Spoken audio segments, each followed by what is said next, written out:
My name is Marcus. I'm the compiler of a collection of therapy quotes entitled 1001 Windmills of the Mind, a collection of advanced self-help quotes taken from what's often called the psychodynamic or the psychoanalytic perspective, which long ago, as I understand it, was referred to by some as philosophical medicine or narrative medicine, for the love of narrative medicine, to borrow a line from the singer Steve Perry, who has a song entitled For the Love of Strange Medicine.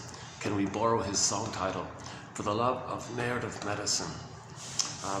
So 1001 Windmills of the Mind is a collection of quotes. We have 10,000 quotes, roughly 2,000 pages.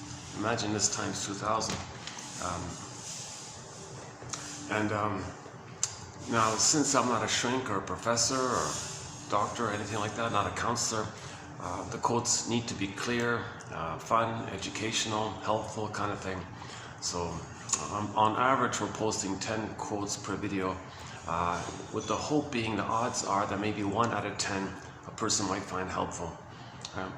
So I'm trying to follow Grice's criteria. He said, is the quote clear and informative?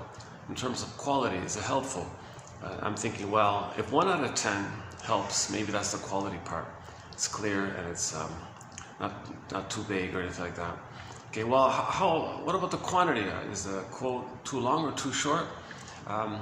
So no, the quotes are like 1 or 2 lines long, occasionally, 3 lines, sometimes just like 1 sentence. Now, on the very rare occasion, we'll have like a very lengthy one, which and today is one of these rare exceptions. We'll do a lengthy one here. TQ 2836 by one of our mentors, Karen Horney. So this is an extreme exception. Well, are the quotes relevant to the topic of healing? Of course, yes. These quotes are written by shrinks, medical doctors, who then specialize in the talking cure, narrative medicine. Interpretations of what you're repeating, what you're transferring, trying to find your story so you can know yourself. If you know yourself, you're connected to yourself. If you're connected to yourself, meaning your real self, your authentic self, your true self, well, then you're making sense and you're loving life with pleasure. If you're connected with your real self, rather than just live with the false self, which we create post-trauma, when the real self is frozen due to trauma. So the word of the year by the Merriam-Webster Dictionary Company last year, 2023, was authentic. So let's borrow that. So we were all born with an authentic self, okay, a beingness at home within, the sense of self, an ontological self, a feeling self. It's the natural state of affairs to have that kind of inner connection with ourselves. That's our authentic self. That's like our true, real beingness. It's the serene, inexhaustible fullness of being. There's a sort of a fullness of being here, often called embodiment. You kind of feel embodied like that, home within. Krista Wilson says, yeah, if you don't have that, if you're not in your body, she says, you're not making sense anymore, literally. And then you're doing what's called, you're too outer focused, thinking something on the outside is going to heal you. We're meant to come like what they call, one Disney film is entitled Inside Out. We can borrow that phrase. We're meant to come from inside out. Like you have your connection to yourself, which is inside, and from that, your doing on the outside is normal, and it's kind, and it's based on your feelings, which means you'll have empathy and ethics and morality when you have your feelings. So your doing is kind of helpful and normal like that. And so that's inside out. We want to be like from inside out. But when the child's traumatized, the inside, that beingness, gets frozen, petrified, turned to stone, metaphorically speaking. And the most common image, it seems to me, is the Snow White image.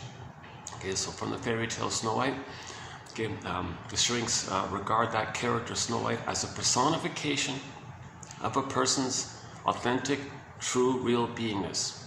Okay, so you take the myths and fairy tales, they can create a character that represents the core of a person, like Miss Core in the Greek myth, like Miss Core, same idea, Miss Core, or like Echo in the Narcissus story, or Solveig in the Pyrrhon story.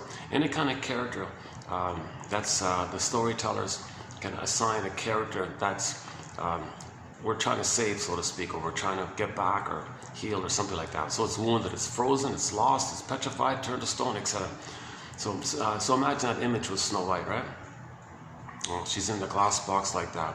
So we can't connect to it. It doesn't connect to us. We don't feel it. There's a barrier there, the glass wall there. So we don't feel our beingness. And to boot, our beingness is in a coma like that. That's a pretty powerful, clear image, I think, of what happens when the baby's traumatized, right? Let's see. Yeah, I'm back at this nice little place here. Yesterday I did it in the mall. That was awkward, yeah. A lot of very noisy, nice refreshing contrast here. But hopefully it wasn't too bad, yesterday's video, the one in the mall. I was bouncing on different levels of the mall, trying to where I can speak, kind of thing. A lot of interruptions and things, but we got it out. We did a 3-hour. I thought a pretty good 3-hour video came out. A lot of the videos have been pretty solid. In terms of my delivery, I feel like my delivery is slowly getting a little better. Now the quotes are strong all around. So whatever my delivery is, if I'm having an off day or a better day or whatever, it's the quotes that are the focus, not me, not yours truly. Don't judge us by yours truly. I haven't been analyzed. I haven't done this. I keep reading about it. I'm trying to learn it vicariously, trying to adopt the attitude of the shrinks in the books, trying to apply it to myself. I'm trying to learn on myself, kind of thing.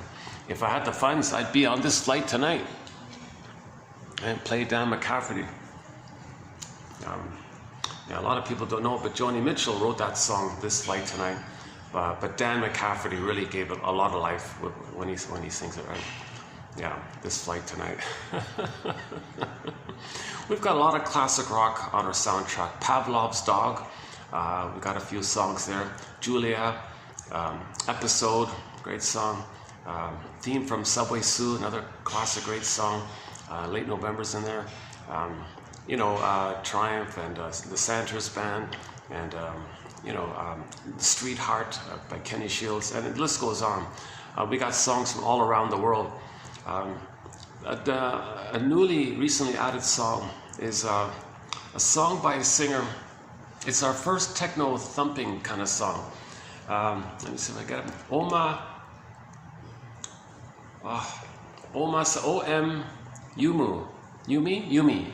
Wumi. O-M-A W-U-M-I. I think that's right.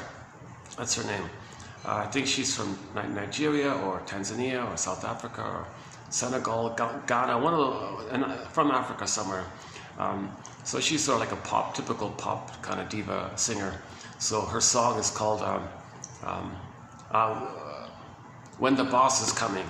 So I'm just including songs from all genres from all around the world. That's a fun, upbeat song, and it's I think that's the most youthful, most energizing kind of song we have. It's really fast, but it's manageable. I thought, okay, I can tolerate this kind of thing. I thought that's a nice, fun little change of pace kind of thing. So it's called When the Boss Is Coming by Oma Wumi. I think that's right. I'm close enough. Anyways, it's off her album entitled A Lasso of Truth. Lasso of Truth, in tribute to the Wonder Woman TV show, classic TV show Wonder Woman. She had the lasso of truth, right? And I was thinking, wouldn't that be great if everybody had a lasso of truth? They can put it on their parents. Come on, parents, tell me the truth about the first 3 years. I want the story. I want to forgive you. I want to heal. I want to know what's happening. Because the parents don't usually, in the healing journey, we got to get our parents a story. But they're pretty compulsive and rigid in their patterns probably, so they're afraid to, maybe. So it'd be nice if you could, it'd be nice if they could come to their senses and want to make amends and tell you the truth, but maybe they have a lot of neurotic pride on their end, or maybe they're narcissistic or something. Maybe they feel embarrassed or something, so they don't want to tell you the truth. So wouldn't it be nice if we had that lasso of truth kind of thing, you know?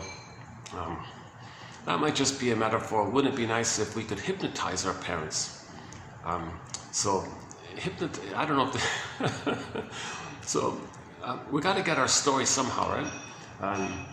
Arguing with them, maybe you might get lucky, get a few clues like that. The main clue is you see how traumatized they are. They don't even want to make amends. They don't want to apologize. Like, they don't want to help you heal, kind of thing. You say to your parents, like, I'm trying to heal here. I got to get my story. In order to heal, I got to forgive you. But to forgive you, I got to understand you. I got to get the story. I got to forgive you. I need the story. So yesterday we talked about the Happy Days episode season 8, episode 21, entitled Mother and Child Reunion.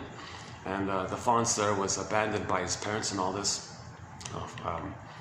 But he had a photo of his young teenage mother and him as a little child and all this.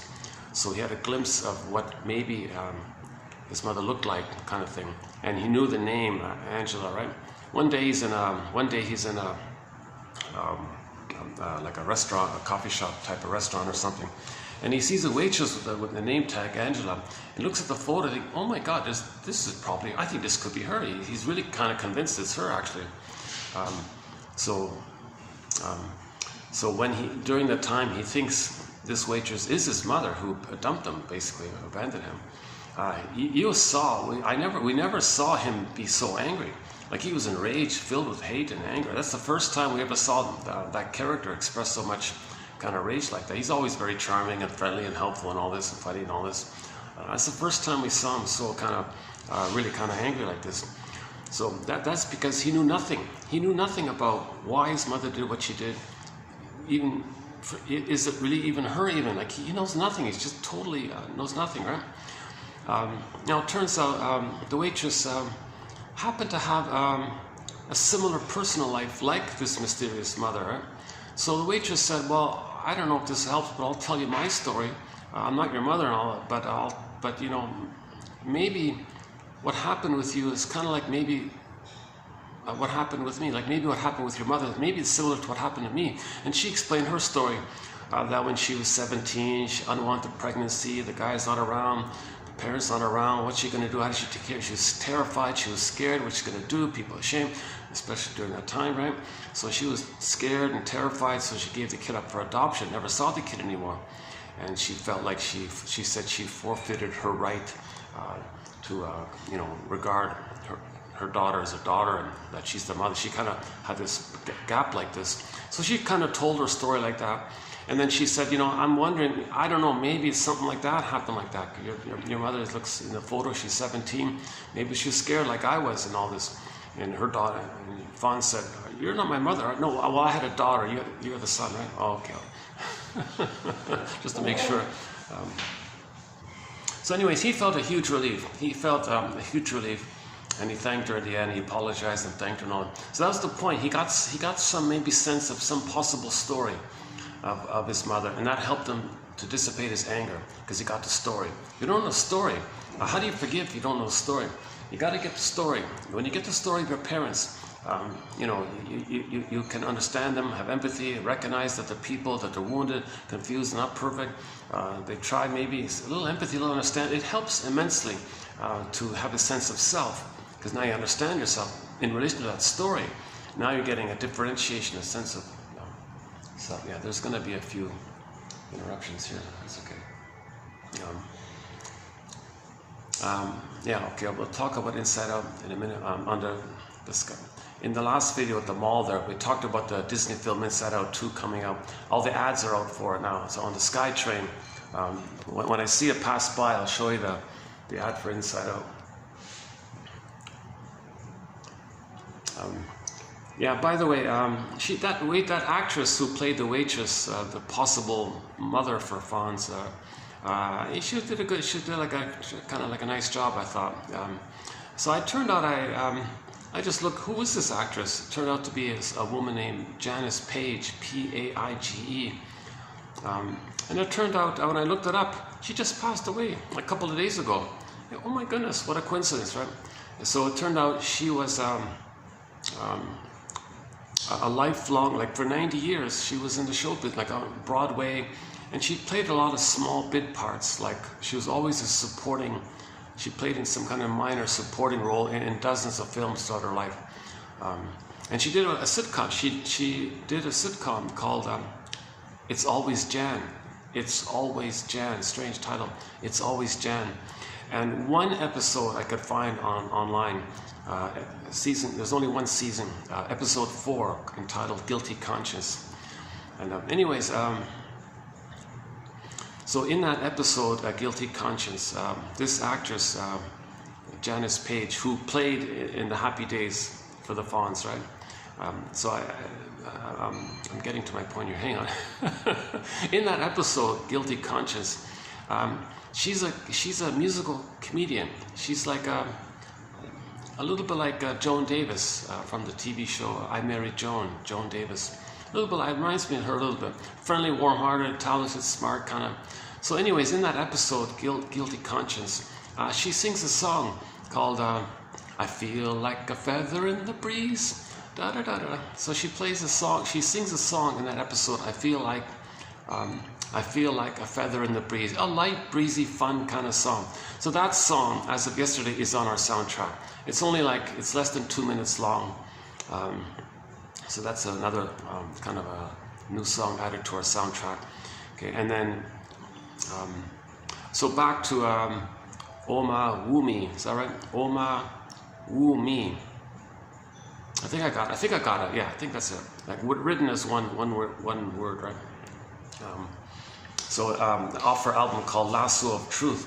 So the Fonz was able to get some truth, like a reasonable, probable truth of what happened to him. That was a huge relief. So in the healing journey, at some point we got to get this kind of truth. Okay, if you go to TQ 2822, the quotes from the journalist Lucy Freeman, she went to a shrink for herself and reported her experience in a book called Fight Against Fears. Very good book, 1951, a self-help book, Fight Against Fears. It's her report as a journalist of her experience with her shrink, some guy named John Thurrott. Don't know anything about him because he wrote no books, no articles. We only know him by Miss Freeman's account of him. Anyways, the shrink in that book said to Lucy Freeman, the journalist, "Oh, you're a very good journalist. I'm very confident about that. You have a lot of very good why questions. You ask all these why questions, why this and why that, but you're missing the most important why question that's at the root of it all." "Oh, really? What could that be?" "Why didn't my mother love me?" Okay, you gotta get to that kind of point, right? The greatest hurt of all, mother failed me. Okay, didn't provide a secure attachment style. It's called attachment trauma or betrayal trauma. Attachment trauma, relational trauma, interpersonal trauma, developmental trauma, and then the inner life freezes up. Okay, the embodiment, either freezes up, turns to stone, or like Snow White gets in a coma and it's detached from you. So that's due to the baby being terrified of his mother. So he freezes up like that. He's petrified. So he's terrified of the mother. Okay, so again, when the baby doesn't get his needs met, he's terrified. He thinks he's a goner. He thinks it's not so simple. The mother just makes a little mistake. On the baby's end, if he doesn't get his needs, like her attunement, her safety, her reverie, her consideration, her warmth, her kindness, her tenderness, like that kind of blissful kind of warmth of the two of them being one, and she's there for him, and she meets the baby's signals in a smooth flow like that, called attunement, and the rhythm is there. So if any of that's missing, at any time in the first 4 to 5 months in particular, that's a key critical phase in development, they say, from birth to 4 to 5 months. It's considered like an extended paradise for the baby, and a blissful oneness with the baby. Mother-infant dual unity is the jargon. The two of them is one. And don't think about there can only be a baby. There's only a baby and a mother during that time, basically, right? So the baby needs that blissful. Now, this blissful oneness is a continuation of the paradise he had in the uterus. So in the uterus, he's considered to be in the Garden of Eden, Shambhala, Shangri-La, Avalon. Okay, Garden of Eden. I said, think of any kind of fictional image of paradise. Timeless, no problems, relaxed, happy. You feel like a feather in the breeze. So you're relaxed, easygoing kind of thing, and no problems. You're safe and happy, and you can play. You're creative and you play. Okay, anyway, so the baby has this Garden of Eden. Okay, this Garden of Eden, in the uterus, is partly because the baby doesn't know anything other than him. He's confused. Okay, it's called undifferentiation, symbiosis, merging. He doesn't know where he begins and ends, where the mother begins and ends. Is there a mother? He doesn't get it yet. It's just him in there, in the uterus. And everything inside and around him, and the mother basically, this is, either he thinks, I guess that's him, extension of him, and this mother meets his needs, so he thinks, well, I'm meeting my needs. He's self-sufficient, self-sufficient God like this. He thinks he's so powerful. Omnipotence of thought. Whatever he needs, he gets it automatically. Omnipotence of his little sensations, he gets it automatically. Little king, little God like this. So this is called solipsism, right? He thinks only everything's for him, and narcissism. Basically the same thing, solipsism, narcissism. I think everything's about him. He only sees himself, everything is for him, everything's about him. Or maybe at best he gets some sense that if he's this, maybe he's not the whole universe. Maybe he's the special, chosen, selected one who's at the center of the universe, and the universe is just there to serve him, take care of him, be there for him, and take like a little king on the throne, right? So Janet Paris calls him, he's on the throne kind of thing. Now he's got his embodiment, didn't lose it yet, assuming he didn't lose it in some kind of prior condition called prenatal trauma, assuming he didn't freeze up earlier, assuming that didn't take place. Yeah, I'm just noticing. I was just thinking, yesterday I saw that, the ad I saw on that SkyTrain. It's all over the place at the other end of town where I was yesterday. It's even here too, yeah.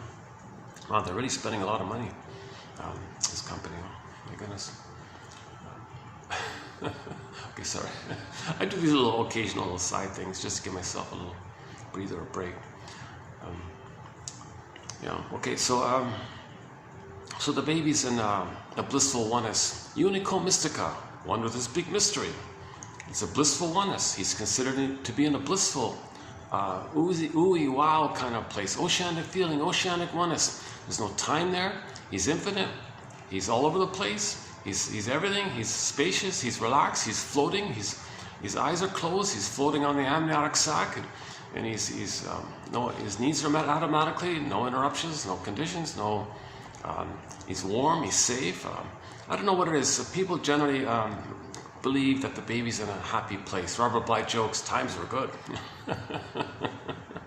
Times were good. And then related to it is the joke, we spend the first 9 months of our lives trying to get out of the womb, and the rest of our lives trying to get back in, just to emphasize this kind of paradisal kind of place. It's a paradisal kind of place. Now, although he may be in this really ecstatic, quote-unquote ecstatic kind of condition, he's not addicted. So let's be clear about that. He's just naturally going through that phase, like he used to be the zygote, right? He grew up to the unborn child. So he's still in that that's just the phase he's going through. The problem is when people later in life do things to kind of evoke that in the past, and they become dependent, they might be addicted because they don't remember that. But when you're older and you get a blip of that, whoa, that was pretty amazing. You want to keep doing it. Okay, that's one theory about that. Okay, so one image for this is Narcissus. He looks into the pool of water, he sees a reflection of himself, and that's all he sees, right? They say he's in love with himself. So he's like entranced. Wow, ooh, everything's for him. He can't move. He's so stunned, and this is amazing. He's in that kind of place, right? And that's code. That's a metaphor for the psychology of this symbiosis, of this primary narcissism. And he feels powerful. That's called infantile megalomania, because the power of the mother, he thinks is his power. He's a helpless little, passive little baby, and the mother's got all the grand power. Maybe he thinks, oh, that's my power as megalomania. He thinks he's way more than he is, kind of,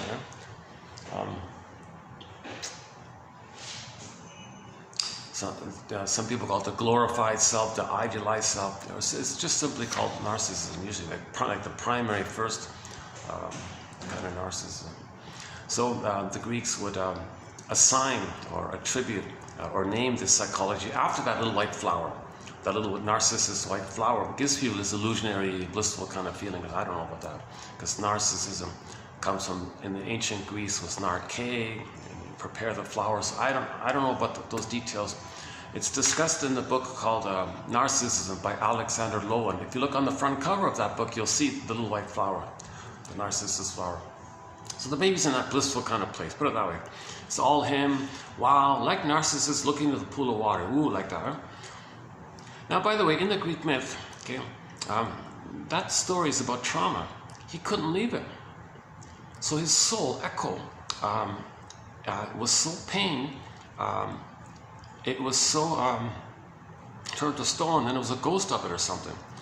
So Echo flew off to the side. It's called disassociation.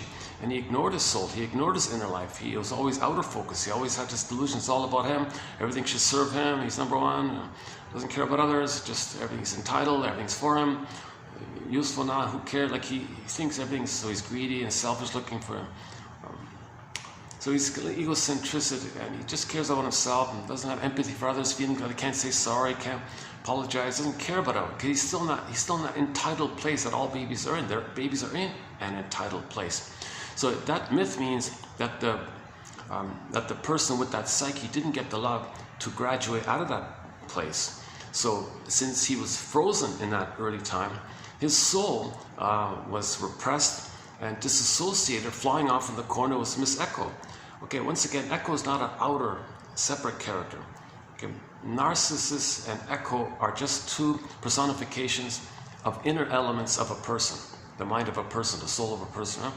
So, actually, Echo is the soul of a person. Echo is the beingness, like Snow White. So the beingness was emptied out, like he wasn't nourished, he wasn't fed, he wasn't seen, the mother wasn't there. So he clings to this blissful time in the uterus when he was on the throne.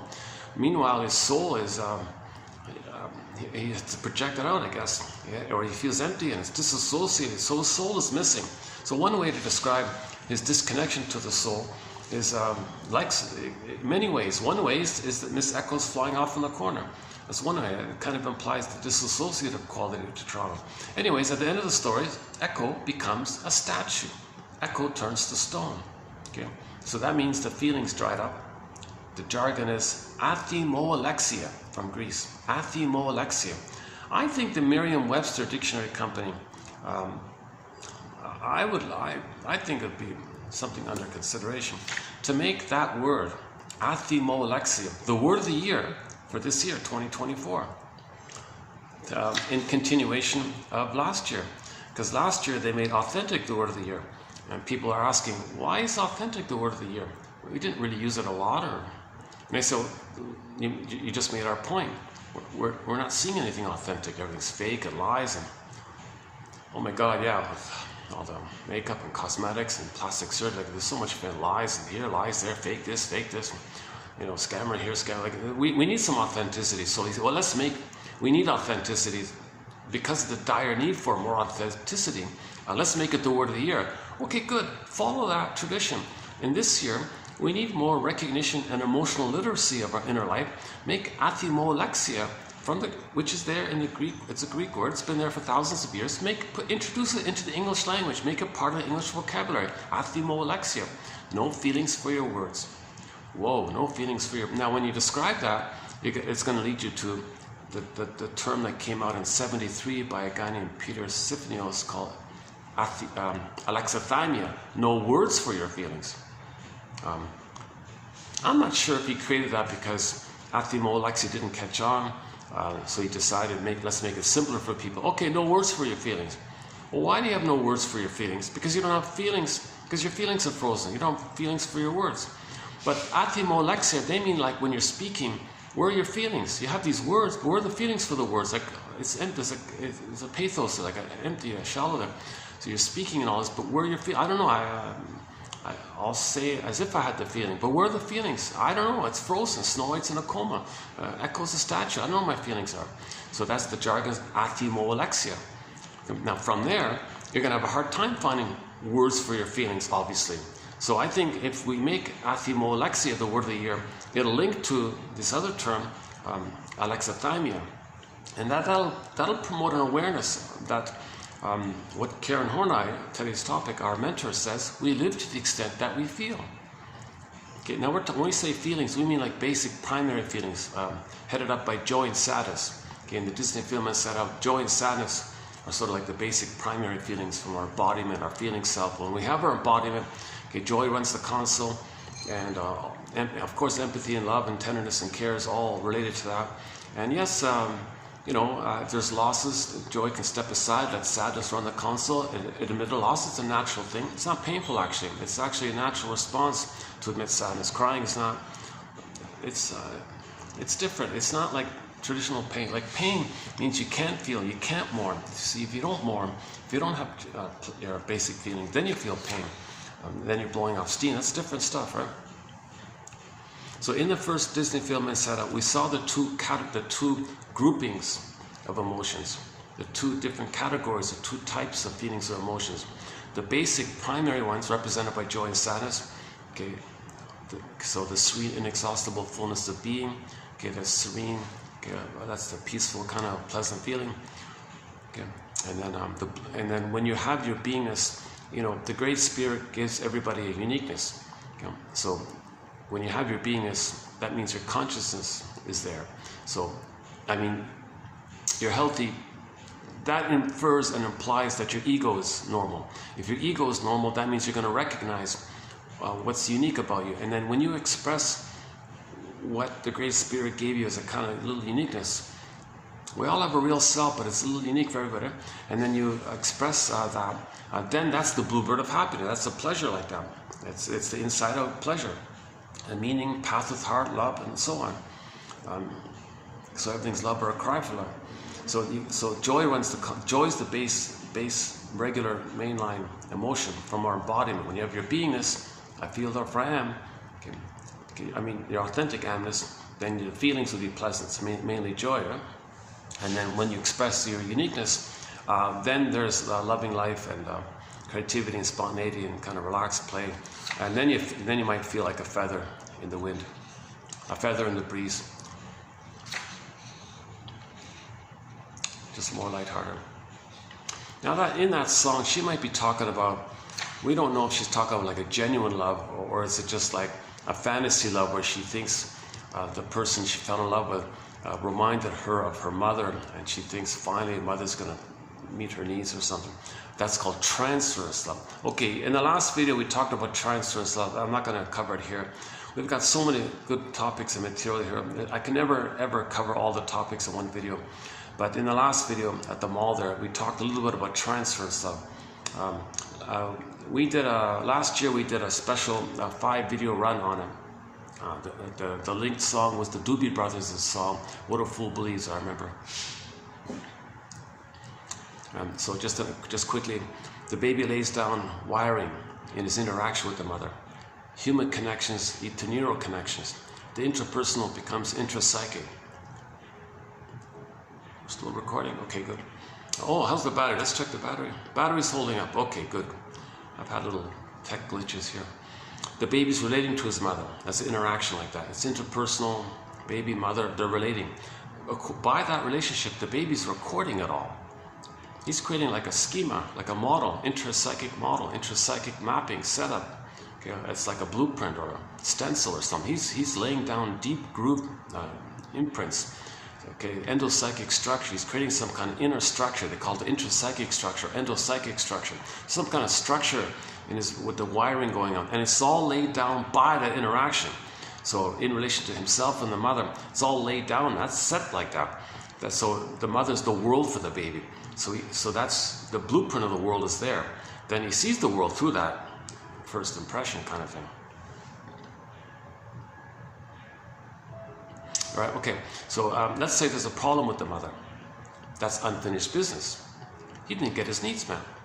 If there was misattuned, malattuned, absent or not around and didn't want to breastfeed or busy or whatever, something happened there. We call it the Oh Cunning Tale by Emily Dickinson.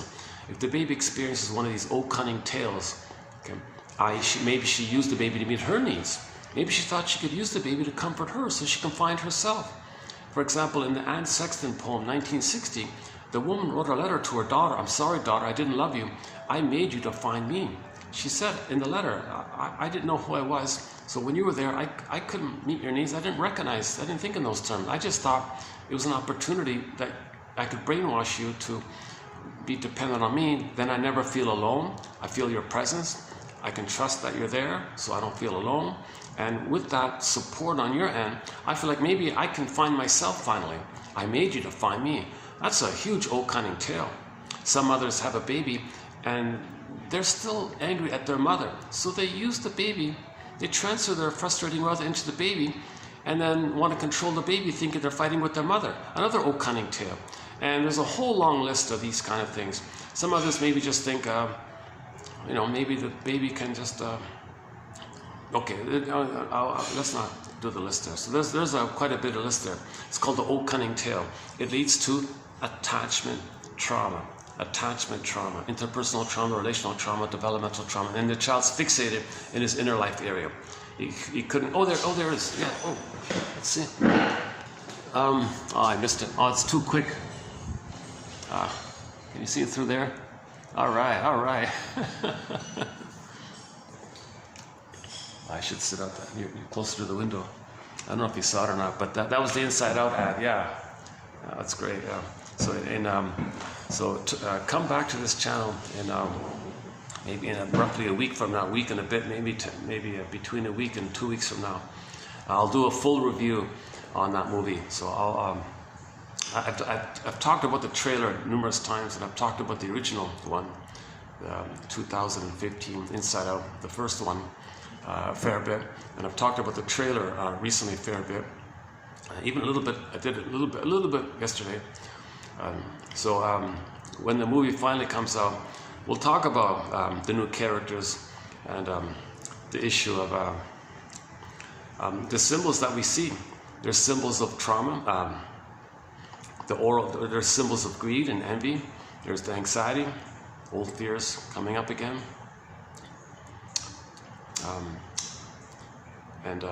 the envy and the boredom is in there. Okay, and nostalgia, one theory is once nostalgia is going to show up in the movie. I don't know if that's somebody just made that up or if that's the case. So anyway, don't get me started. There's I spent a lot of time on that, so let's pause it there. Gee, I did start it, didn't I? No, let's stick with Karen Horney here. Let's stick with Karen Horney. It's fun talking about the show. It's Pete Docter who started this thing 9 years ago. I think he's a soul doctor. Like his name is actually Doctor, Pete Docter. I think making that film makes him a soul doctor. He's giving emotional literacy to people. Okay, back to that emotional literacy. So he showed us the two groupings of feelings. The primary basic ones of our beingness, being embodied, having an ontological self, sense of self, I feel our primeness self. That's our home within. That's the natural state of affairs. To come from this, they call it the feminine element, the feminine principle, or the yin. Okay, the beingness like that. So the beingness, the yin, the feminine element. That's like your connection to yourself.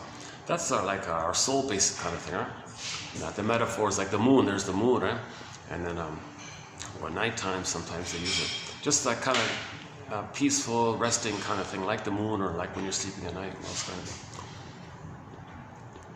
things. Midnight blue. Oh yeah, one singer calls it the midnight blue. And then you're doing. It's like the sun. He calls it the cherry red in that song. That's the masculine, the yang, the act of the doing. But your doing is going to be normal if you have your being. If you don't have your being, your doing is going to be distorted. Woodman says, yeah, the wounded feminine leads to the distorted masculine. She says, okay, then everything's messed up. So you got to heal this inner life. You got to get back, create the conditions, be nice to yourself so Snow White will wake up. Okay, understand yourself, make it safe for yourself, make it safe for Miss Core to come back and she becomes Persephone.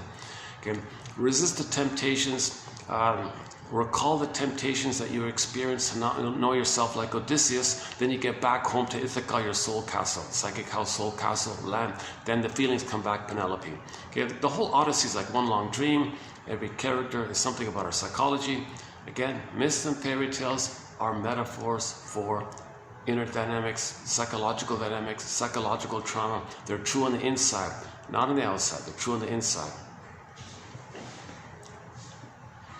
One of our major threads, we talk about the Odyssey and the Restia, some of the tales that Robert Bly likes to tell, some of the tales that Alan Chinin likes to tell, and a couple by the Uldanovs, and I think we do one from the Uldanovs.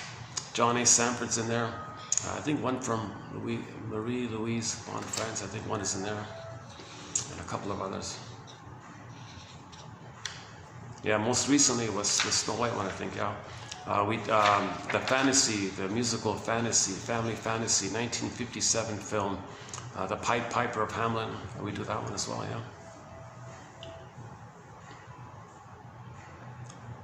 Yeah, and yeah, a few other, and we're always adding points to it. So the storytellers back then, the storytellers way back, they're the soul tellers. They're trying to give us some validation, recognition of our trauma.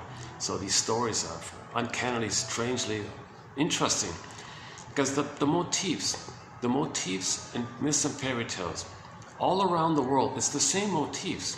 You take a fairy tale anthology from any place at any time around the world, it's the same patterns. They're the same motifs. Okay, now these motifs are metaphors for psychological patterns.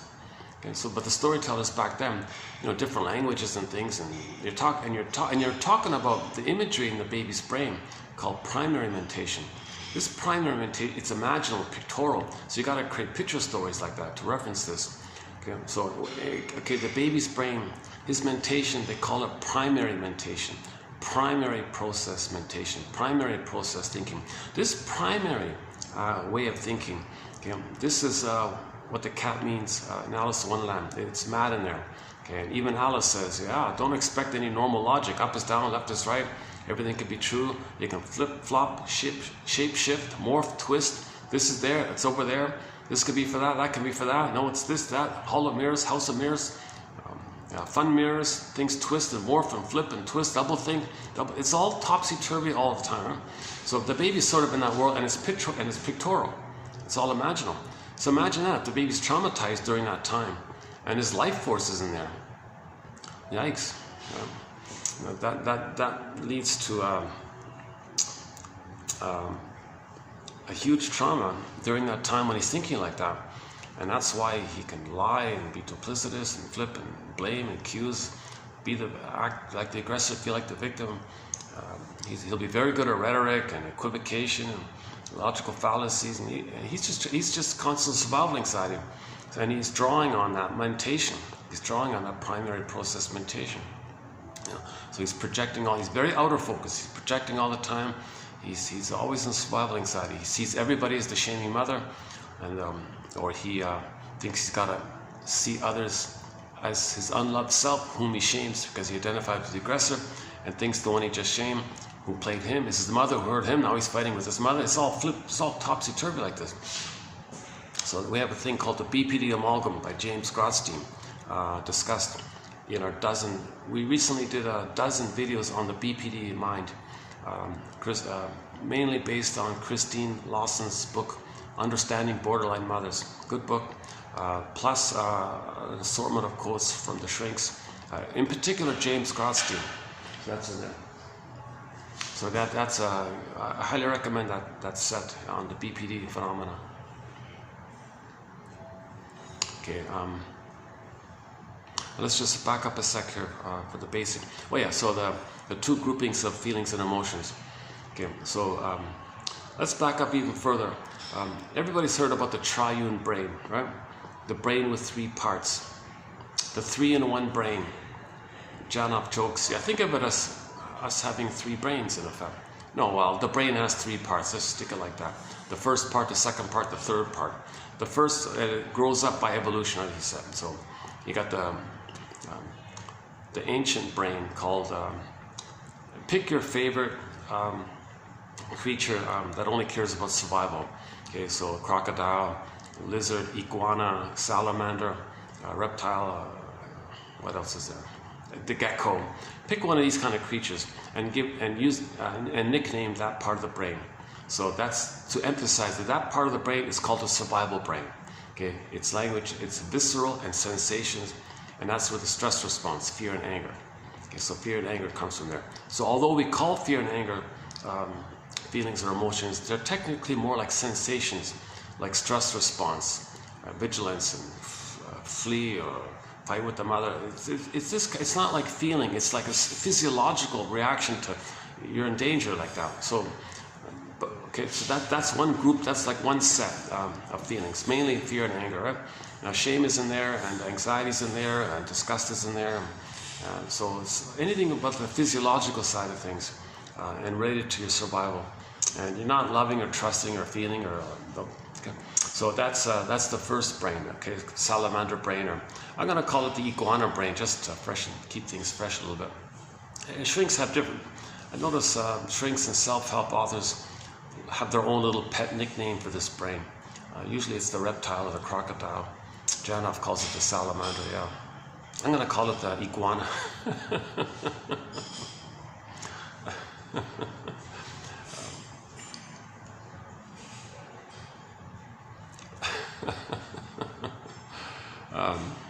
Because I remember seeing that movie, Night of Iguana. I'm not really a big fan of it, but there was that scene, you know, when he finally let free the iguana. Was he really free?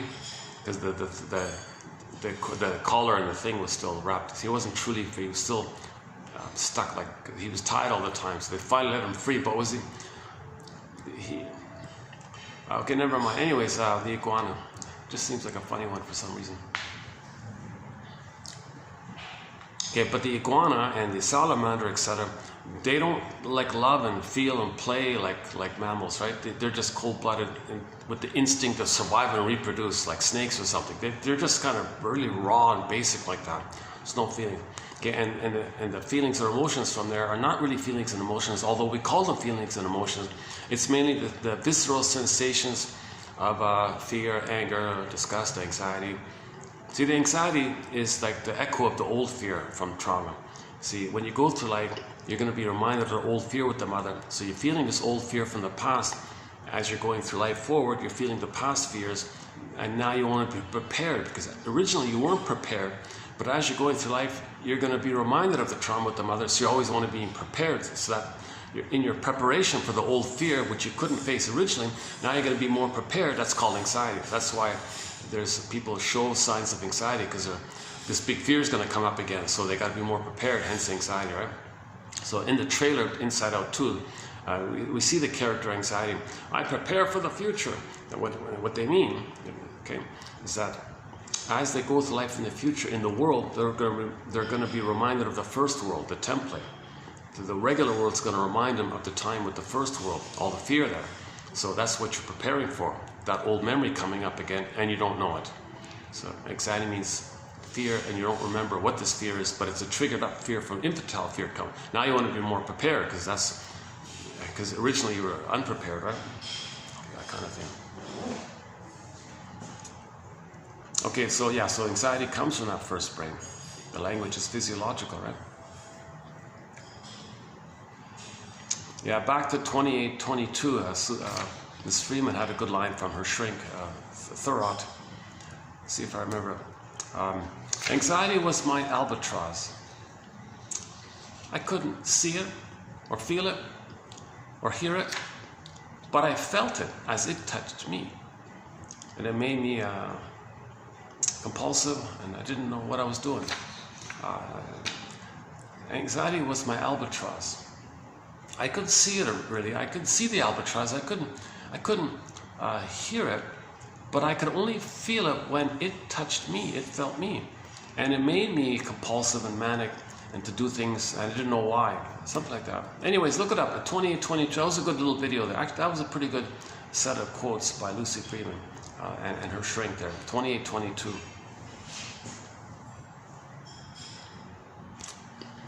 Okay, that's the first part, right? The survival brain. Okay, the spine, the tip of the brain stem, the amygdala, that kind of old primitive system. Okay, millions and billions of years, whatever it is, we grew. Okay, we developed, and we're mainly the mammal. We're mainly the mammal, right? The hominid branch of the mammal. We're still not kind of mammal. We have a body, in other words. We have like a regular body. Okay, that's mammal, meaning like that. Now from there, we have our beingness, the million. Like having a body, from having an embodiment, you feel embodied, put it that way, you feel embodied.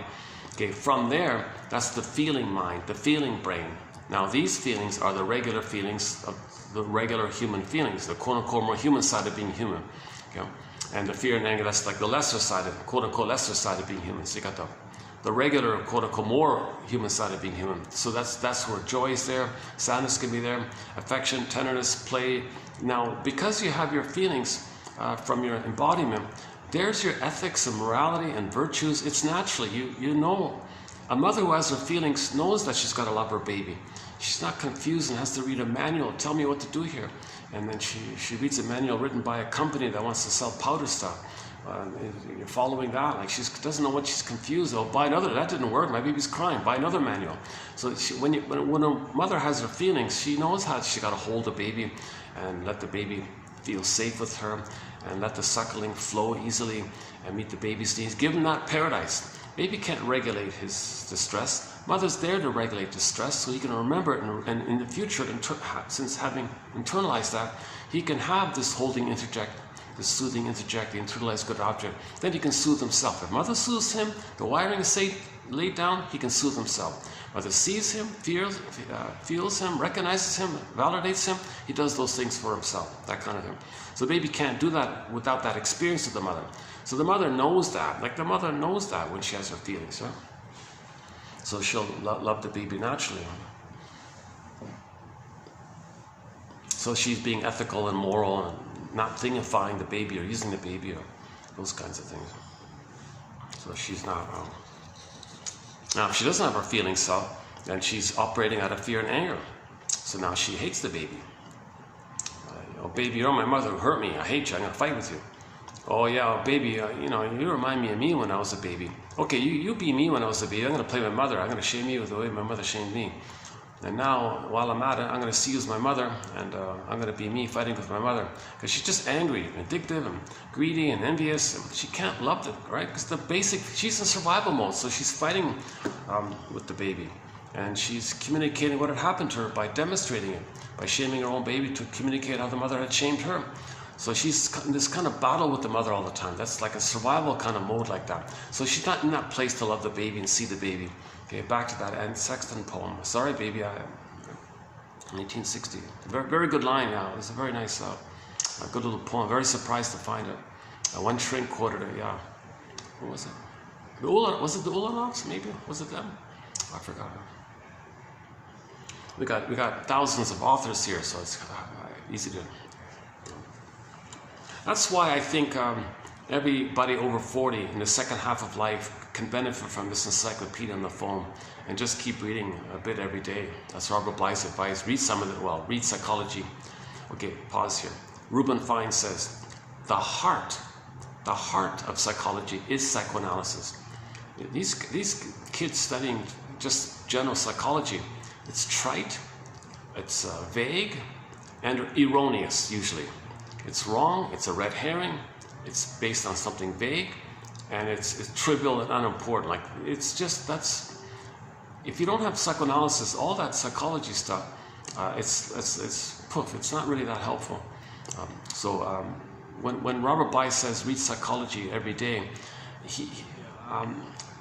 since he was already being analytical in his lecture and all that, he meant that kind of analytic psychology, depth psychology, that kind of thing. Dynamic, psychodynamic. Okay, so that's object relations theory, developmental theory, looking for patterns, what are you transferring, what are you repeating, how are you communicating your trauma so you can get your story, that kind of area, that kind of area. Now yes, there's some, it's not totally useless, like some parts of basics, school psychology is okay, you know, the pigeon, the experiments with the pigeon, all this, some of this behavioralism, and a little bit informative. But it's not the whole story, it's not enough. You got to look at the intrapsychic. You got to look at the unconscious, that's the intrapsychic, and how that influences us. It's like the iceberg metaphor, that's powerful, this thing, because all our energy's in that survival brain. Another recent metaphor for the iceberg is the doorman. So to compare the relative importance between the conscious and the unconscious, I found a new one by Berkeley. He said, one of our mentors, Edmund Berkeley, yeah, excellent author. He said, well, think about the doorman at a building, like at a fancy building, yeah. Like here's a fancy, yeah. Let's do this. Here's a fancy condo here, actually. This seems to be quite a new fancy kind of condo here. A little bit expensive, I think. So imagine, compare the power between the owner of this building, the structure, I guess, and all the people that own the units have to pay a fee to him or something. I don't know. Whoever owns the, well, let's just say, let's keep it simple. Let's just say this is an apartment building and everybody's paying rent. Let's just keep it simple. Or something like that. Okay. So imagine, compare the power of the owner of this building, who you don't see. You don't see the owner. You don't know where he is or who he is or whatever. You don't see him, but he owns it. Compare that man's power to, there's the door. Oh, let's not pick on him. Compared to the doorman. Compared to the doorman, and who has more power? The doorman, who you see, who's visible, and he may even act a little pompous and important. I feel important here. I follow my orders here. Come on, car, go this way. You go that way. He waves his thing there. He feels important. Who are you? Little boss. Compare his. Maybe he feels like, maybe in his mind he feels madly important or something. Well, who's got, in comparison, which is more powerful? That doorman who's deluded a little bit, maybe, or the invisible owner of the whole thing who employs that guy. That's a ballpark. That's a new one between the unconscious and the unconscious, kind of like the iceberg metaphor. So unconscious motive. That's humanity's third narcissistic injury. That there is such thing as an unconscious making us do things. Burglar calls it the puppet master sometimes, and the conscious us is just like a little puppet. We don't even know what we're doing. And the unconscious puppet master is getting us to restage that trauma with the mother in the present. In the present, you see it emotionally as still the past. The present is just a new addition or a new facility, a new addition of the past. Or the present is a presenting past, or you transfer the past to the present, because that unconscious doesn't know time, so all time is that time, so the present is still the past. We're talking about the emotional area of trying to get your needs met from the mother. So now you're in the present, you're going to see the present to use it and relate to it in terms of that trauma with the mother. So you're crying for love. So in the present, you see other symbolic mother. You're going to be disappointed. Well, that's for you to know that you were disappointed. In the more troublesome way, you find proxy to play you, and then you play the shaming mother, reject others the way your mother rejected you, and then see the one you just rejected as the mother who rejected you. Now you play you, and you're angry. Now you're angry at the one who you think hurt you back in the nursery. You're not making sense. So because you're still in that battle in the past, you just transfer to the present, and with innocent people, or it's like a melodrama, psychodrama. It's like an as-if phantom. Everything's just still the past. You're dealing, yes, cognitively with your mask. You understand, the present is the present, but you're relating to it as if it's you're back in the nursery kind of thing. So that's what we mean by the power of this unconscious, this intrapsychic model, this blueprint. Some people say, think of it like a lens. You're going to see the world through the lens of the mother, like how you feel about the mother. If she hurt you, then you see the world as a hurting thing. And you say the world's not a friendly place. If the mother loved you, the world's a friendly place, beautiful nature. Mother loved you, she was beautiful, the world's beautiful. You're going to see things through that blueprint, through that schema like that. Kant calls it, the famous philosopher, Immanuel Kant, right? A temporal, spatial spectacles, like a spectacles. You see it according to the lens.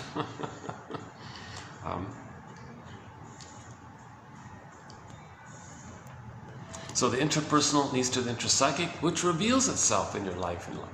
So that's what we're looking at. Okay, object relations theory, i.e. psychoanalysis, same thing. Object relations theory is the study of all this. Object relations theory, that's just an updated term for psychoanalysis, same thing. Object relations theory is the study of the internalization of interpersonal relationships. Just study this. What did you internalize? Okay, now, your behavior in the present is it's for you to make the inference of the past, of what happened. You make an inference. This is sometimes called the inferring mind. Or sometimes the puppet master is called the inferring mind. The inferring mind, okay, it's in the brain called the non-reporting brain. It's not communicating, it's not reporting it to you, but it's going to make the inference to you. So you behave in a certain way. Gee, I keep creating disappointments. Is that for me to know I was disappointed with the mother? I just somehow always find a way to get disappointed.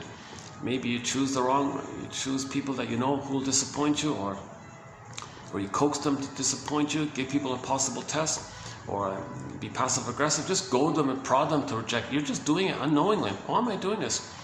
So you can know and make the inference that your mother didn't meet your needs. You needed some support and she rejected it. So in the present you might do that. That's kind of benign like that. The more perverse, disturbed way is you can't do it anymore. You've identified with the aggressor and you find proxies to play you, and you shame them the way your mother shamed you. And then you're angry at the proxy who you then flip and see as your mother who hurt you. Now you're fighting with your mother. That's the more disturbed stuff. Shall I compare thee to an onion? So it's kind of layered like that. Of a sky tree. Oh, what a difference today and yesterday. Today I was like, I'm walking around constantly in the mall. Well, not constantly. I went, let's see what I do. I was at the one floor. I went to the organic juice place. No, wait, the waitress wasn't around. She was on her break or something. So I didn't get the juice, that's okay. And then I went to another level, like the balcony kind of area. Oh, and then I went back to the first place. Is that right? And then I went back to the balcony area, so I was bouncing around a bit. And then I went back in the mall to look at the Inside Out trailer ad on the screen. And it was noisy. I don't even, it hasn't uploaded. I don't even know how well you heard me. It was very noisy with the music in the background. Hopefully it came out. I was speaking a little bit loudly. Hopefully it came out okay. However my delivery is, it's about the quotes. If you click the more link, you'll get the quotes below. Now for convenience, one can go to patreon.com/narrative medicine. A brand new website, just got it the other day. It turns out, I didn't know this, but the Buy Me a Coffee page doesn't work here. I didn't know it. Somebody tried to order it and then it bounced. Oh, it doesn't work where I am. Okay. So yeah, if that person's listening, yeah, please go to Patreon to get it, right? And then prior to that was GoFundMe. I started with GoFundMe, but it doesn't work here. And then I moved over to Buy Me a Coffee. It did work in the beginning, and then suddenly it changed. It doesn't work here anymore. So I just started the new one, the patreon.com/narrative medicine. I have to change the name, Narrative Medicine. Their format's different. They want you to do like a monthly thing. So I think just chip in the little tip. It's a minimal fee. You get the encyclopedia, and then you can withdraw it easily. You can just cancel the subscription easily. It's a minuscule fee. It's the price. I kid you not. It's the price of, let's see, a quarter of this coffee. This coffee here, it's the price of maybe a third or a quarter of this coffee. Now, coffee's expensive here, that's why. Or it's the price of a coffee from a vending machine, basically, something like that.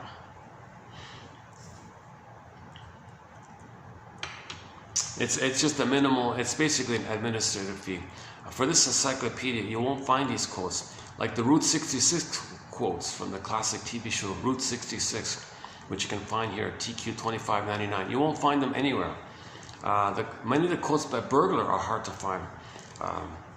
Many of the quotes come from printed books that I managed to find, but it was like the last, it's like a hard to find copy.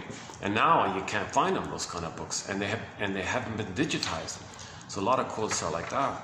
A lot of quotes came from digitized books, but they've been removed. So now they're harder to find, kind of thing. At the same time, new books are kind of slowly being digitized, so that's helpful. But I don't know. In one place, you can get the best of psychoanalysis. So quality, quantity, the manner, and the relevance. The manner, the warm, friendly, like Karen Horney. When I read Karen Horney, you'll see her kind of warm, compassionate kind of spirit. I love Karen Horney. She's got that. She's from Germany. The German language is very analytic. It's very it's considerate, and a little patient, a little bit. So it's a little reflective, and it's excellent.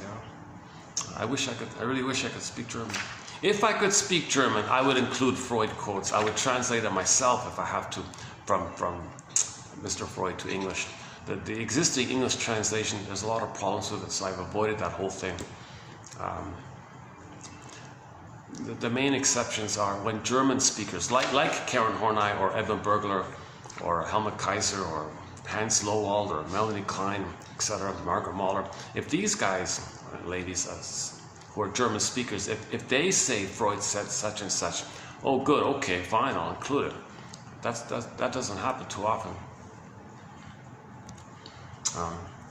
And there's a trickling of rare exceptions, like Lucy Freeman had one, okay, that's okay. A guy named Henry Hart had one, okay, that's okay, I think I'll go with that.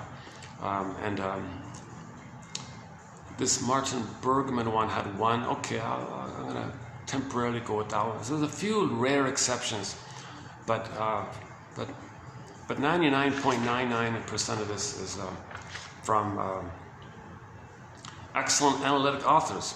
James Gottstein, Thomas Ogden, David Solani, Rinsley, Guntrip, James F. Masterson, one of our mentors, Karen Horney mentioned, okay, Fairbairn and Mahler, Melanie Klein, of course, Althea Horner, and there's a good list there. And recently, and roughly 10% of the quotes come from psychoanalytically minded psychologists, like Janov. He's a good example.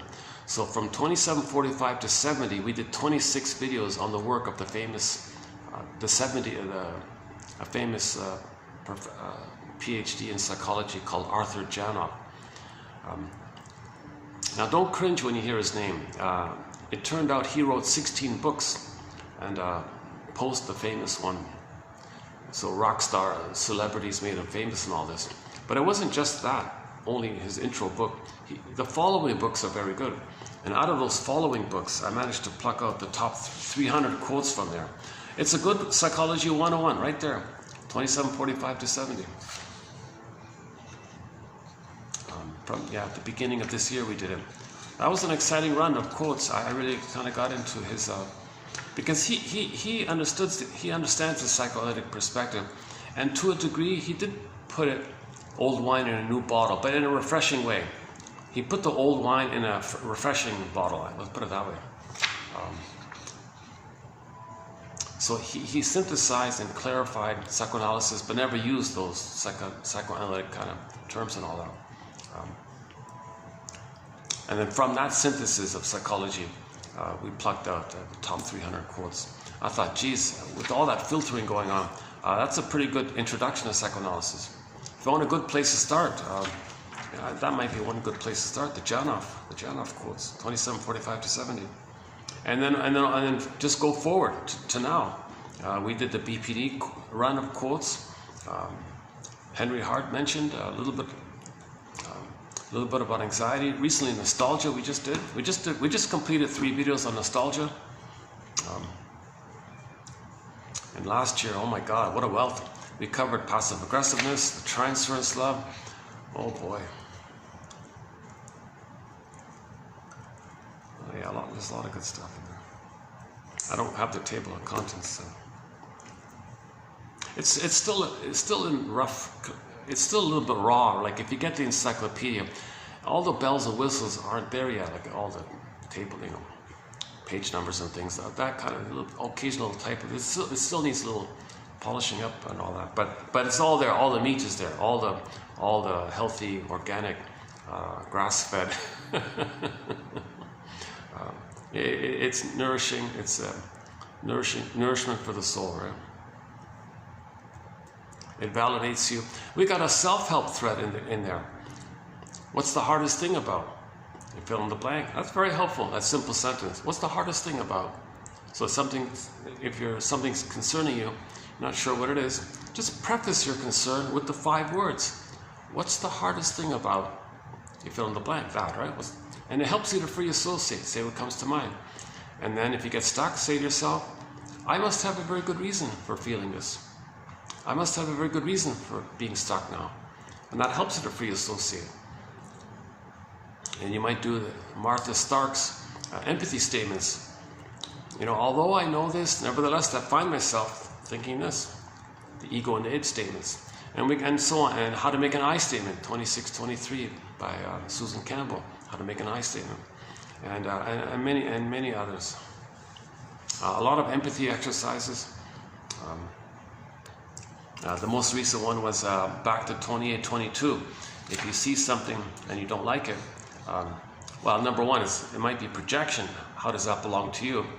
Something about you don't want to admit. So the way to know this authenticness about you that you have a hard time admitting, the way to get to know it is you're going to project like a film projector onto others. But the film projector, you're the projectionist. The film is you, is with you. But you see it on a screen like that. That's for you to know that it's within. Projection is the means of bringing repressed material into consciousness. So if you say, oh, I don't like this guy, fill in the blank, well, maybe you have that. That's the way to get to know your soul. That's the way you're trying to get in touch with your soul. You're trying to reclaim your soul. But it's too painful to know. So you say someone else has this about you that you don't want to admit, too embarrassing and all this, whatever. But that's the method to reunite with your soul, to connect with your soul, to own your projections, to withdraw your projections. They call it shadow work. In pop culture, they call it shadow, or self-help pop culture, they call it shadow work or something. So that's a basic one about projection. But another one in terms of the empathy area, if there's something, the quote was, usually the things you dislike in a person are his defenses against fear. So let's say you don't like something. Yeah, I walked here, and somebody was, I did have a little rude there was some obnoxious, kind of slightly irritating character as it came across. And yeah, I didn't like that rude behavior. Okay, then I was also walking, I was trying to apply it myself. So that's his defense against fear. He's alone, or maybe he feels lonely or something. He feels alone and doesn't want to always be alone. And maybe he's trying to, and he's afraid to speak or something, to be rejected. So he's trying to force a connection, right? Provoke by being provocative or something. So that he's coming. So the things you don't like in a person, you can think about it in terms of they're coming from some kind of fear. So look for that fear they're coming from. And they don't want to feel that fear, so they're doing something, and that thing they're doing is their defense against fear, and that thing and you don't like that, that's their defense, that's the point. Okay, so just apply it to yourself. So maybe we can try one here. Let's see.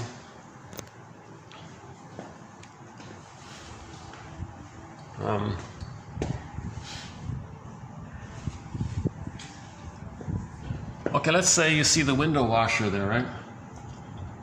Let's say the window washer is whistling, I don't know, maybe singing while he's working. And maybe somebody inside doesn't like that. I don't like how the window washer's whistling. I don't want to hear his songs. I don't like that music. He didn't like, well, maybe he's whistling as a defense against the fear. He doesn't want to face the possibility. He doesn't want to face the possibility of, so maybe he's just trying to calm himself or something. So you got to think in terms like that, right? Maybe not the best example. Oh, there's the sun. Oh, it's clearing up, eh?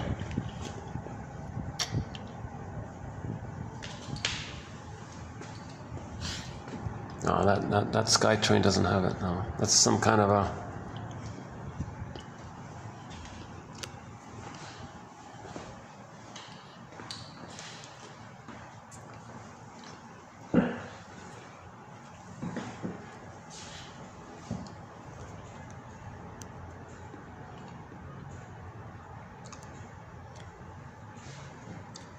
Okay, so back to the basic two feelings, right?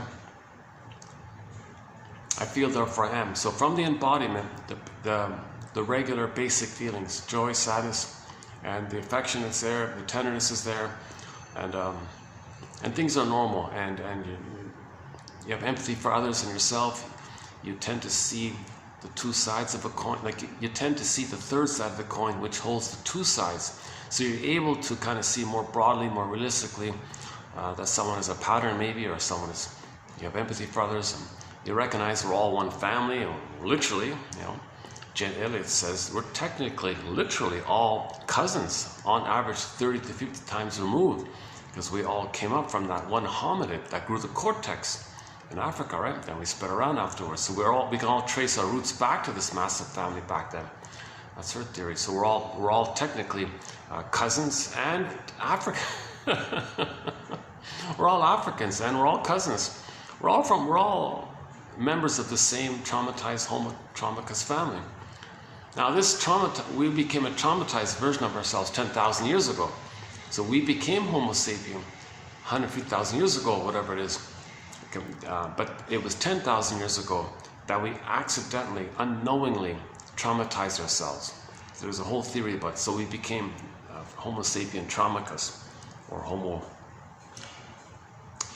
One guy called it Homo economicus. Homo economicus meaning Homo shortsellicus. We went from village to pillage, this whole area. Tolerant to prejudice. So we really traumatized ourselves big time. And so I'm just, for convenience, I've been saying Homo traumicus. So I've listed the 48 symptoms of Homo traumicus back in 2725, part 3 of 3. It's a 7.5 hour video. It took me 7.5 hours to run through that list. It's an emotionally draining topic. It's a work in progress. It needs to be updated.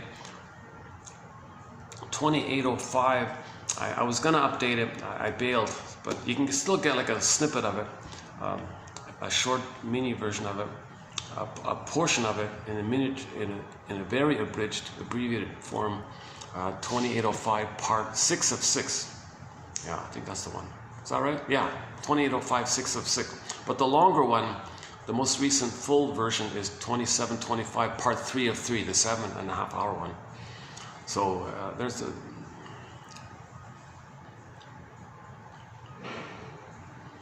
Okay, so back to Pete Doctor, the soul doctor. He's giving us a little emotional literacy, that we have two kinds of feelings. And when I was looking, and yesterday at the mall there, you can see the poster, and you know, there's joy and sadness. You could put a circle around. That's like the primary one. And the other characters, okay, fear, anger, disgust. That's like the sensation area. Like there's two groupings like that. Okay, I'm not gonna do the whole trailer. It was partially done in the last video. It's fun. It's fun getting into it. Like I kind of like getting into it. It's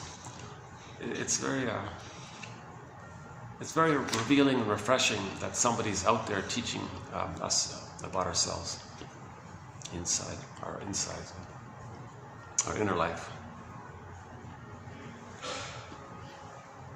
Doing okay so far, yeah, good. Let's see, what's the time? I got a bit of a late start. Let's see, 4:02. Okay, maybe I have about an hour before the guests start coming in.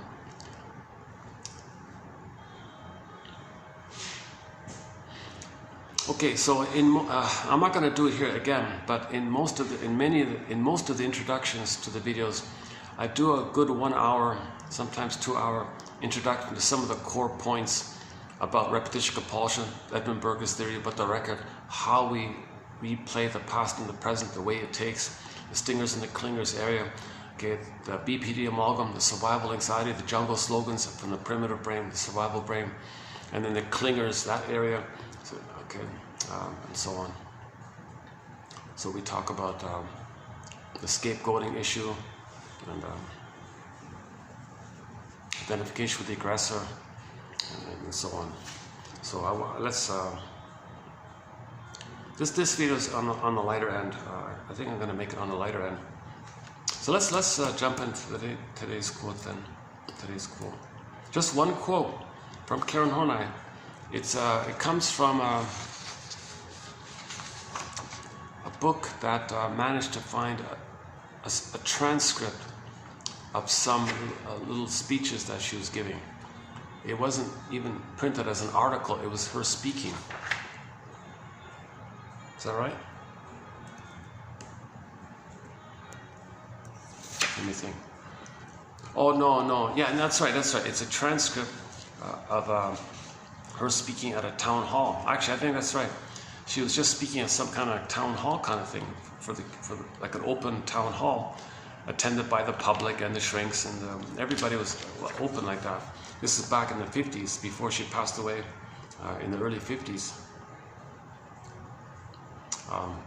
So this is just the basic, something very basic, something maybe we take for granted.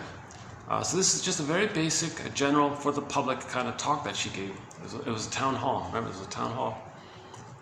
Actually, all of her writings, most of her writings have that kind of town hall kind of feel. She's very personable.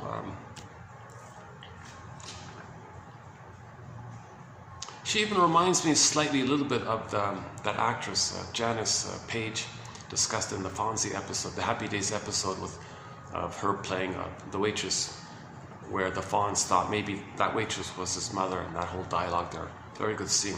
And she sings the song, I feel like a feather in the breeze, da da da da. It's a cute little pop, friendly little, happy little, upbeat little, cheerful song. I feel like it. Yeah. If you go to it's on YouTube, you type in It's Always Jan. Strange title. That's the name of the sitcom. Unfortunately, that sitcom, no DVD, only one episode is available. There were, 30 episodes, whatever, for the season, 26 or something. Only one is there. Maybe because maybe she was singing. Maybe that's why they saved it. I don't know if she was singing in the other ones. But anyways, so that's what she sang in that episode. I feel like a feather in the breeze. I feel like a feather in... And she even does a comedy version of that song in that episode as well, where she's an old lady trying to sing it. And the third time she sings it, she's in a swanky hotel kind of thing. So she does it 3 times, yeah.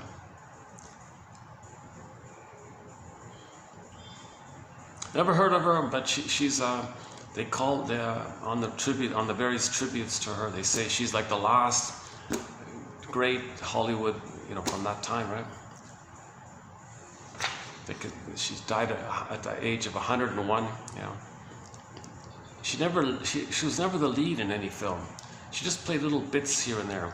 And all the tributes were saying, whenever she did show up, even though it was just for a short time, she lit up the whole thing. Like, she saved the whole film. Like, she saved a lot of films with her kind of warm charm, charisma like that. She does have a warm kind of...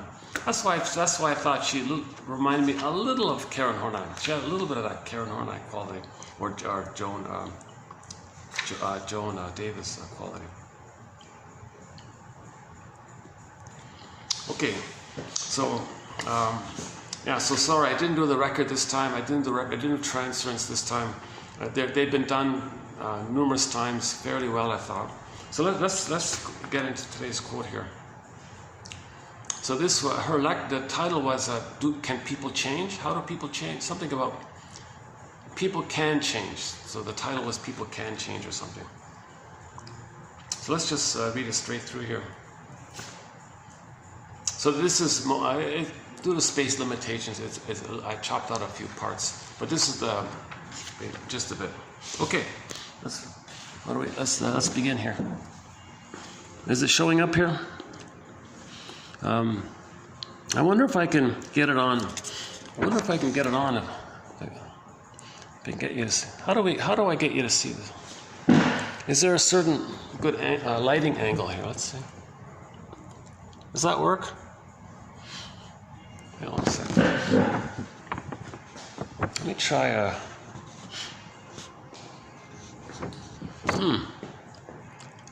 Where can I get it clear?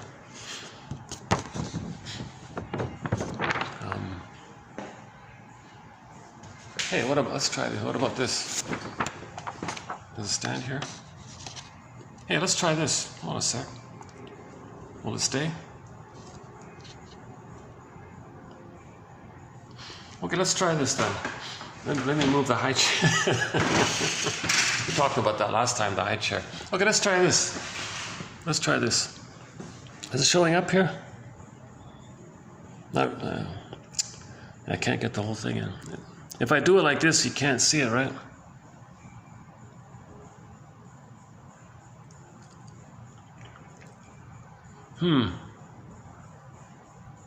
Can you see it? Any feedback? Can you see it? I can't tell if you can see it if I do it like this, or if I just do it across. If I do, okay, so if I do it like this, can I go across? Or just hold it like this?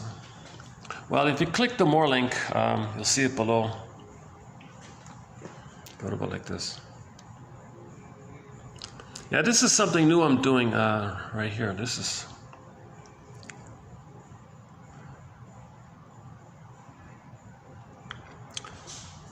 Well, if you can't see it, just click the more link.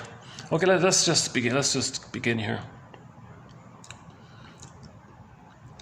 Okay, so imagine Karen Horney, the great Karen Horney, one of the mothers of psychoanalysis. She's got a great book called Our Inner Conflicts. That's a great book. That has won a Golden Windmills of the Mind Award. Karen Horney's book called Our Inner Conflicts. Her most popular book is her last one called Neurosis and Human Growth, which is good also. Now she's famous. She's kind of famous for her book called New Ways in Psychoanalysis. That's the one that kind of humanized everything, and she kind of freaked out all of the controlled characters. So she got so she branched off and created her own institute, and everybody followed, and most of the people followed her. So she's a legend. She's an inspiration for a lot of people and all that. So she has. There's only one. Unfortunately, there's only one little audio of her. There's no video of her. But I know if you go to Wikipedia, Karen Horney, and at the end there, with the links there, there's a link there that takes you to an archive of her speaking, of one of the essays like that. It's about an hour long, about transference love, about the difference between regular love and this rigid, compulsive, demanding love called transference love. So that's neurotic love. I think she called it neurotic love or something. That's a good little, but you can hear her voice. Now she did it just before she passed away. She's a little tired like that. But she got that, you can still get a sense of who she was and all that.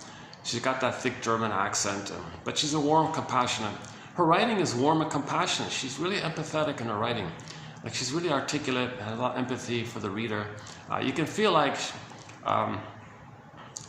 yeah, like I wish you were my mother. Like I wish, like you want an intelligent, warm-hearted kind of person, right? So yeah, let's try this one. All right, those people. Okay, so she's talking about something very basic and general here, but I think it's worth covering here. Okay, those who are convinced that human nature cannot change usually have not only a static but a pessimistic view of man. Okay, so she's talking about the cynics and all this, right? Those people. Their conviction is that man has always been and always will be greedy, envious, cruel, vindictive, and destructive.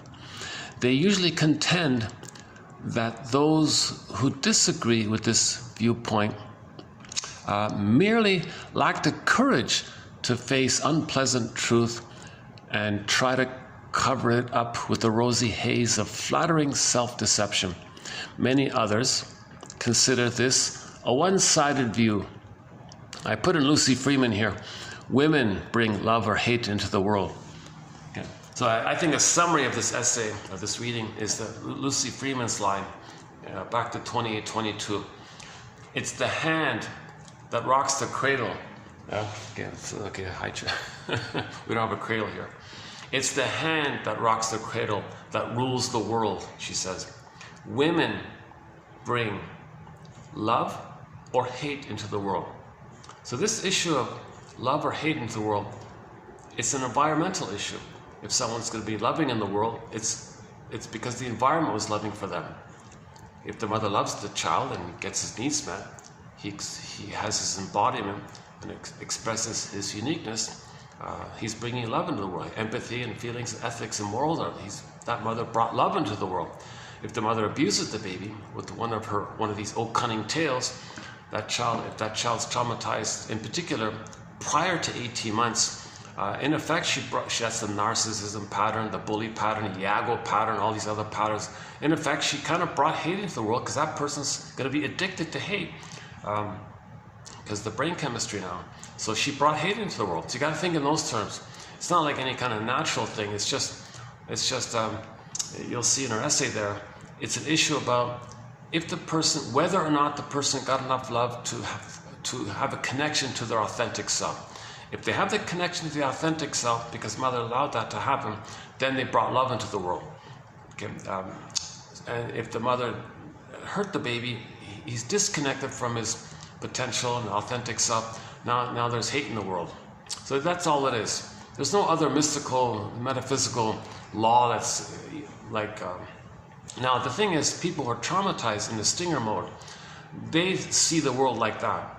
They don't understand the post 18 months world. They only know the prior 18 months world of infantile megalomania.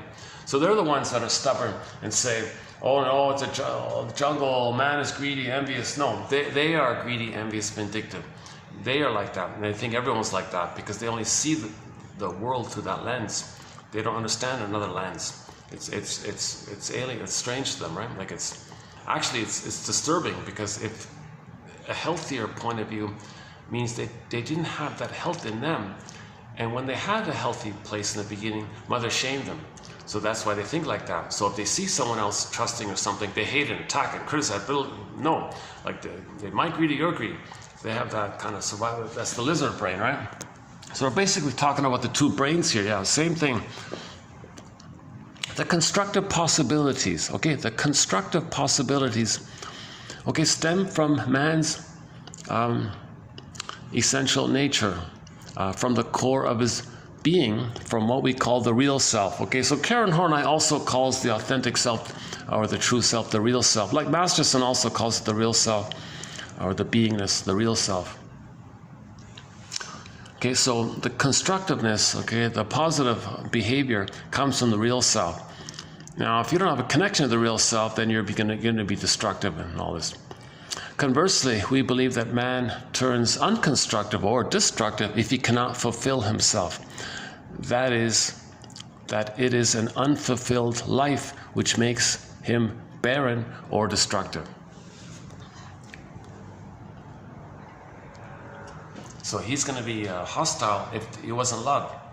Anger is an expression of not being loved. If he's loved, then he loves. If he doesn't get loved, he's angry. Simple kind of thing. So in the Disney film, when the needs are met, the positive feelings zoop away. You go back to the survival brain, and anger's there. Okay. So anger's not like some basic thing. It's just, anger's not a primary thing. It's not even, it doesn't have to be there really.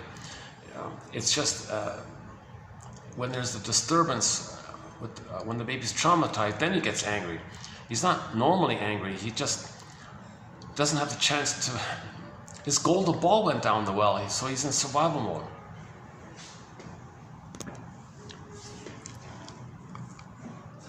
A child's development. A child's development. Just as a tree needs certain conditions for its growth, so does a child. If the environmental conditions are favorable, a child develops whatever particular potential he has. He does so because, like every other living organism, he has the innate urge to grow. The innate urge to grow and to be and express his uniqueness. It's a natural, innate thing by nature. Right? Under conditions unfavorable to his growth, his development can go awry.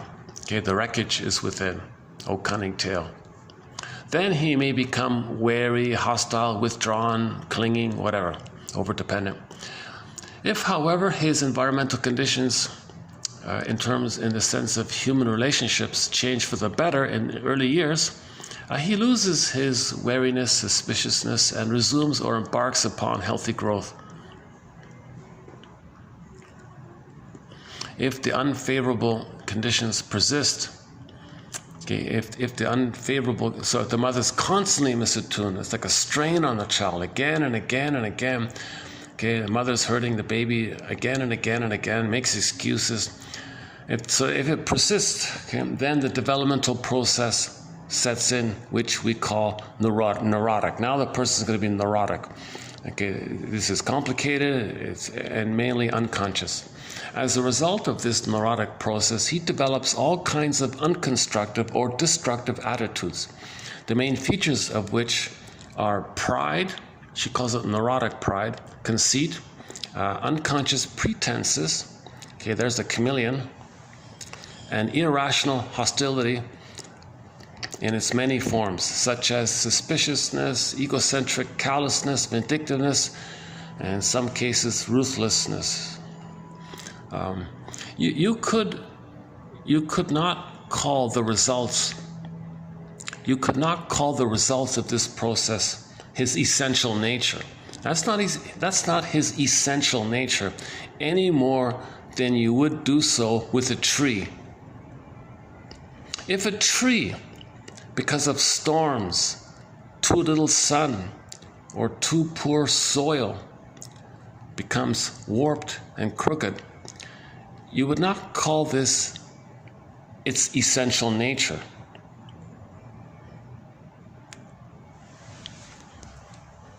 Yeah, so anyone who's being rude or something, or hostile or something, or pessimistic or sarcastic, that's not his essential nature. He was just abused again and again and again, and he ends up with that. That's not his essential nature. Okay, if he's very sarcastic and belligerent or something, that's not his essential nature. He wasn't born like that. You're born with the potential.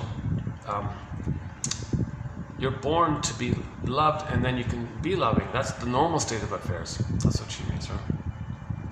So that's another empathy area. So if you see someone being, let's say one guy is a road hog, or let's say somebody's a road hog or something. That's not his essential nature. He wasn't born to be a road hog. Then the environment created that.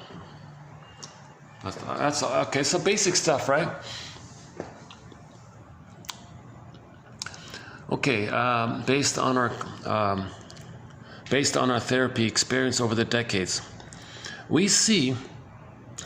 Okay, so for example, so we see that a person who is prestige-ridden or power-ridden or arrogant and vindictive, or the other way, very compliant to the point of making meaningless self-sacrifices. Okay, this is like people who give too much, like the martyr, like that, they're hurting themselves to please you all the time. Similar area. This is driven. Okay, they are driven to have such attitudes by powerful unconscious forces.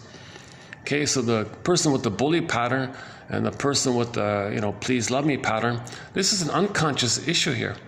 He cannot be other than aggressive or appeasing. It's like a compulsion, right? He develops anxiety if he can't be that way. Yeah. So if the narcissist can't be narcissistic, he'll be anxious. If the pleaser can't be pleasing, he might be anxious. Huh? The driveness is what we call compulsive. Yeah, I deleted that second part there. I didn't get this part by her. She says maybe in ancient times, if somebody has this rigid compulsiveness, like the bully pattern or like the pleaser, he hurts himself to please you. In like thousands of years, he's possessed. They would say something like that. I don't know how helpful that idea was. I took that part out. You could not call the results. Wait, where are we here?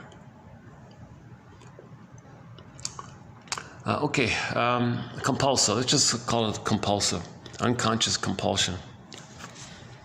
He doesn't what he wants. He doesn't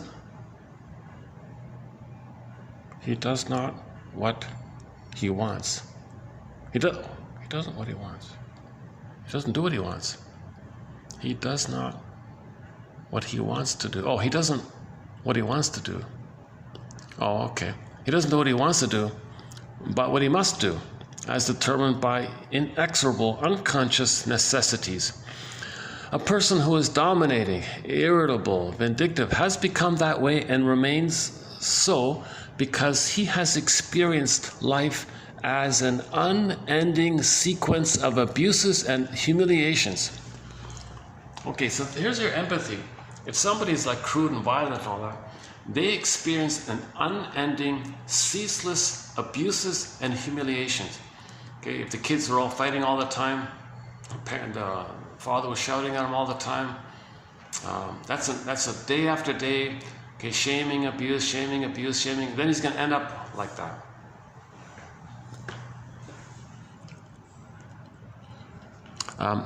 Can we call such hostility part of his inherent nature? Oh no, of course not. In the old controversy about whether hostility is innate or acquired, we can most definitely say that it is acquired. Now, what is acquired? Okay, what is acquired can be changed. For instance, as a hostile person experiences the compulsive nature of being against people all the time, and the futility of it, the futility of using people as a means to an end, or his vindictiveness, or scaring people, he can have 20 lifetimes doing this. It doesn't heal him. If he can get to that awareness, okay, if he can get to the awareness, Janov calls it, it's the death of unreal hope. That's the birth of new life. If you can get to that kind of place. So the person with the bully pattern that she's talking about, yeah, they can have 20 lifetimes being a belligerent character or whatever. It's not going to heal and get back their embodiment. They're not going to get Snow White, you know. When they realize that moment of recognition, that's the death of this unreal hope. Okay.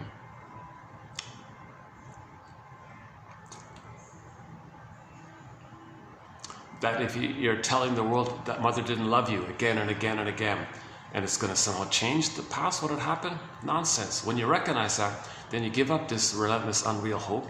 That's the birth of new life, right? So, what's acquired, we can deal with it, huh? Yeah, that's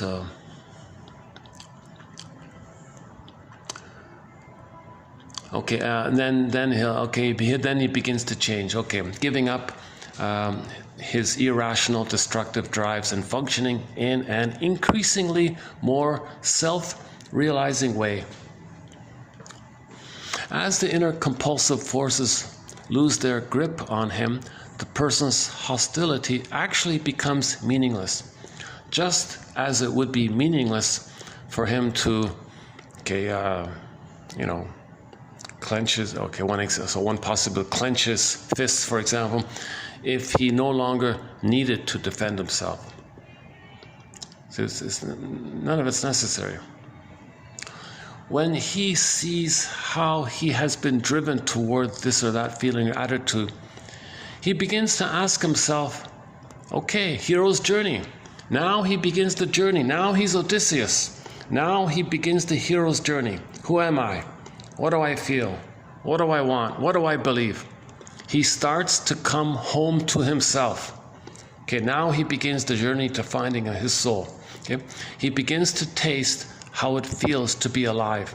And since feeling alive is the most precious thing that we have on this earth, he wants more of it. Yeah, so that's true. Once you begin this journey, like once you start that kind of question, like, who am I? Once you start, you can't go back. Like, you got to keep going forward to finding home. That's why Odysseus always kept going forward to his home. Now, he had some temptations, but they weren't really temptations. They were just like, yes, we call them temptations, but they were just the temptation that they're referring to is how the baby was powerless under the mother's persuasion. Mother said, oh, just stay one with me, and we'll be two peas in a pod. Now, if you have your own identity, I'm going to withdraw. Stay with me, I'll reward you. Baby's too tempted by this. So he's reminded of that. That's why he kept going forward. Right?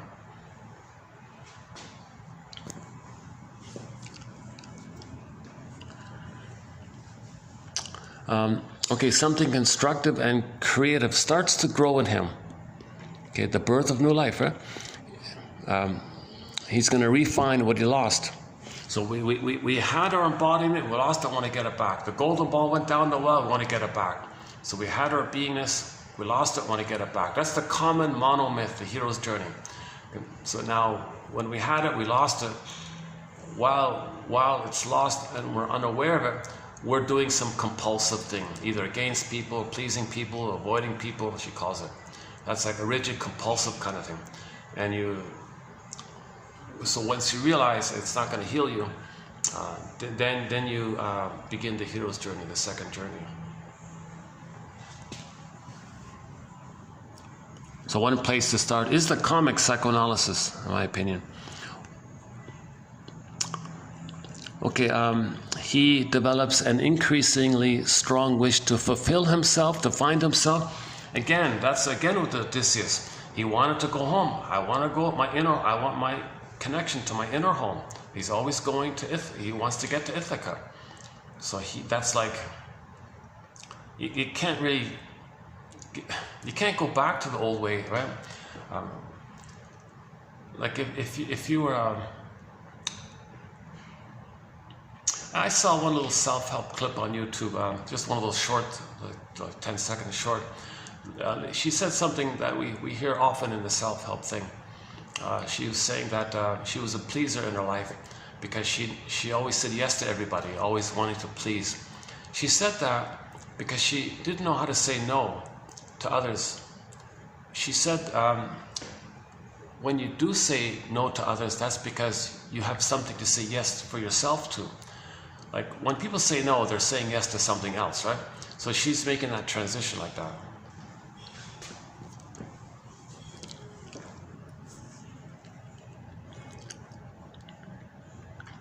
Okay.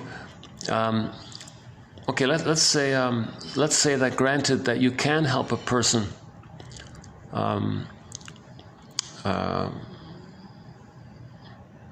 but if this person remains in or returns to the environment or culture that originally made him sick, will he succumb to the adverse influences again? No. It's just the opposite. A person who has acquired a positive, productive attitude toward himself and life in general through therapy will in turn exert a positive influence on the people around him. Our experience as analysts has convinced us that the alternative to a pessimistic view of human nature is that he has, as do all living beings, an innate urge and capacity to realize his given potentialities. The hope of humankind for a more constructive living together is not an illusion, but a realistic possibility. We must recognize that this possibility will not materialize without effort on the part of every single one of us. Right?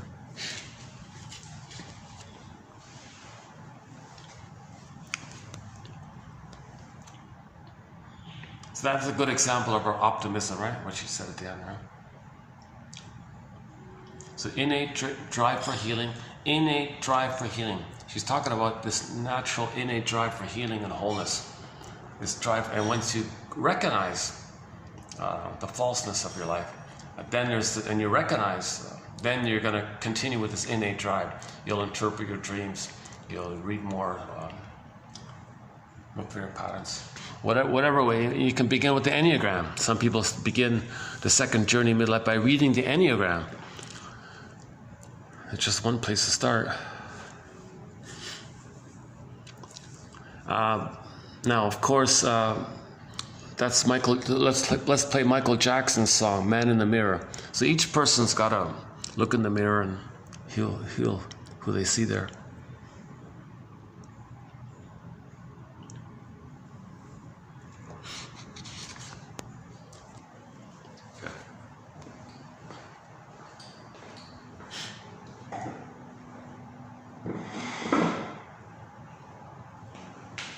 if I sit over here? Yeah, I can sit here. This is the first time I'm getting too much AC.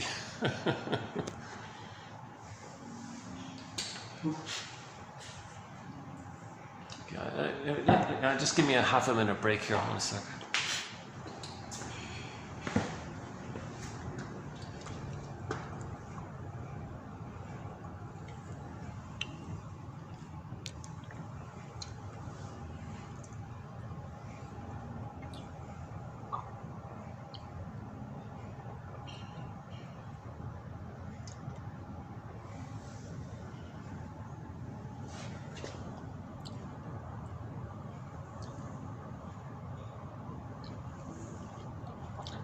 Oh yeah, we have one quote from the Spider-Man film. I think it's the 2012 one. Is that right? At the very end of it all, at the very final scene of one of the Spider-Man films, there's a teacher talking to the students, and she says to the students, "Dear students, some teachers say that literature asks 10 questions, that all literature boils down to 10 questions." She said, "Oh no, let me help you out here. It's not true. All literature boils down to one question. 3 little words, right? It begins with who and it ends with I, that one." Maybe we can play the logical song, Supertramp's logical song. Please tell me.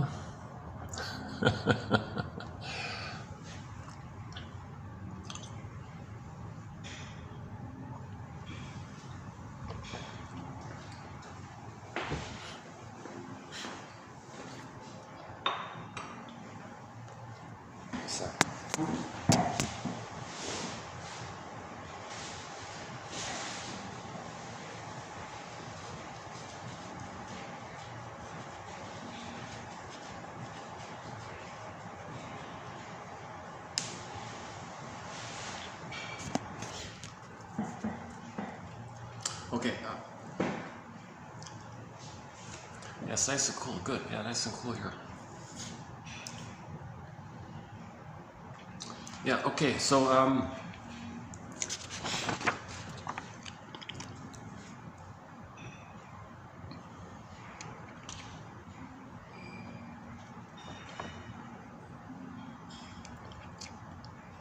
So you can see her writing, right? It's clear. She writes kind of simply, clearly. Now this wasn't like something that she was writing in a book. She was speaking. Keep that in mind. Maybe that's why it's a little informal.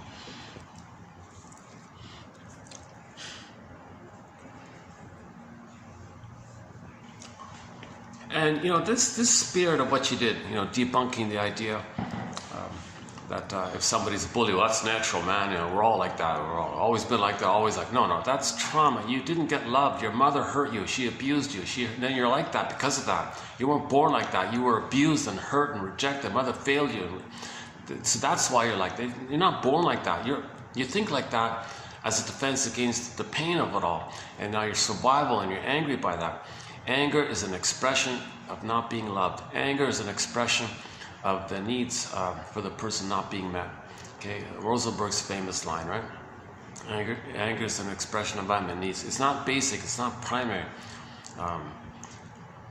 If like her example, if the tree is experienced rough weather and the soil wasn't right, all these, what is it? The storms and not enough sun. Okay, then the tree gets all warped. It wasn't meant to be like that. The environment created it like that. The environment created it like that. So if you see someone in the stinger modality, the environment created like that. If you see somebody with the Iago pattern, the cynical, sarcastic, sneaky one, the devious ones who spreads rumors against others because they want to see goodness damaged because mother damaged their goodness, and they've identified with her. To have a mother, they got to see goodness damaged. That's the Iago one. Envy's there. So yeah, back to the inside out. Envy's at the console, right? See, envy's at the console. Okay, that means is the issue of the feeding, the breastfeeding. And we see that because the anxiety image, she has the gaping wide mouth. That's the oral trauma. And the baby teeth there. That means the oral trauma. Or alternatively, the poor baby couldn't find the nipple. And then, mother, where are you? The baby used his thumb. That's abuse.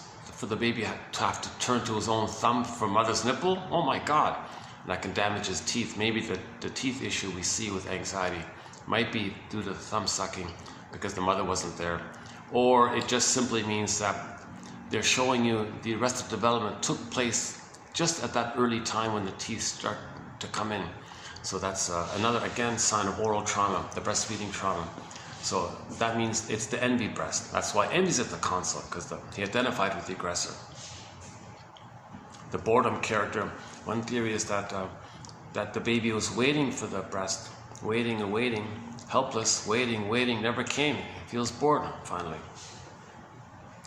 And then if nostalgia is going to be on the console, nostalgia relates to creating something in your past that's timeless and happy.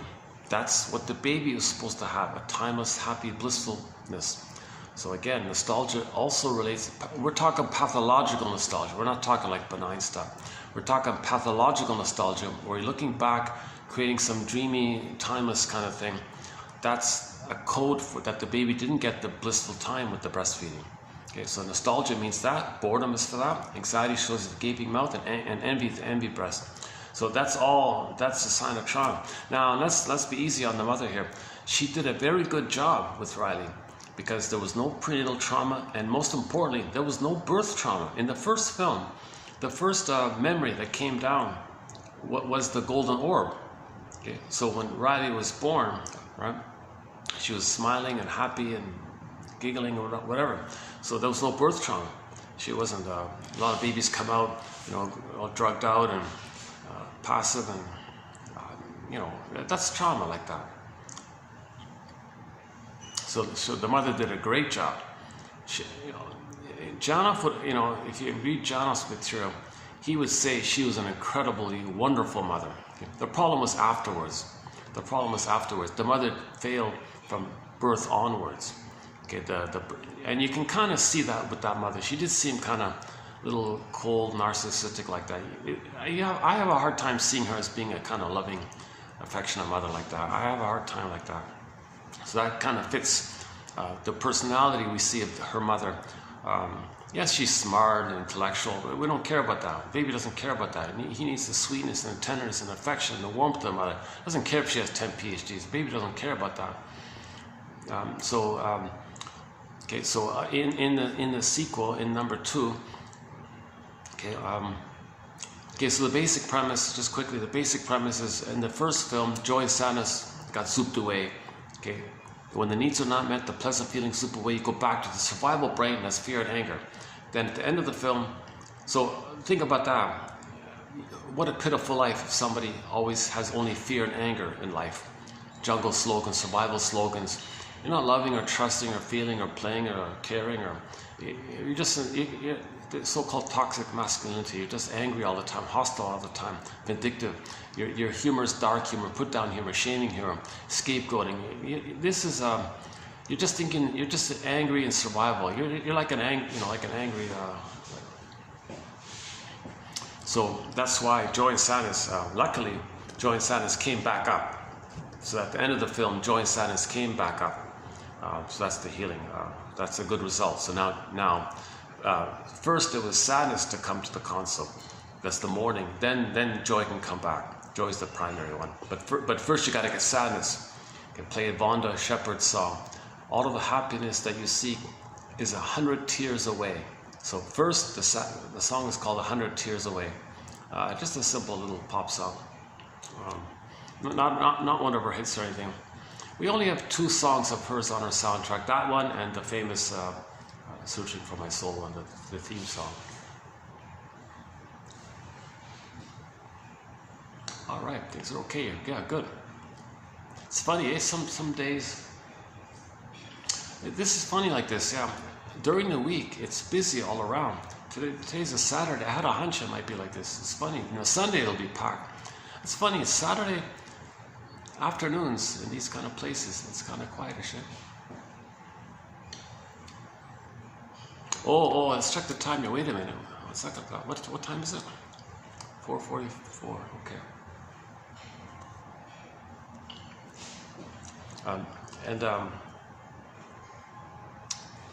Okay, so in the first film, that's the basic pattern, right? Joy and sadness zooped away, that's the golden ball goes away. Snow White's frozen. Similar idea. Then it came back. Now, how did they come back? Okay, when you feel the shame, rage, and disgust at what your mother did to you, and you feel that, okay, you'll get it back. See, in the grieving process, there is a period of recognition. Oh, I can't believe it. My mother did this. Okay, the truth will upset you free. You got to get to that painful truth. Okay, and we saw that in the film. It was with the help of shame and rage that got back joy and sadness. So we saw that scene when they were flapping at the windshield like that, at the glass like that. They couldn't get into the console. How do they get? They're trying to come back. Joy and sadness are trying to come back. How do you get them back?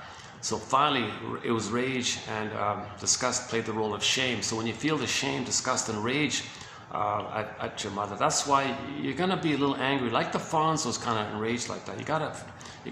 In the grieving process, there's gonna be a little phase of that. It's not forever, just a brief recognition. Like, Jesus, I can't believe this. You betrayed me, you used me. You didn't be a mother. The essence of mothering. What's wrong with you? Like, you're going to be shocked and disturbed and disgusted and enraged. Then you validate yourself, and now to get to that place you need knowledge. You got to make it safe. So these quotes kind of like give you knowledge, and thinking the way the thinking the way the shrinks think also helps like that. Okay, then that's the end of the film, right? And now, so in the sequel, the same pattern. Joy and sadness are going to get zooped away.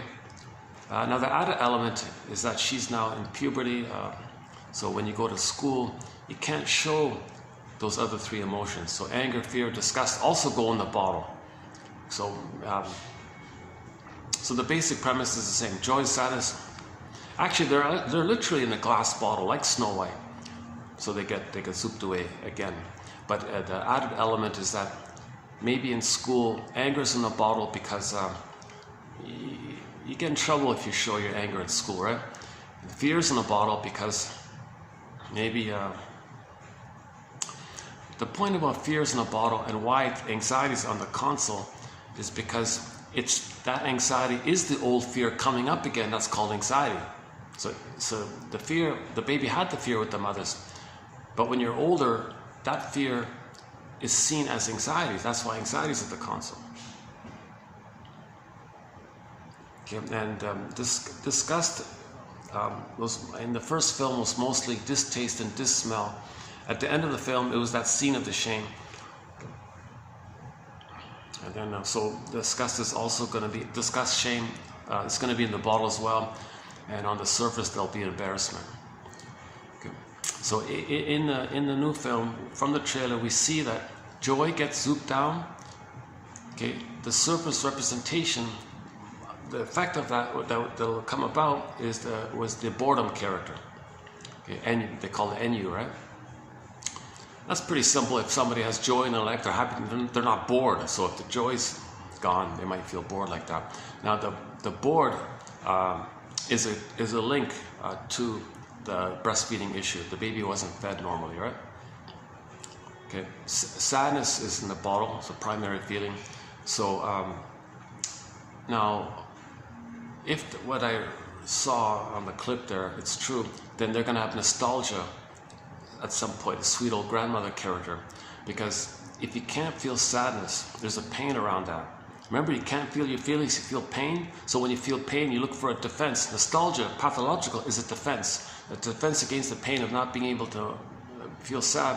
You dream back to some dreamy kind of place in the past, okay, and elaborate it, twist it, blot out the unpleasant parts, highlight, vivify more the positive parts, make it timeless, make it like that the dream you had back then came true and you're in that place. and you're dwelling in this blissful place. And that's code for the echo of you wanted to go back to the oneness with the breast. Even Fodor says it might even be the uterus, the oneness. You want to get back. Anyways, it's the blissful oneness that was missing. So you use nostalgia in that area. Anyways, as long as your past daydreaming is about timelessness, you lose yourself in there a little bit, and you feel kind of like you don't got to face the pain of reality. You don't got to face the pain of mourning. You don't face the pain of the hard work of mourning. So you just think something in the past. Find some happy time in your past, make it happier, blot out, cherry pick a little bit, and elaborate, and imagine that you did have some dream back then. What if it came true? If this, if that, oh yeah, wow. And you just stay in there like that. So we did 3 videos on nostalgia. It begins, today's, let's see, today's 6, right? 5, 4, 3, and 1. So if you go to 28, 31, 2 and 3, those 3 videos are all on nostalgia. Interesting material. Plus 38, 30, plus 28, 35, the first 3 quotes also on nostalgia. Okay, now if nostalgia is not going to be at the console, that's okay. It still makes sense, because if Riley experiences a loss and they gotta feel sadness, that's going to link to the fear around the loss of the needs not being met. Okay, that means the fear of not having an identity to have sadness to mourn. So anxiety is going to do double duty. Anxiety is going to represent the fear with the mother, and with the fear with the mother, you lost the capacity to mourn. That's why that's so. If the person does have anxiety at the console, represents the old fear with the mother. Okay, in living life. Embedded within that, the loss of identity means they can't mourn, so sadness is in a bottle as a result of that. So okay, so either way, anxiety can do a direct line between anxiety and fear, anxiety on the conscious, fear in the unconscious. Okay. Now, or it can be anxiety at the conscious for both fear and sadness in the unconscious. Or if they do nostalgia, then nostalgia could be on the conscious, then it'll be linked to a straight line for sadness in the unconscious. Okay, so anxiety, fear, nostalgia, sadness. Okay, we mentioned the boredom, ennui, and joy. We mentioned that. Embarrassment, shame. Okay, and we mentioned fear. Did I miss anything? Oh, envy and anger. So anger's in a bottle. So of course, envy is anger. Envy means hatred of the good. The breast wasn't an ideal breast, it was the envy breast. Baby sees the mother's hating his goodness, that's called an envy breast. He identifies with the aggressor, that's why envy's there. And related to the envy, at the console, anger's in a bottle, they show you the sarcasm that's deeper, which is even a very vindictive and contemptuous and rage. So if you take the envy, anger, and contempt, they show you there, that's the wicked witch. So joy and sadness is like the Snow White in a glass bottle, like a Snow White wicked witch. But they don't use fairy tale. They want to put emotional words instead of the fairy tale. So it's like an interpretation of a fairy tale in effect. So that's a sign of evolution, that we're putting more words to it. Soul Doctor. Pete Doctor, the Soul Doctor. Oh, Alex, not yet. All right. So he wanted to give us emotional literacy, right? So that's why he's putting words to it. People watch fairy tales. They don't pause and talk about it. Well, they use that as escapism. Well, that's not what it's about. When you see a fairy tale, that's like a message. That's like a letter. You got to unpack it. You don't just watch it very amusing and forget about it. The fairy tales are it's like a letter from you to you almost. Like when you wake up in the morning and you get a dream like that, that's like a message from you to you. It's like an unopened letter, he said, right? Language of the soul. So if your soul sends you a letter, don't you want to read it, kind of thing. If you see a fairy tale, don't you want to regard it as a letter, like that kind of thing. So Inside Out is a little more clear like that.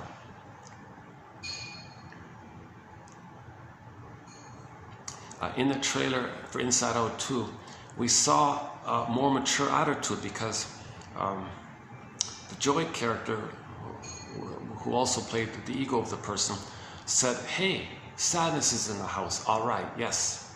Because in the first film, they had to tolerate sadness. And Joy would, she had like a circle. Sadness, I want you to sit in this circle here. She pushed her toe, maybe she pushed, you stay, keep it to you. I don't want to welcome you. You're there, I tolerate you, but I don't really, you're kind of annoying. But she learned from the first film, you need sadness to have joy. All of the joy and happiness that you seek is 100 tears away. What's the line again? All the joy for which you seek is closer than you think. It's just 100 tears away. I forgot the rhyme. So in the trailer, Joy was happy that sadness is there because the ego, means the identity is there. We're happy when we have our identity. If you can feel sadness, I mean like a healthy sadness in relation to admitting a loss. When we say sadness, we mean there's a loss and you naturally feel sad. If you can't feel sad with a loss for a little time, now you're getting into complicated grief and aggravated grief. Then there's pain around that, and then you get melancholia, and now you're getting, nostalgia becomes pathological nostalgia. So you're not living life anymore.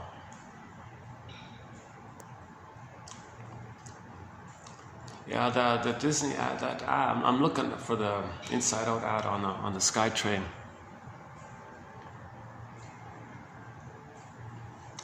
Oh, the pool will be busy if I go. Yeah, they got a little balcony on the 30th floor. Oh, this is working out well. I'm so delighted. Yeah, this is the second time I've had it like this. Oh, this is wonderful, yeah. Oh, this is wonderful, yeah. To have a room like this and they kind of leave me alone now. Right, that's great.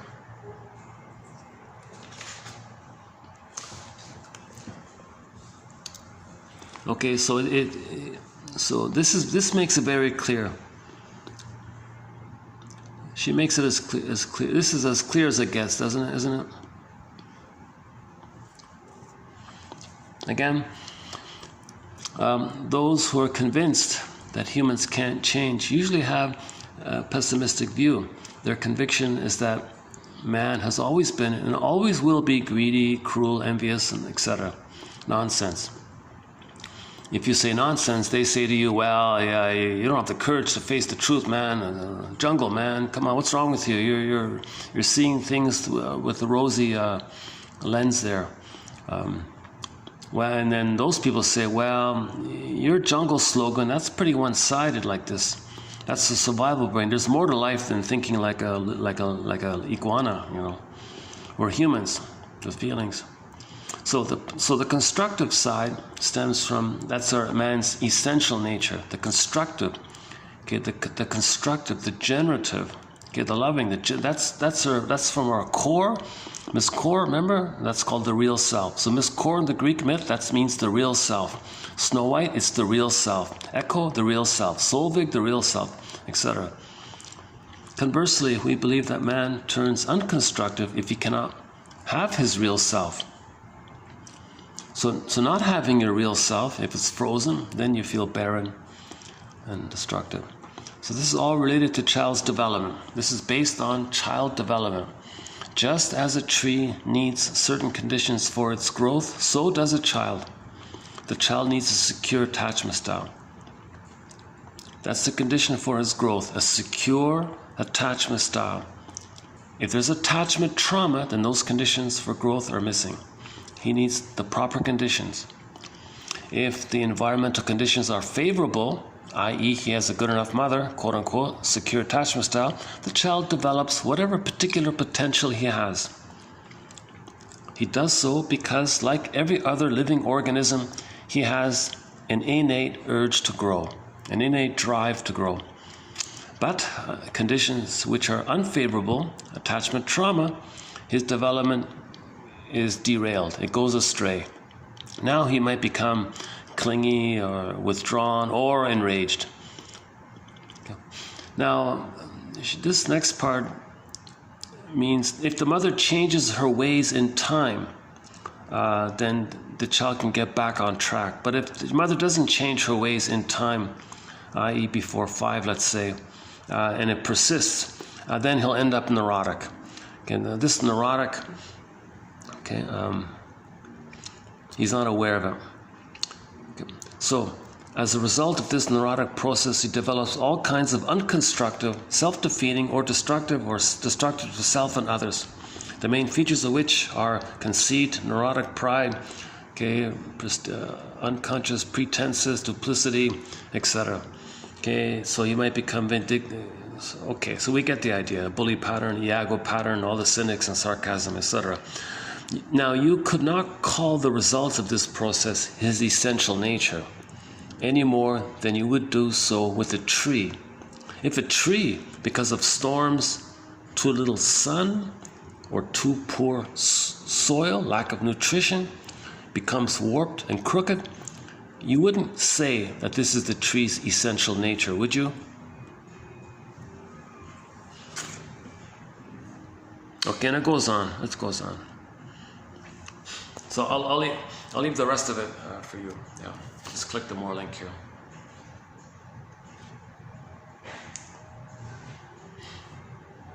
Maybe I need to change seats here. Hold a sec.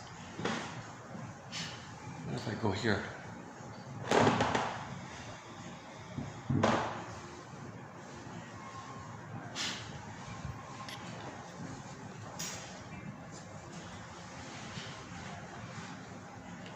Maybe just try this for a bit.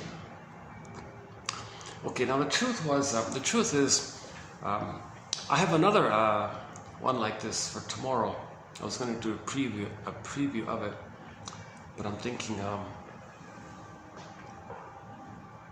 maybe I'll save it for tomorrow, right? Or just take it easy here. Yeah, let me show you what I mean is there's another little talk that she gave. So there's another talk. It's much longer though. Called "Feeling Like a Victim." Well, she calls it "On Feeling Abused." Also, 1951, just before she passed away. She passed away in 52, right? So she did a speech at the town hall or some conference or something, I forgot, called "On Feeling Abused." So this is for the clingers and the pleasers and who feel like a victim all the time. When speaking of feeling abused, wait a minute, if I'm going to do this, let me, what do I hear? Oh no, I can maybe do it here. How about here?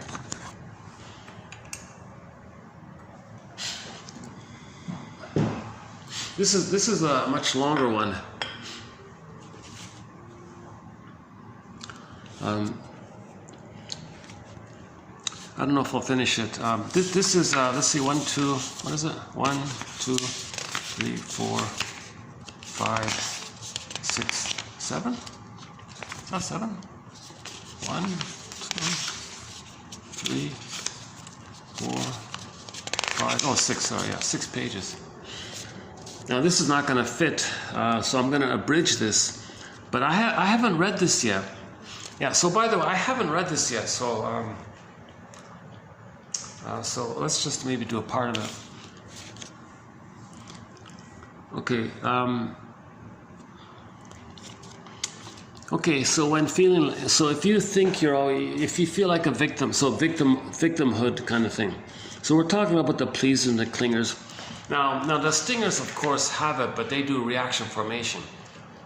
They see their victimness, their masochism, their self-defeating onto others. They have it, but they see it onto others and shame them because they're the aggressor now. They've identified with the aggressor. The pleasers and the clingers and all that, they maintain that original state. They maintain that self-defeating, childlike, I'm a victim kind of thing. Okay, it sounds awful, I know. Now the stingers, they had that as well. The trick is they just project it onto others. Oh, you're the victim and they're the aggressor. But they still have it within. They just make themselves unaware of it when they project it. Shall I compare thee to an onion? So their belligerence is a mask over the underneath being victim. So being the aggressor is just a cloak that they're a victim underneath. They don't want to feel that vulnerability. They see their vulnerability onto others and say they're no good. They play infantile God like that. So this also applies to the stingers, but they're too addicted to shaming the others, who's them, because mother shamed them, and they're addicted, the little white flower. Remember, when the baby's abused, he's still in that place of the blissful oneness of the mother. So if he acts like the aggressor, if he is the mother, he's one with the mother. And if the mother shamed him, he shames himself. But the trick is he finds proxies to play him, shames the proxy that distracts him for the mother hurt him and he hurts himself when he hurts the other. So he's very addicted to this. It's a way to not feel how mother hurt him because he is the mother now. So that's why he's very reluctant to think that he's a victim. I'm the aggressor now, I'm not the victim. No, you're the mother who aggressed against you. You're just finding proxies to play you to aggress against, to not feel how mother hurt you, because you are the hurting mother, and you did that because you gotta have a mother. That's how you survive. That's how all babies have to have a mother. The only way for the stinger to have a mother is to be her. So what did she do? Well, she hurt him, so he'll hurt himself. So he is a victim, like quote unquote. He is feeling abused, but he's going to be the abuser who abuses himself, to be loyal to the mother who did that to him. But the trick is, he makes him unaware about when he finds proxies to play him and shames them. Now, when he finds a proxy to play himself, it doesn't eliminate that he was hurt by his mother. He's just replaying the thing in a distracting way to make him unaware of the pain of being abused by the mother. So even though he's the aggressor, he's still abused underneath. So the abuser is abused underneath, and being the abuser makes him unaware that he was abused underneath. Like that, right? So the clingers will know this immediately, but the stingers won't know it, put it that way. When speaking of feeling abused, I refer to a neurotic phenomenon which is well known to psychoanalysts in all its multiple facets. Clients may dwell on the harm done to them by previous psychotherapists, for example, by other doctors, for example, by their boss, by their wife, by their friends, by their parents, by their siblings, etc. In more diffuse ways, they may also feel themselves to be victims of social institutions, of fate in general, etc. Okay, now you got to keep it in mind. This is the clingers from the point of view that the clingers can understand this. The stingers reject all this stuff. This whole topic, they mock it and shame it. Doesn't apply to me because they've identified as the aggressor. But shall I compare thee to an onion? If they are able to look under, do the onion, then do the onion. Oh my God, is that do the fawns? There's a song on Happy Days, do the fawns. I just saw that. Right? No, don't do the onion. Oh my God, that's sounds like a dance read. That's like a strip dance. Oh, no, don't do that. No, forget that. Scratch that. I mean, recognize that your negative behavior is a defense against the underlying issue of not wanting to feel vulnerable and having been abused by the mother. That's what I mean. Okay. The particular content of such complaints varies infinitely. The emphasis may be on the general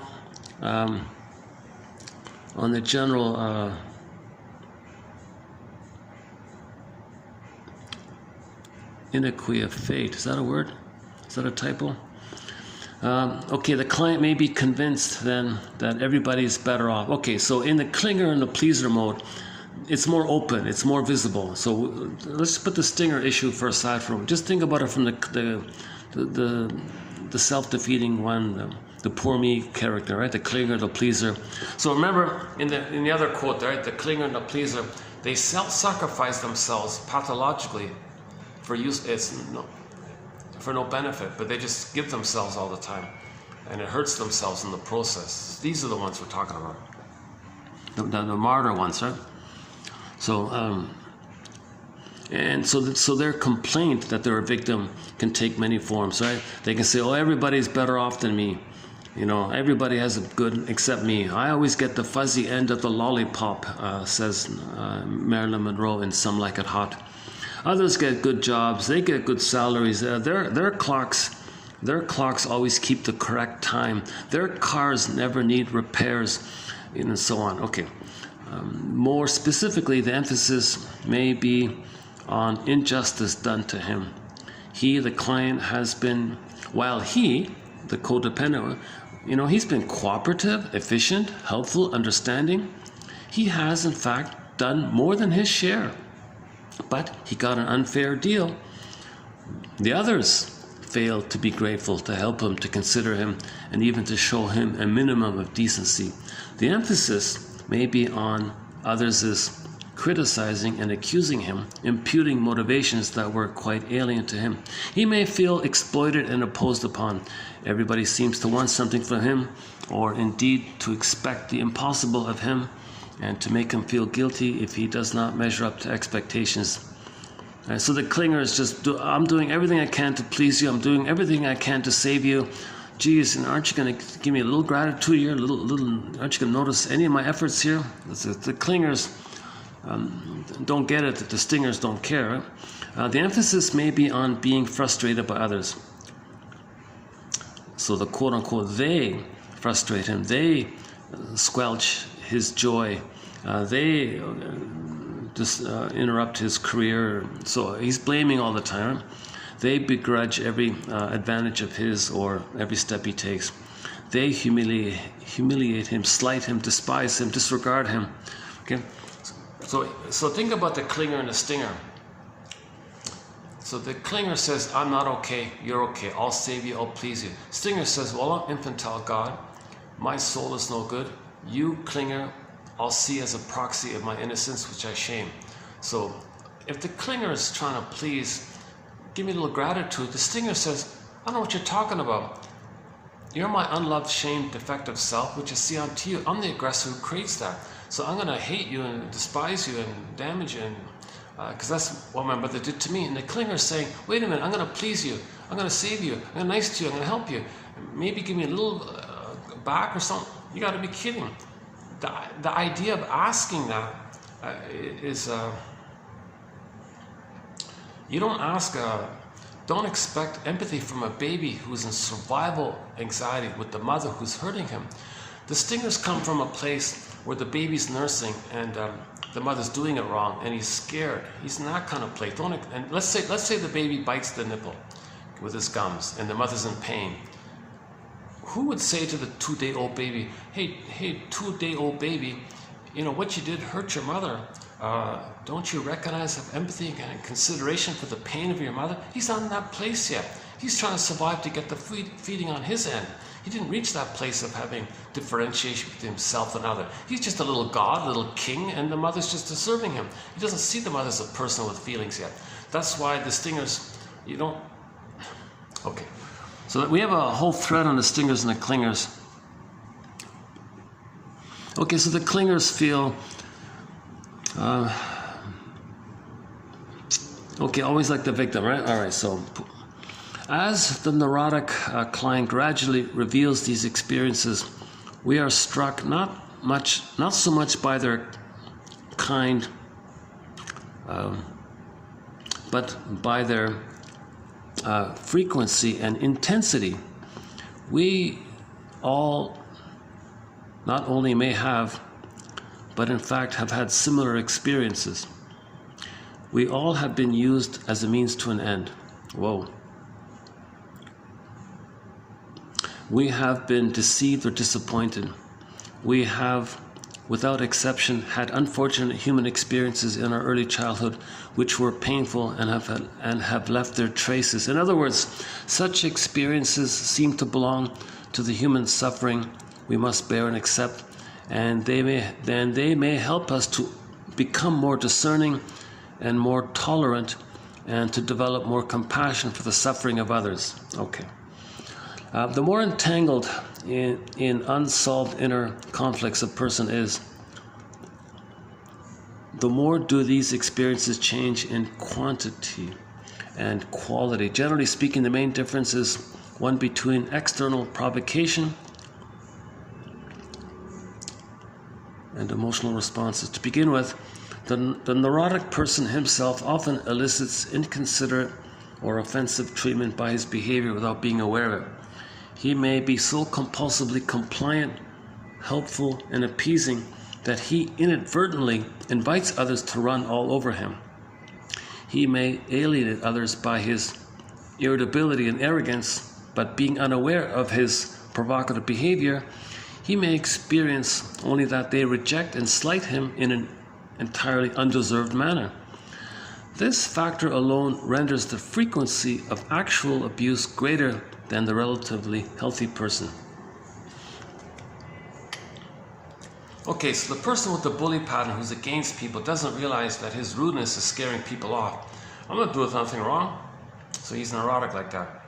Okay, the clinger doesn't realize that if he's so pleasing, that others are going to walk over, others are going to take advantage of it somehow.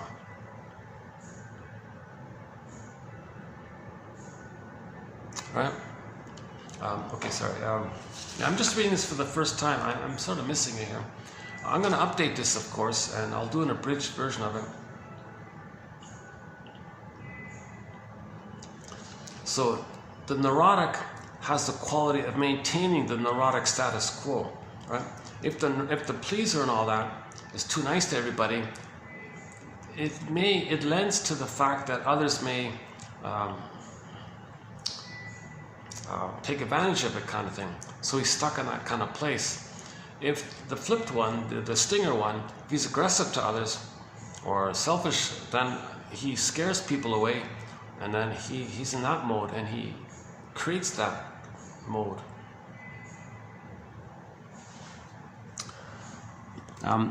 Okay, hang on.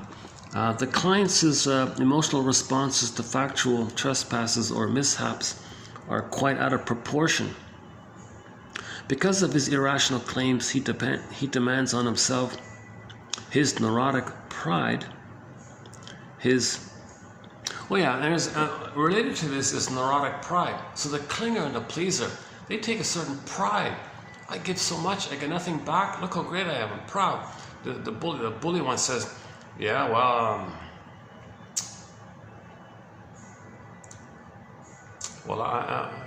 this is a jungle, survival brain, and I see everyone in a negative way. I take refuge in the time of when I was in the uterus. I was a little king. He feels proud. That's called neurotic pride.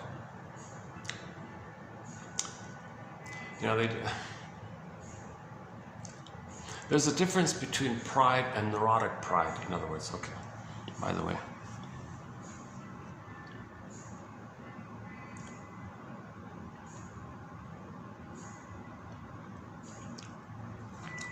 Well, you know, I'm not prepared. I realize I haven't read. I got to read this first before I realize this first page. I'm kind of not very clear, am I?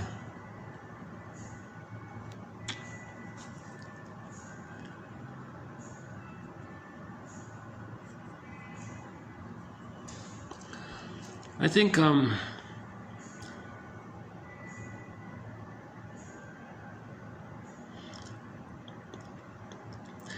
okay, let's see.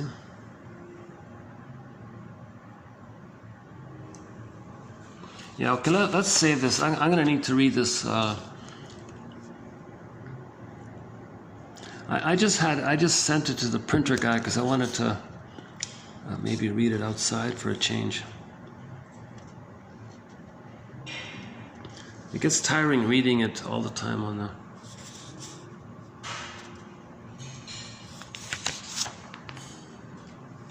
Defense against recognition. Clients who are familiar with this defense function may themselves catch on quickly to any emergence of feeling abused. Instead of wasting much time justifying the reproaches felt against others, they may take them as a signal indicating their need to avoid a realization of some emerging problem of their own.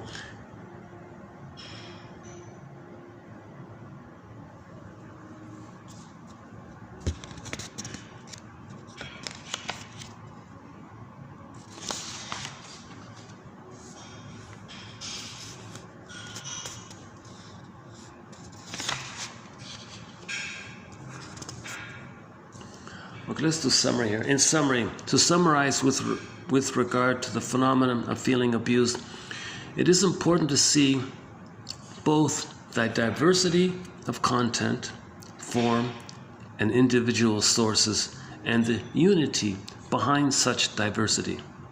Okay, this unity comes into clear focus only when we lump together all the manifold expressions of feeling abused and disregard for a while their particular sources in the neurotic structure. Only when seeing the phenomenon as a whole do we realize that it is an integral part of a whole way of living one's life outside oneself. Only then do we realize that it is a person's overall defensive structure against coming face to face with himself and his problems. Okay.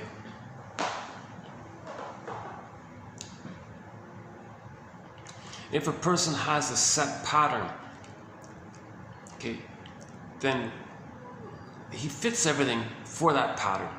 Like if there's a blueprint,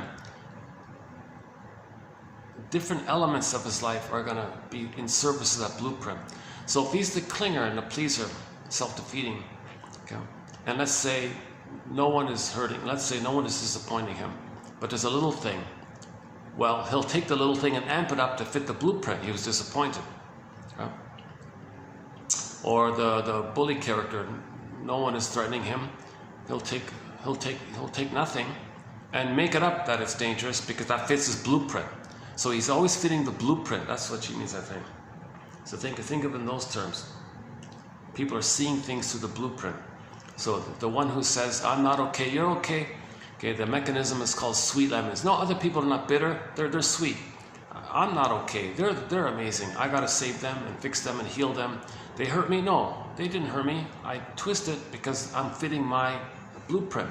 So all babies begin with, I'm not okay, you're okay. All babies begin with, I'm not okay, you're okay. But with the stingers, they can't do it.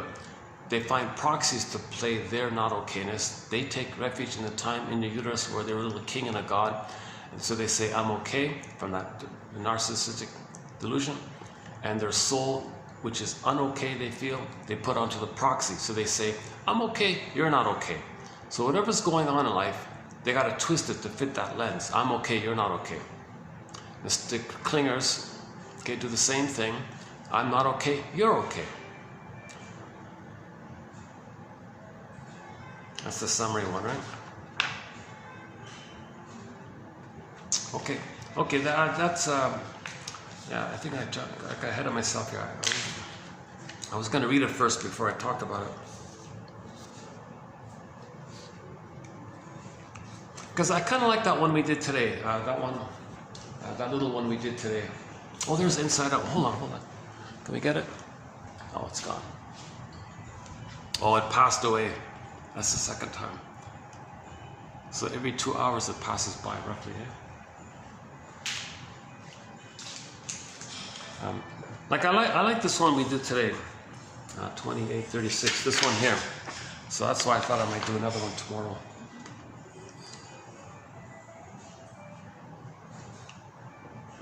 So once you start with these questions, okay, once you give up the false self, the symbolic acting out, the transfers acting out, okay, this unconscious hope for the fulfillment of old unfulfilled needs, showing up the mother, telling the world what your mother did by treating others the way your mother treated you, trying to show her up, repeating the disappointment, recreating the disappointment, all these various neurotic activities.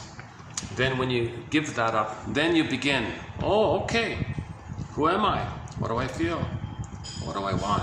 What do I believe? Then he starts to come home to himself. He begins to taste how it feels to be, now he's connecting to himself. Now he begins the journey. Now he's Odysseus. Okay, now we're Odysseus, right? The TV series, The Odyssey, starring Armand Assante, it has won a Golden Windmills of the Mind Award. So it's filmed in Turkey, international crew. One of the best directors did it. Armand Assante did a great job, I thought. And two of the songs from the soundtrack are on our soundtrack. One called Calypso and the other one, The Finale. Nice music. The composer was another famous composer, Eduard Artemiev. I think that's how you pronounce it. I'm not sure. I know because he passed away just recently. We got 2 songs from the soundtrack to the Odyssey on our soundtrack. Those 2. Now, if you can get the VHS, I recommend the VHS. When they moved it over to DVD, they cut out some scenes. Huge mistake. You missed a lot. Even the key scene with the sirens, they took that out. Can you believe it? That key scene with the sirens, where Odysseus tied himself to the mast, when the guys put wax in their ears, that whole scene, they took that out. I can't believe it. One of the best scenes, right?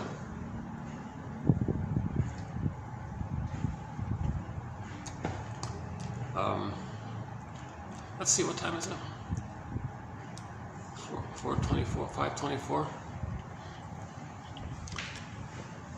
You know, since I'm nice and cool, I can probably go out for a little while. Let's see, where can we go? Let's see.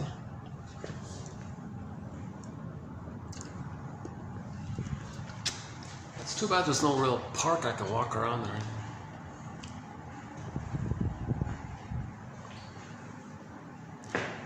There's just I can walk down one of the streets or something. That's about it, right? Oh gosh, these guys, yeah, that's great. So I think they're being a little nice to me because this is a new hotel, so they're being a little welcoming. Right?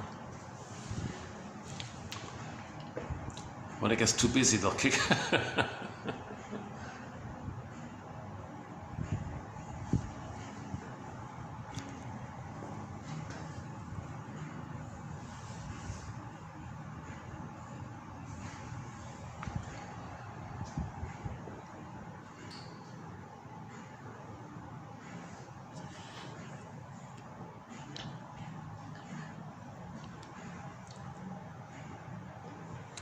Okay, give me a minute to pack up and put the things back in order.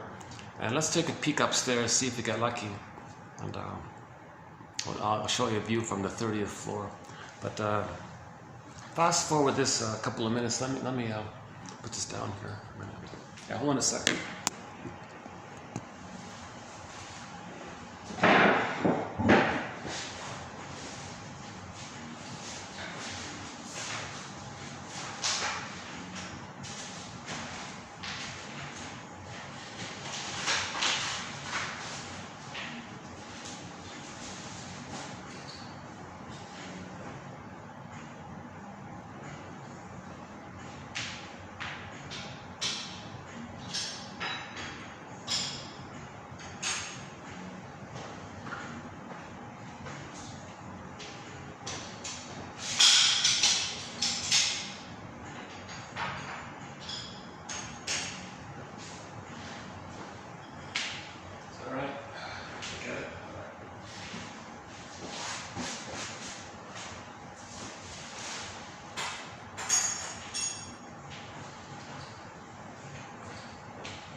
Oh, look at that, eh? All right. Oh, I should just stay then. Why don't I just stay?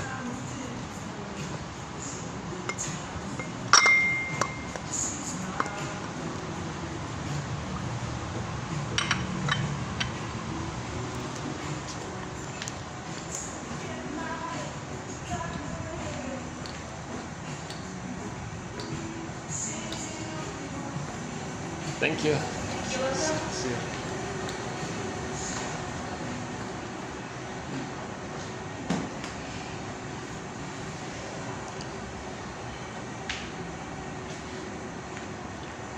Well, that's the quietest I've ever seen it here. Wow. All right, Saturday's. It's funny, eh? You'd think Saturday would be busy, right?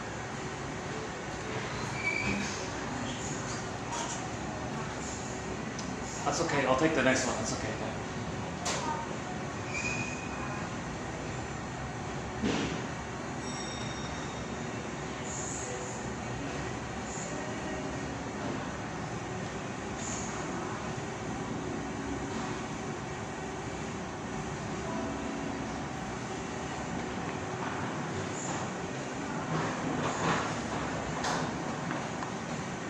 Oh, hi there.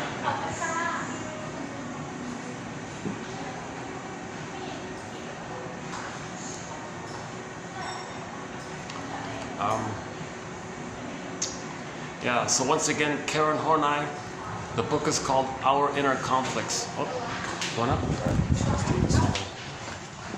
It's going up there too.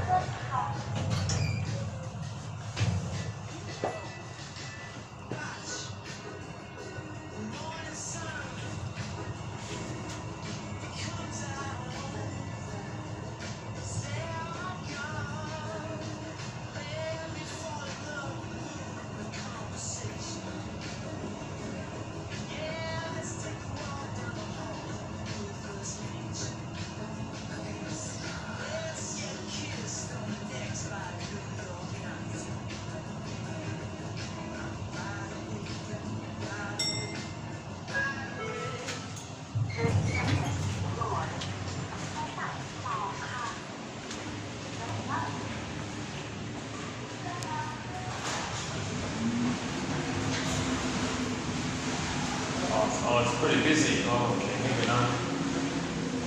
Oh, it's packed. Oh, the pool is packed. Oh.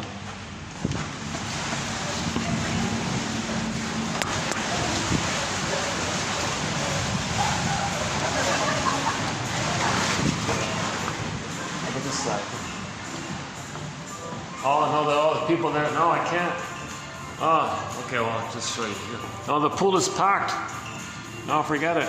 Yeah, I can't do it. I can't use the balcony. There's people on the balcony. Oh, okay, forget it.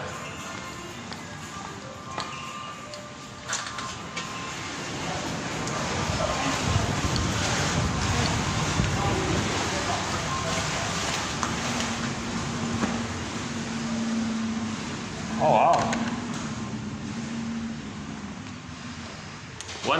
One time it was empty. Now it's totally packed. I can show it from here. Oh, from here. Yeah, I can't see it too much.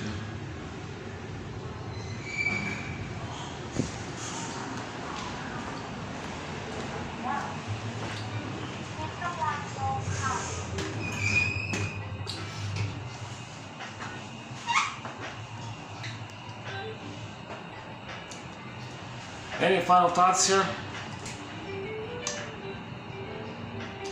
James F. Masterson's book, The Search for the Real Self, is another good introduction to psychoanalysis. The Search for the Real Self. The Search for the Real Self. Karen Horney also calls it the real self.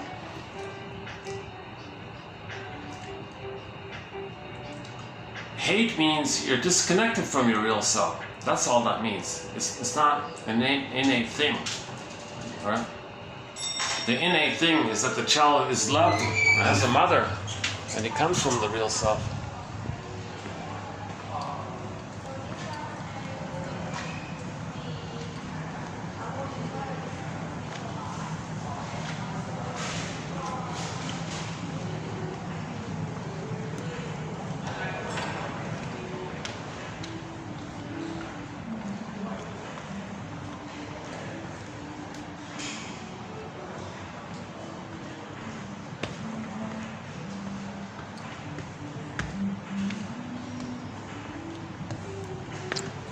I'm just thinking where we can go here. Hi there. Thank you. I'm just thinking where I can go.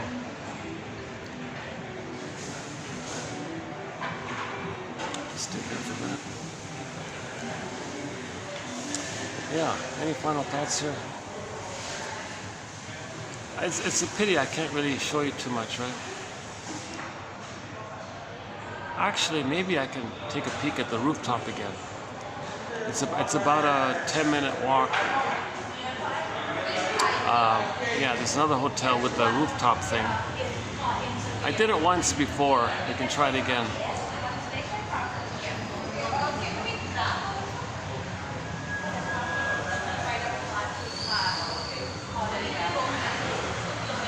I wish I had my laptop, and then I can pull up the complete file and just read randomly some quotes. That's always a great exercise, just to randomly read some of the quotes in the encyclopedia. And just in a couple of minutes, you'll get a aha moment. Like there's some really good ones. By the way, there's another lengthy passage from Karen Horney, the one on vindictiveness. A lot of people quote that essay of hers. It's called something on the value of vindictive. Which doesn't mean it's value. She doesn't mean like that. On vindictiveness, that one there. So she's one of the first people to really kind of specify this topic. A lot of people don't want to talk about that, right?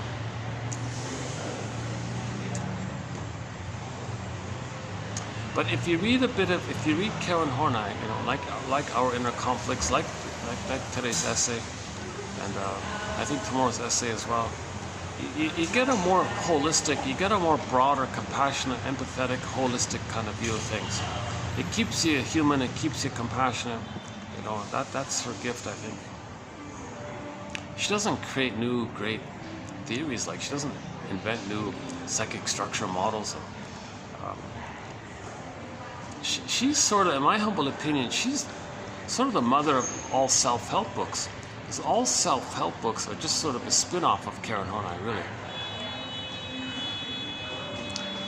She's the one that really humanized psychoanalysis, because up to that point, things were getting too rigid and too jargony, and it was controlled by, it was very controlled. They wanted to control it like this. She was saying, come on guys, lighten up here, let's see two sides of the thing. And so she wrote a famous I quit letter. I quit the Institute, and everyone signed with her, and a whole flock of them left because it was controlled by companies or whatever.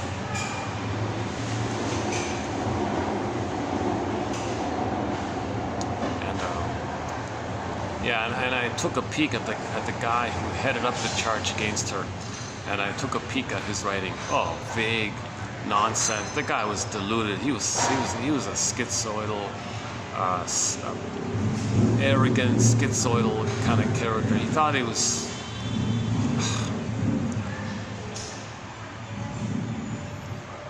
He thought he was some kind of authority, or he thinks he's some kind of pedantic authority. But when you read him, he's a little vague and schizophrenic. But he always wants to sound like a pedantic like that. That's the guy who gave Karen Horney a hard time.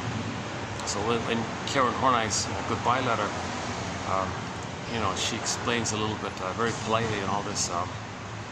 I think there's something missing in the way it is, and there's a rejection to a more liberal or more humanistic approach to this. So that's why I'm going to resign, and then. And everybody signed it with her, right? A bunch of people signed it with her. Then she opened up the new institute, which I think is still around, right? The Karen Horney Institute. It got renamed to something else, I think. Okay, let's just hang out here for a bit now.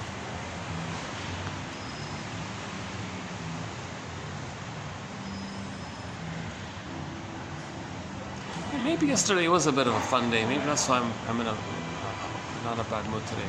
I'm feeling like I'm a little bit lighter mood today. Yeah, 'cause I gave myself a very light load. Just one quote from Karen Horney, so I felt a little better. The connection to Karen Horney, just one quote. I'm giving myself a bit of a break here. I've done a lot of heavy lifting up until this time. I have a lot of heavy quotes.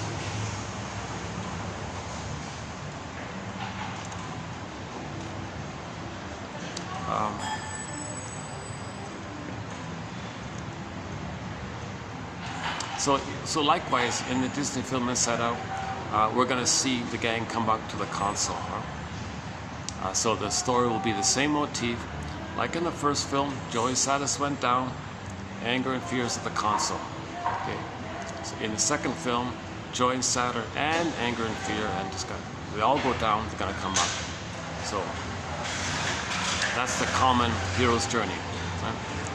We had our basic feelings, we lost it, want to get it back. And that's the...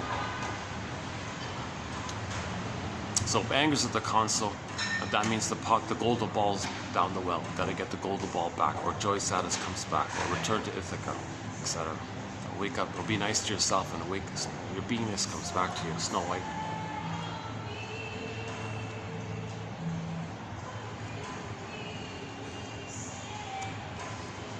Oh yeah, so once again, the song, the newly added songs to our soundtrack are "When the Boss Is Coming" by Oma Wumi, Omawumi, I think. Just a fun kind of song. Another fun song. So two fun songs. Another one is "I Feel Like a Feather in the Breeze" by Janny Page, P-A-I-G. That one. From the on YouTube, you got to type in "It's Always Jan." There's only one episode there that comes up, season 1, episode 4, called "Guilty Conscience." A fun episode to watch, by the way. Just watch the whole episode as well. The songs from there, fun little song. Steve Perry's song called "Friends of Mine" was also recently added to our soundtrack. The blues harmonica song, "Friends of Mine." Because he's an only child, that guy. I didn't know that until recently. So here he is singing a song about friends. How do you make friends? No matter who you are, you can't buy friends with caviar, a line in the song. So maybe in the future we'll do some quotes on the birth order, only child syndrome birth order issue.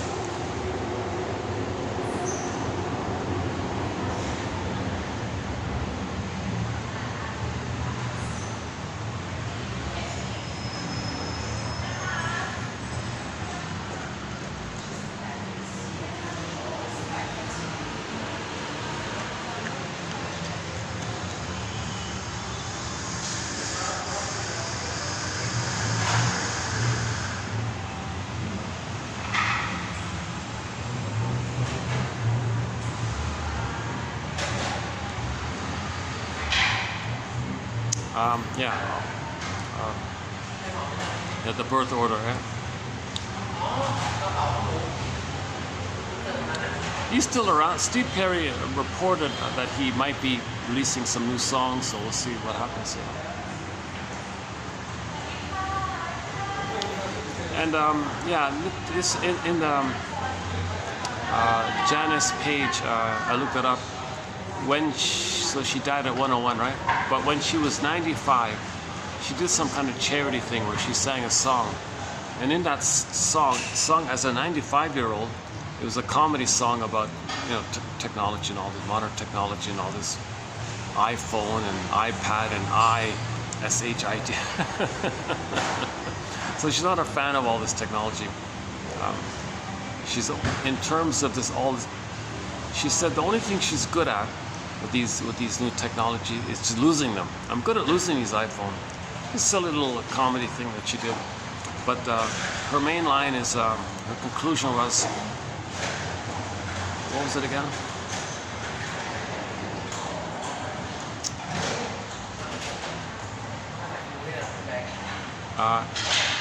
I forgot the rhyme, but it's something about I'm gonna treat each day with gratitude. Oh, every day is. Oh, as long as I'm living, each day is Thanksgiving. Oh, that's it. I remember now. Yeah. So the conclusion of her song was, as long as I'm living, each day is Thanksgiving.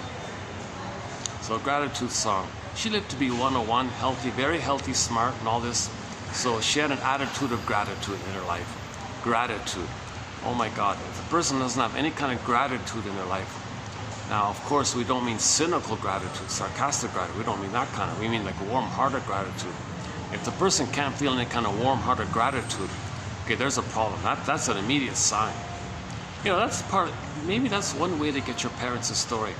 When you're getting your parents a story, ask them, what are you really grateful for? Maybe they can't answer. That's a clue of the stinger. That's a clue of the stinger personality pattern.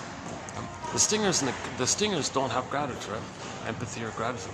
So if you ask your parents, tell me something you're grateful for, and they shrug their shoulders, and they give you some trite little thing, or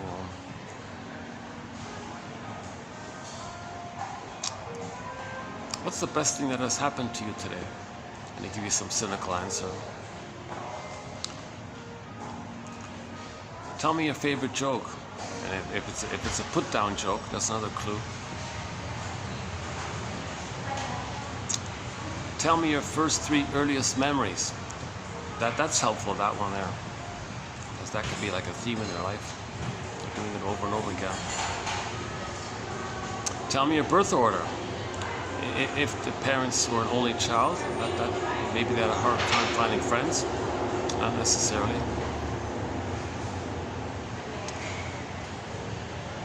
The middle ones often get ignored. They say the youngest ones have the most freedom. A little stereotype like that, but we got to get our parents a story. We got to get the key. Okay, so in the Iron John story, the soul's locked in a cage. Iron John and the golden ball. The embodiment, Iron John, the golden ball, the pleasant feelings. Okay, they're both in a cage. Okay, you need the key. Where's the key? The protagonist learns that the key is under his mother's pillow. The metaphor, we got to identify that the mother used the baby to meet her unconscious needs. That's why the person's soul is locked. You need the key, the secret, the knowledge of this. Okay. Under the pillow, it's dark, like that's unconscious. The key is there. You got to get the key. Back to the Anne Sexton poem, she gave the key. Sorry, daughter, I used you to find me. I'm sorry. I had these impossible expectations on you. I wanted you to comfort me and take care of me and be my parent. I want you to be a parent to me. You're a little baby here. I'm sorry I did this to you. I was just trying to find myself. Here's the key. There's the knowledge. That's a big help. You got to get that kind of basic knowledge, like the Fonz did with the waitress in the coffee shop thing. He got some close enough key. He thought, I guess my mother was probably just like you, 17, confused, scared, panicked, didn't know, no help or anything, so she gave it up. So maybe you get a little empathy like that. Robert Bly makes the point, fathers don't usually want to give the key. They don't want to do, they're stubborn like that. That's a sign of severe trauma. They don't have any feeling that they want to help their child heal. They hurt their children, and now they're being asked to help in the healing, and they refuse again. I guess it's a double insult, right? That's a sign of severe survival anxiety on their point, if they can't do that, right? If they can't make any kind of amends or reparation in some way, at least by giving us the key like that, Jesus, then you know your parents are severely traumatized, right? So, get the story. Bruce Springsteen, Independence Day, Toronto, YouTube. Okay, listen to the introduction Springsteen gives to that song. See your parents as traumatized people, so they couldn't. They were traumatized, but it's nevertheless, see them as people, and be startled and surprised that they're just people with hopes and dreams that didn't pan out. Nevertheless, there may still have been some blessings from them. They would have done better if they could. They would have, if they could have, they couldn't. Nevertheless, even though they couldn't, they still tried in some way. So kind of get like a more balanced side of things. Don't see them, don't idealize them, don't demonize them. Kind of get like the Fonz character. He totally hated his mother, right? And then he came to the human side of it all. You got to get the story. Rosanna Deerchild. The more I learned of my mother's story, the more of a person she became. You got to get it that way. So to see your parents as people, you got to get the key. Why? Why did they not love the child? Back to that 2822. Shrink said to the journalist, yeah, you ask all of these very good why questions, but you're missing the one basic why question that's at the root of it all. Why didn't my mother love me? Gotta get this, that's the key. Mother, see, so all theory, so everybody over 40, I think should try to get the key somehow. And or say at the same time, on Mother's Day and on Father's Day, we can maybe say that those days should be their days to write letters, like the Anne Sexton poem, to their adult children, describing the first 3 years to their adult children over 40. And every year they update it, they add some more. It'll be a huge relief. It'll help you, the adult children heal, if they get the story. It might be embarrassing on your part, but tell why. What was your positive intention? What were your fears? Your behavior was a defense against fears. Confess those fears.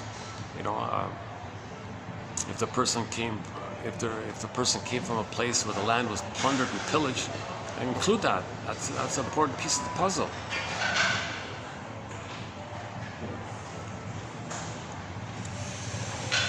A lot of places that are put in poverty mothers don't even get basic nutrition for the kids and things. Jesus Christ. There's too much noise around. They can't provide an environment for the kids to feel nourished. And the kids end up in survival mode. So the mother may have ended up in survival mode. So that's part of the story. She has to talk about her. If they don't want to talk about it, that implies too much trauma, right?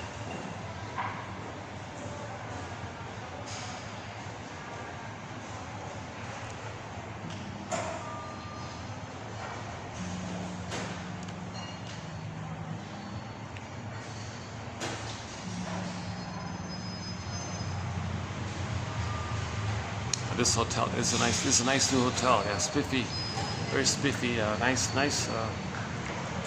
Lot of warm colors. A lot of nice sofas and things. The front doors, they got these huge front doors. Oh, back to the doorman, right? And the owner of the building. Yeah. So I'm in a hotel, right? So imagine the power. Compare the power between a doorman who feels important at the door and all this, versus the owner of the whole building, whom you don't see. You don't see the unconscious. You don't see it, but you see the doorman. That's the conscious. And the doorman might be a little arrogant or something. I'm not talking about this doorman here. He's doing a good job. Actually, he's doing a very he's following the rules to a T. He's wearing this mask. Doesn't really need to, right? But that's 2 years ago, right?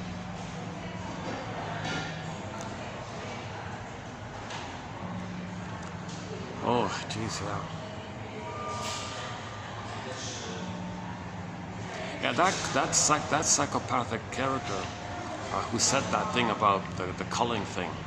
Oh, that's the only quote we have in that area. We don't cover that really over the top. That's way out of my zone. Only the forensic psychiatrist and the brain damage can come up, can figure out a way of how someone could think of that. Like what kind of a cold fantasy like that. So right.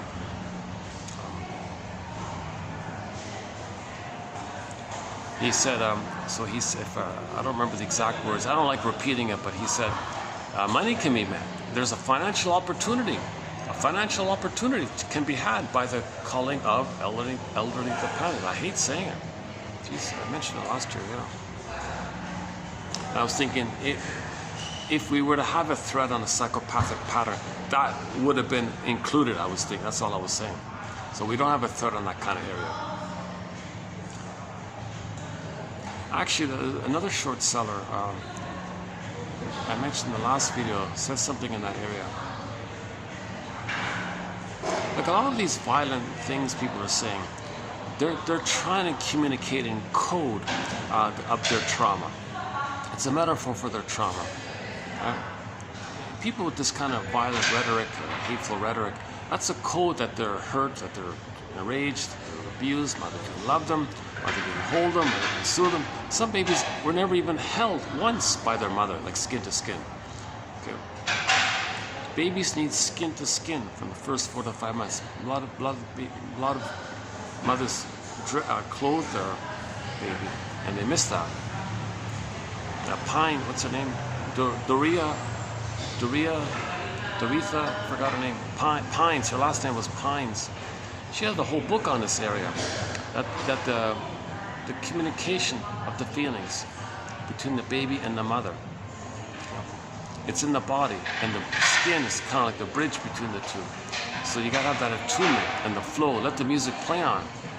Okay, so this let the music play on. Originally it was baby, cord, placenta, mother, placenta, cord, baby, cord, placenta, mother, do, re, 1, 2, 3, A, B's. Kind of like a flow like that.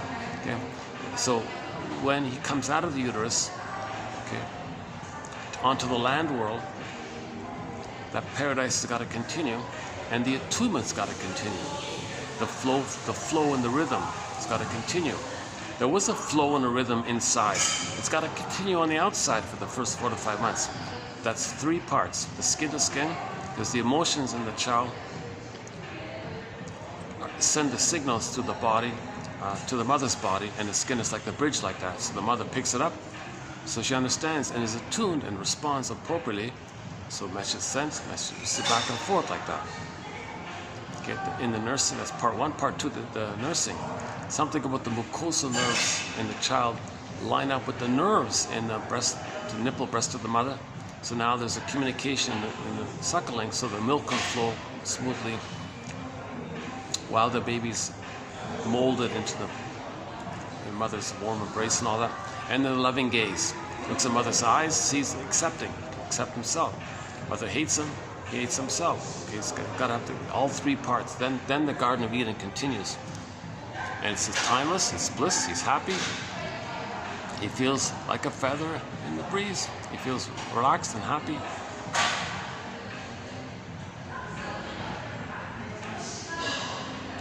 Why did we go on that point? Hold on a second. What did we mention just before? What led to that?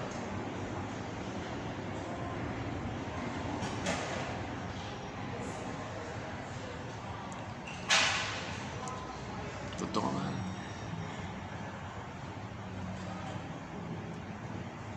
Okay, well, we can do a side tangent. So if the one quote was made it very clear: if the baby doesn't get like that paradise, he thinks he's a goner. He's terrified. He has an image in his mind as a violent, dangerous woman. Right? He creates the mother. He creates an imago, thinking that his mother is a monster that wants to eat him, a vicious, cruel, sadistic monster. That's what he thinks of his mother now. If the baby doesn't get his needs met, he creates a sadistic, cruel image in his mind. Now that's mainly comprised of a composite of his rage, his greed, his need, okay? Mother rejecting him, mother hating, puts it all together and you create this kind of monster thing like that. So then someone may speak from that voice. And that short seller lady I mentioned last time, she talked in that tone, thinking if I don't talk in that tone, then I'll be the victim of that. There's the barbaric jungle slogan, eat or be eaten, eat or be eaten, right? So my greed or your greed. So she's saying, well, if I don't think badly about everybody in the world, this monster image is going to eat me.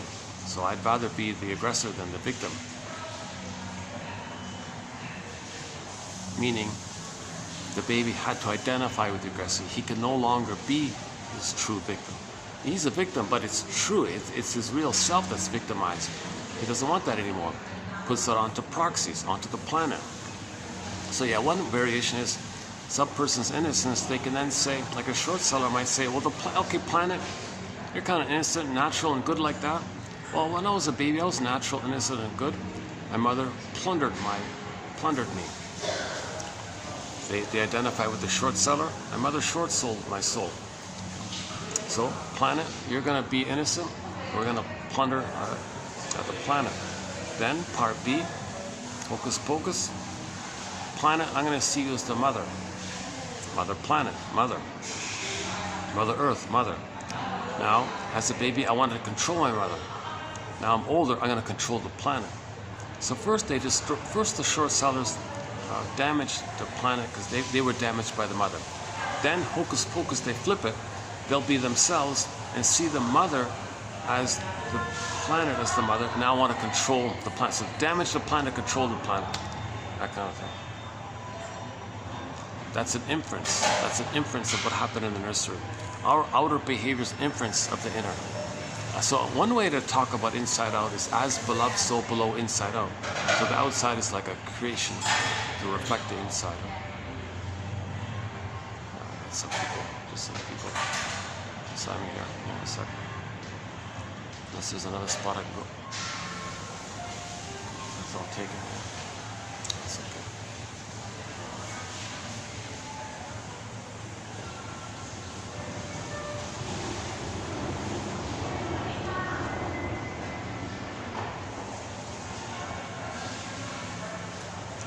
Oh yeah, another little thing I didn't know.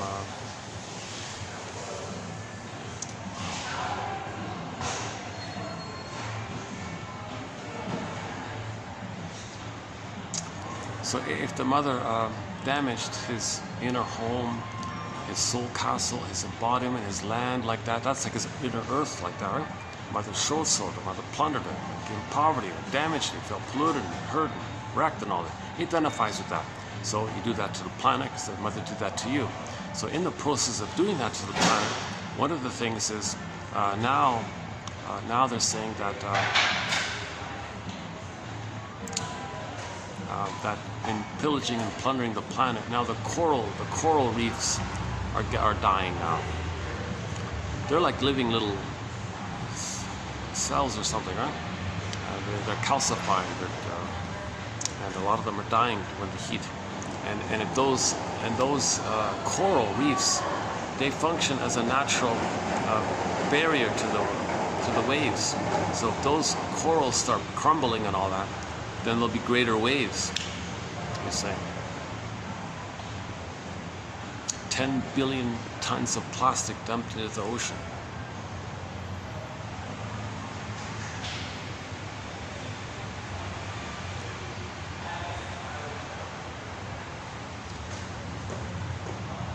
Well,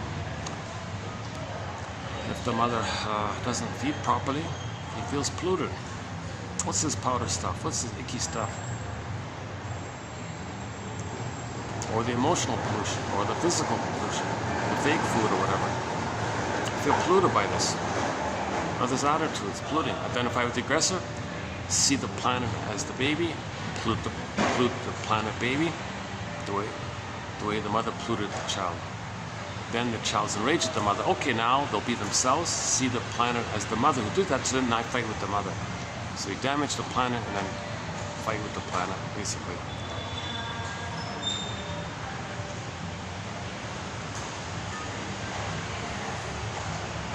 And now the mother makes excuses, right? Oh, mother's rights. Oh, spare the rod. She creates all these excuses, right? So when people plunder and pillage the planet, they'll just make excuses. They'll say, "Oh no, it's normal. It's normal for it's normal occurrence, normal variation." Really, hundreds of howler monkeys dropping dead on the ground now in southern Mexico. All these monkeys that normally swing in the trees like that, the famous howler monkey, the loud noised monkey. They make this honking sound, the howling sound or something. These monkeys dehydrated in the heat. And they couldn't escape. They maybe tried or something. Everything was so hot, they dropped dead of heat.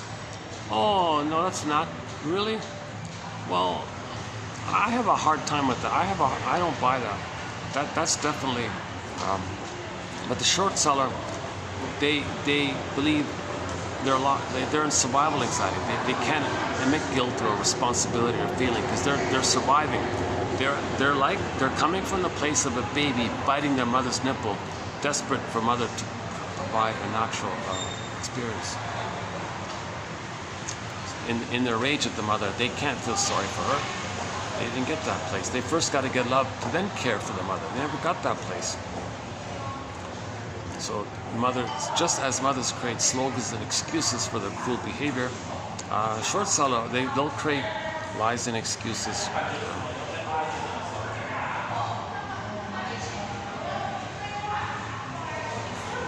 Mother was given immunity, right? So they short sellers give themselves immunity.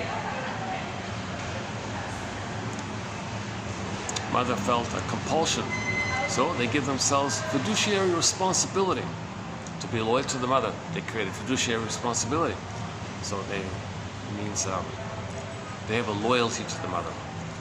So this kind of topic that we're just touching here, it takes 7.5 hours to do it properly. As mentioned before, 2725, part 3 of 3. 7.5 hours. We run through this we run through this area of pollution and the ecology and the planet and pollution, this whole area. And we cover quite a lot of ground. It's quite a topic. You know, it's funny, I could have done it today actually. Now I gotta be in a right frame of mind. I gotta be energized and in a good mood for it. I could have done it today, right?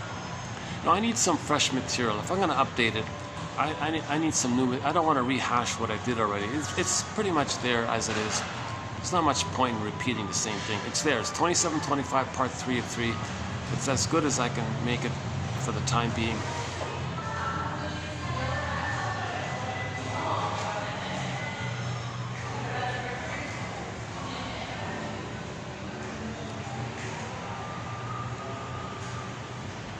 But again, it's compulsion, right? Like today's quote. It's neurotic. When you're doing something rigidly like this, that's unconscious. It's unconscious trauma. All your energies in survival anxiety. In the survival anxiety, you're just using a proxy to cry for love, and you say no. But you cried for love. You cried for love. You just got you got others to cry for love. Others on the planet to cry for love for you in the proxy form. Your the mother said no, but you cried for love. You tried to get your needs met, and you said no to yourself. So you're loyal to. So the question is, how does one be loyal to the mother? Okay, how does the one be the? But when if the baby identifies as the aggressor, he is the mother, so he's going to be loyal to her. How does the baby be the mother and be angry at her if he is her?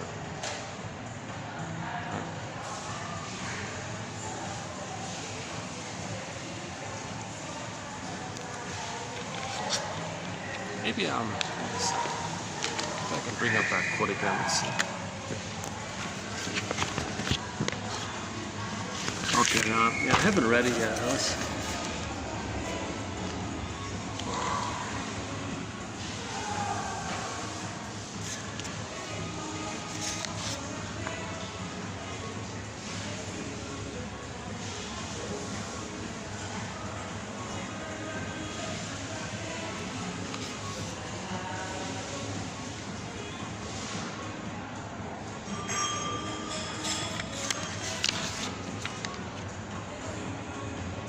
Well, I'm going to trim this down to, I'm going to trim these 6 pages to like a 1 page.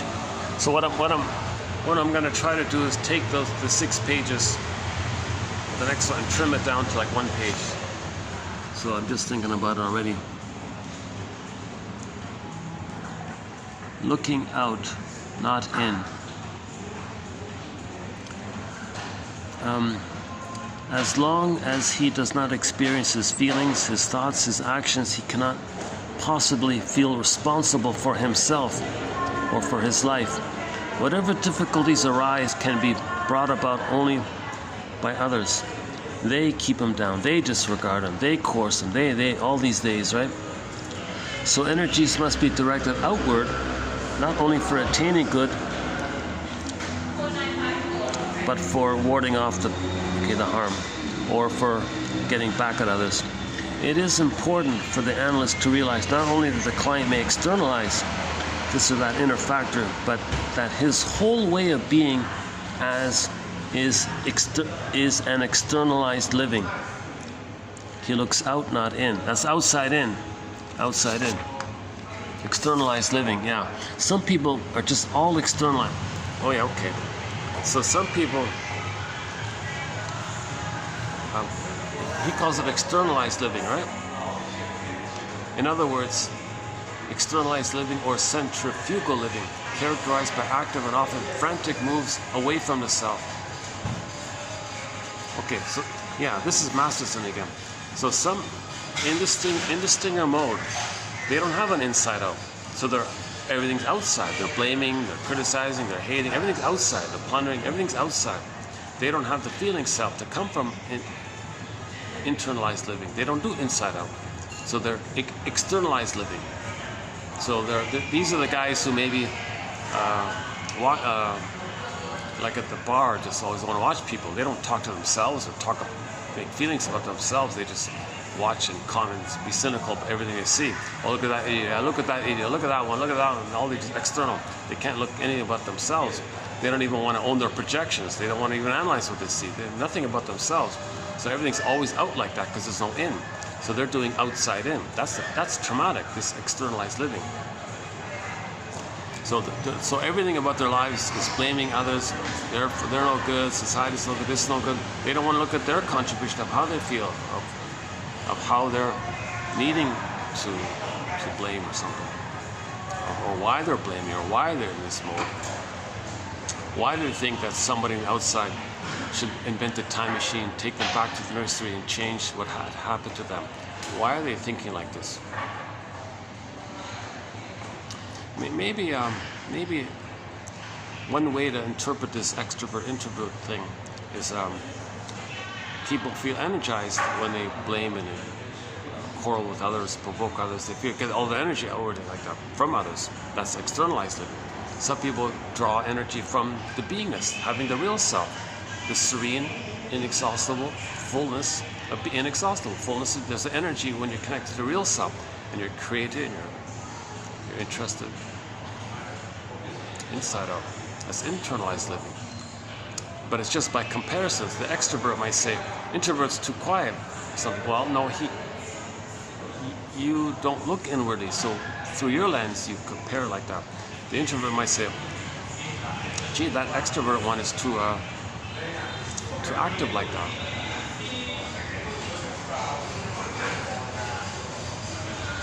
They're depending on the outside because they're always fighting on the outside. They don't have an inside. Introverts have some kind of inside.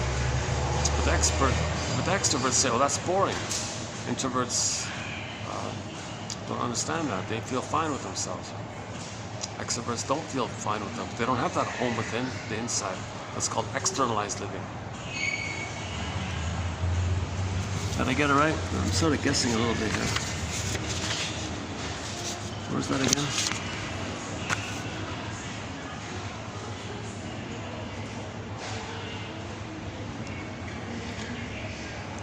The more a person emphasizes in his own mind the reality of others' unfairness, impositions, or cruelty, the more effectively he can evade facing his own vulnerability, the tyranny of his own demands on himself, the relentlessness of his own self-abuse. The more the responsibility for self becomes meaningless in his mind. Okay, so the more he blames, the more he thinks that self-responsibility is meaningless. In this sense, feeling abused becomes an overall defense against owning up to any neurotic drive or conflict within himself. This is the reason why he not only experiences himself as a victim, but feels irresistibly pulled in this direction. In other words, he not only feels easily humiliated because of many factors in his inner constellation, but has a definite unconscious interest in emphasizing and exaggerating such humiliations. This is why the client's feeling abused is such an intricate mixture of facts and fantasies. An intricate mixture of facts and fancy. There is factual abuse, invited or uninvited, and there is abuse fabricated out of thin air, which seems as real to the person suffering it as the table he can grasp with his hands. It may create intense suffering out of proportion to the provocation, and may barely touch the conscious mind, although it may be stored in deeper levels. Modifying Voltaire's words on the existence of God, if there were no abuse, the client would have to invent it. If there were no God, we would invent it, right? If there were no unhappiness, we would have to invent it. In certain phases of therapy, we can observe and uncover rapidly this defense function of feeling abused, feeling like a victim. But after the tendency has subsided to some extent, it may suddenly re-emerge with an impact brushing aside all reason. The client may bring forth one association after the other concerning the wrongs done to him, or he may be suddenly swept away by a huge wave of anger produced by feelings of abuse. All these complaints or rages can be dispelled by one simple question. Have you not come close to facing a problem in yourself? And are you trying to ward off this realization? Okay. What's this? Karen Horney has a, oh, what's that?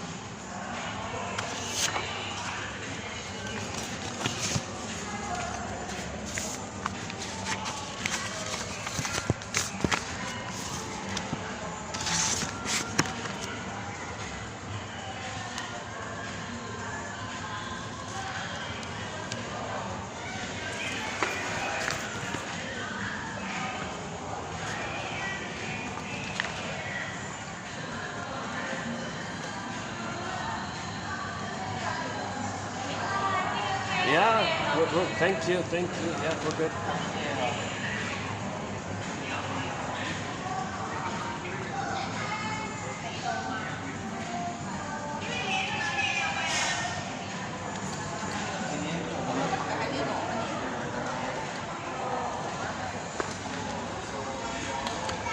Where were we? Give me a sec.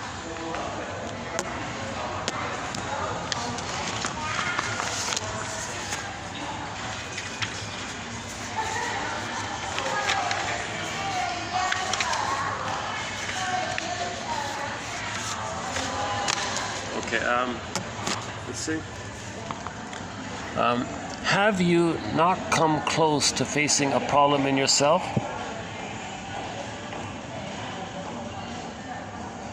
And are you not trying to ward off its realization?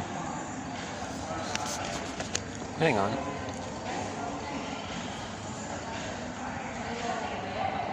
So are you trying to are you continuing to keep avoiding that this is about you and your trauma and what you learned in childhood? And are you trying to avoid this realization? Okay, something like that.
No, I had one of those awkward. I had some guy just like staring at me, like I kind of like I looked again, up again. So that's why I moved. Right, I just left. I was just about to leave the building, and he just like walked in front of me as if to bump into me again. Jesus! So I detoured back to here. Gee, I don't know who he is or what he wants. But see that there's a good example, right?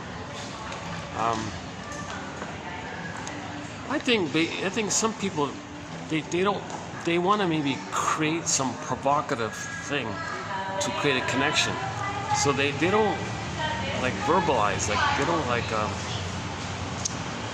I'm curious what's your podcast about, or what's your are you reading a book or whatever. They don't vocalize something, like they don't introduce themselves. Or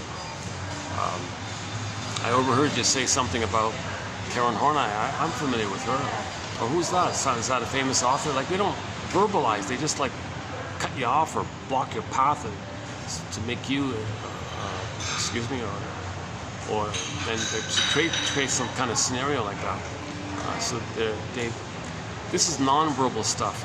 I always feel like this is very infantile like that, and so I always feel like it's too infantile. So I can't. It's going to be too much, right? If I'm the mother, I'll be enraged at the mother. Oh, thank you, right?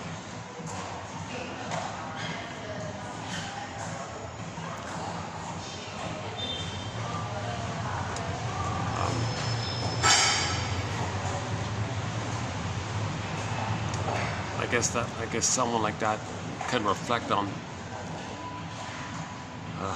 They might reflect later on their own. Gee, I was staring at the guy like this. He walked away. Then I cut him off. He detoured. What was I doing? Why was I doing that?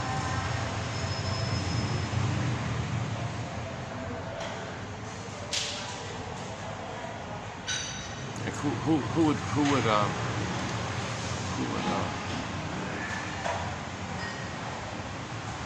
of course everyone's going to avoid that, right? So some people are being provocative, right? It's a compulsion. It's a compulsion. It's an unconscious compulsion to feel important.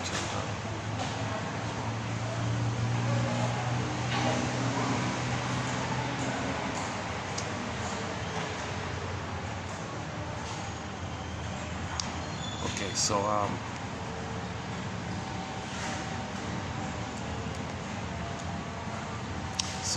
let's just try it. He must have a very good reason. Okay, how about me? I must have a very good reason for feeling uncomfortable. Yeah, of course I have a good reason. Because you look pretty focused and a little tense. There's a lot of people, a lot of tension in their lives. And they're looking for an excuse to blow off tension. I don't want some guy shouting at me or provoking and arguing with me or something. Because he wants to blow off steam or something. So, of course, I have a good reason for feeling a little scared or a little worried or something, because I dodged around it kind of thing. So that's fair enough. So he must have a. So what he was doing was defense against his fear. What's his fear? He's got too much tension. He's afraid of his tension. So he wants to blow off steam by provoking and arguing with somebody or something. He didn't look like a friendly kind of character, right? He looked pretty intense or something.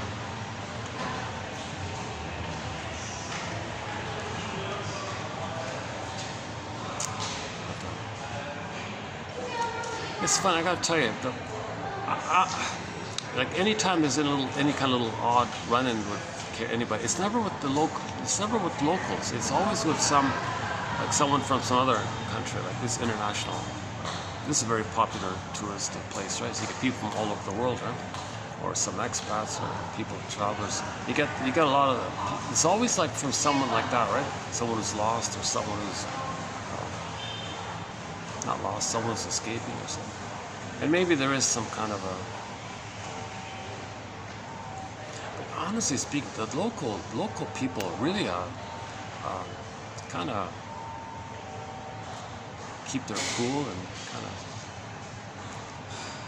It's their home, right? So they're relaxed and all this. So friendly to everybody, right? I think the world can learn from the hospitality of where I am. Right? I don't just mean like hotel staff. I mean like just the public, the local people in public. They're friendly and easygoing with everybody, right?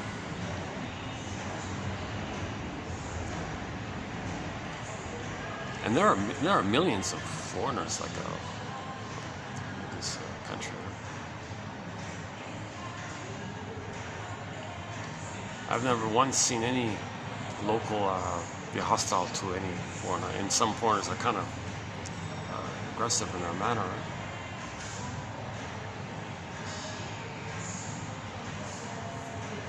See, maybe the combination of traditional child rearing, maybe the weather, family focus.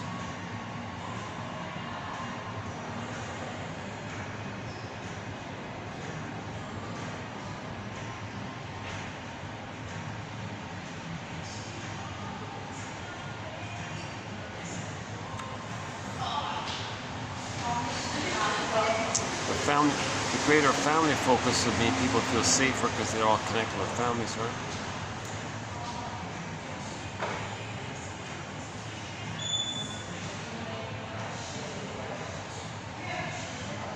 Yeah, I don't want to generalize. It's not like. Yeah, it's too bad to end a video like that. It's too bad to kind of be a little triggered towards the end of the video, just kind of winding down, right? And then suddenly I got a little triggered by it. somebody just stares at you. Oh.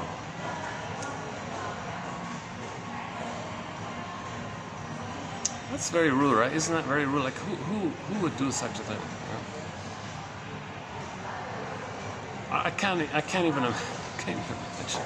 I'm the opposite. I avoid. If I see somebody alone, I just like leave them alone, avoid them. Not approach them and stare at them.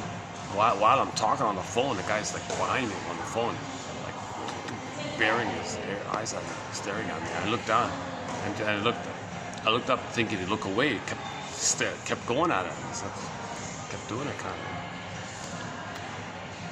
like oblivious to my work here, my discussion.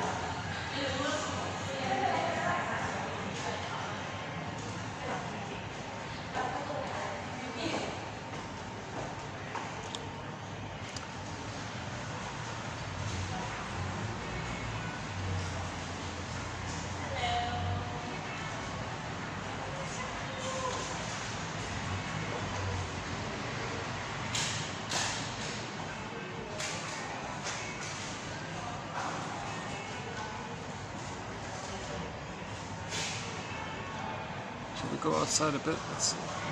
How's the battery? Let's see. Battery's holding up 625.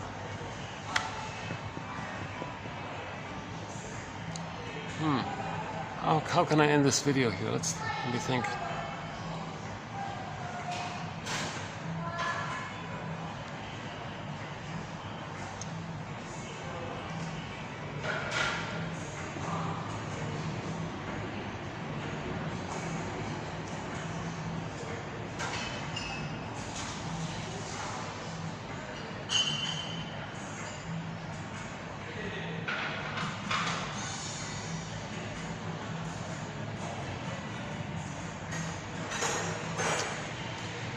I'm not sure how to end this video here. Let's check something else.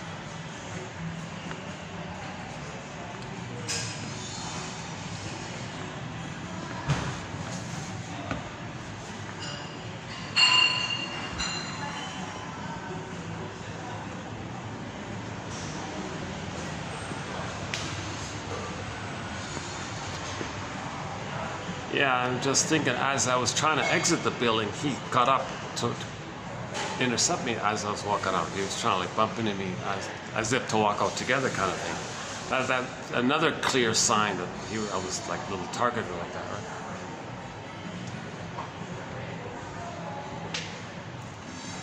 Yeah.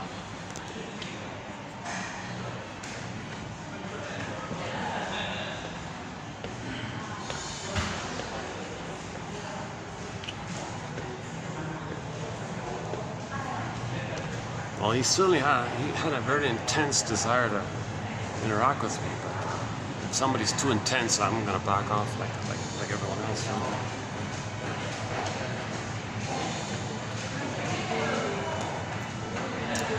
Schools need to do a better job to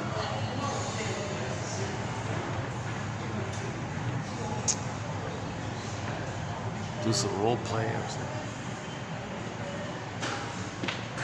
How to introduce yourself or something. I'm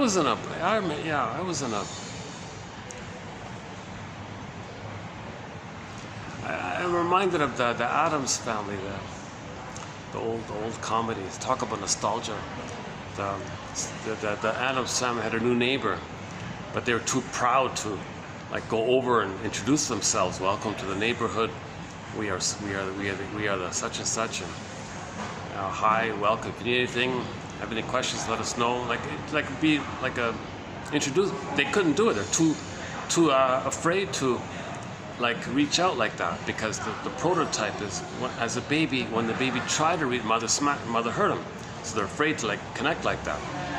So the woman created some wild scene to prompt them, to scare them, to run to them. Oh, did you want to come say hi to us? Oh, okay. See, they.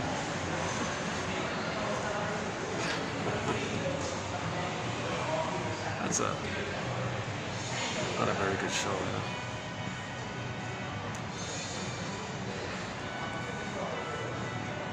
I So a good show is Judd for the Defense. Judd for the Defense.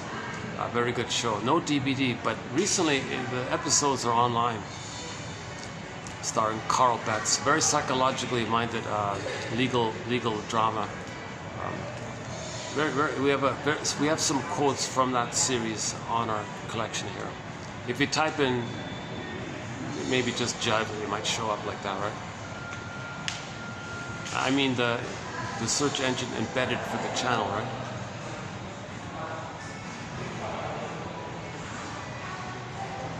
That's one good thing about this channel. That has that little embedded search engine, right?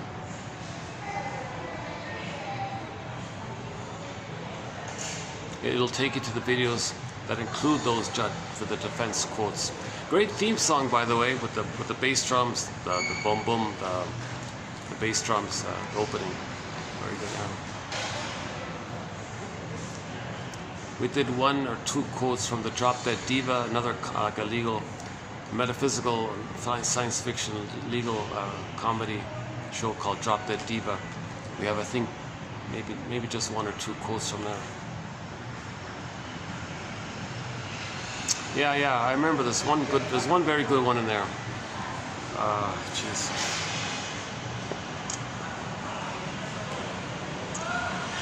The law is the wisdom of the ages wrapped in the opinion of the moment. Did I get it right? The law is the wisdom of the ages wrapped in the opinion of the moment.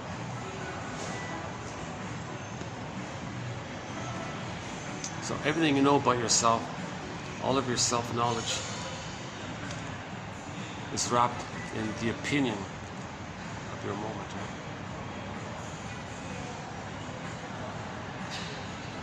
So I was trying to apply that quote to, like, on a personal level. Right?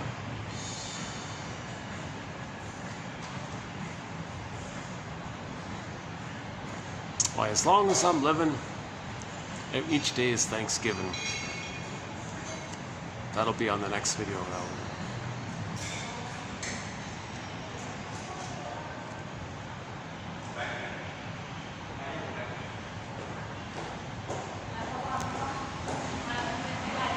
Yeah, check out the door. There's the doors, eh? Check out those nice doors, eh? Look at those massive doors, eh?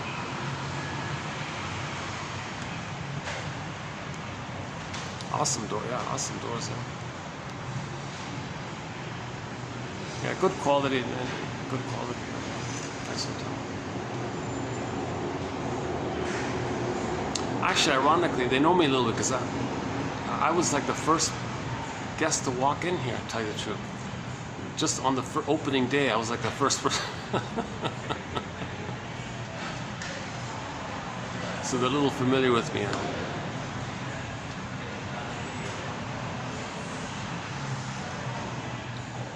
I'm the first guest, right? I'm the first customer, right?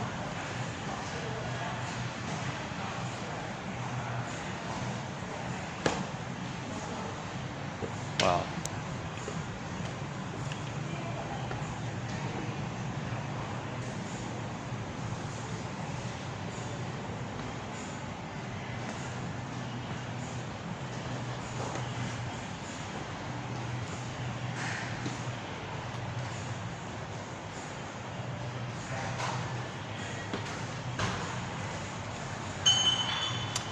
Any final thoughts here?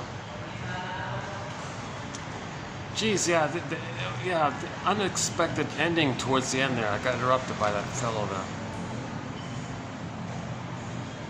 I'm still kind of reeling from it, kind of thing.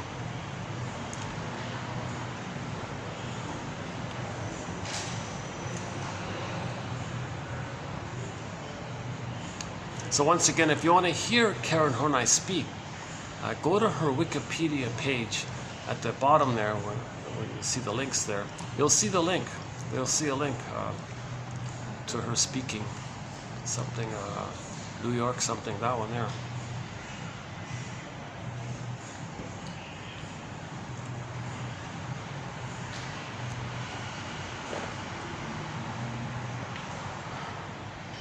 She has a very distinct, clear German accent. Like, she has a clear, kind of charming German accent.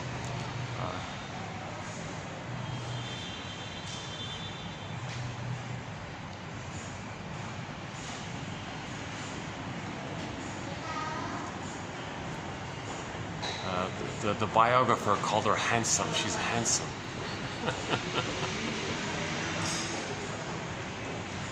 The handsome president of the new institute.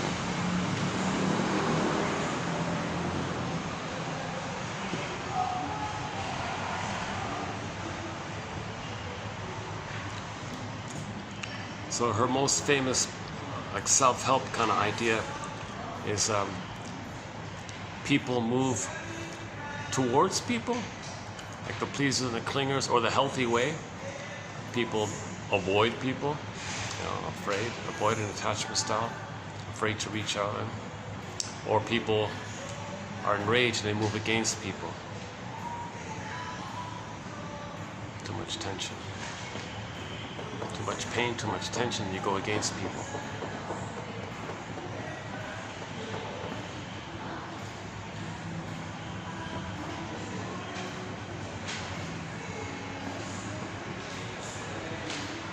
But that clip I saw, that lady, that young lady had that self-help clip. She said that she never said no to people because she didn't know what yes to herself. She didn't have a yes for herself. Like, when you say no to something to others, you're saying yes to something for yourself, right? She never had that yes to herself. When she found that sense of having a yes to herself, she was able to say a no to others. But she said she spent her whole life pleasing others all the time, always never really saying no to people, because she didn't have her self-identity to say yes to. That's a quick little, it's like a 1 minute little clip. She did a good job on that one.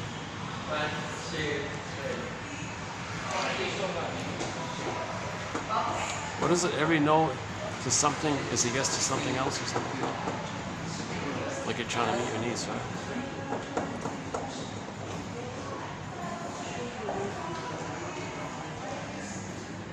So the clingers have the mistake that if they're good enough, if they're nice enough, if they're pleasing enough, if they do enough, they try harder, do better, work hard, and self-sacrifice, and maybe they'll mea culpa, maybe the other will throw a crumb at them. Oh, and they're so happy to get the crumb.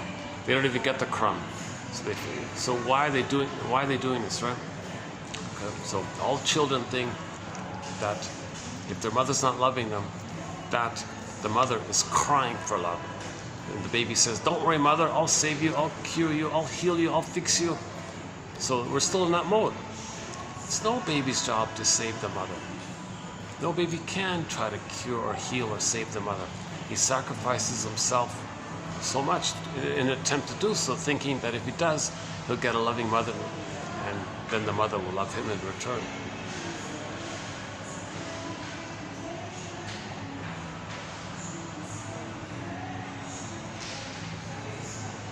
Now, if the other person identifies with the aggressor, it's a double pain. You can't save the stinger, and the stinger's hurting you while you're trying to save them.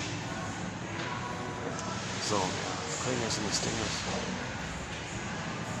Okay, I think I should maybe just wrap it up here. I don't feel a joke coming on. I don't feel any kind of funny thing to say at the end here.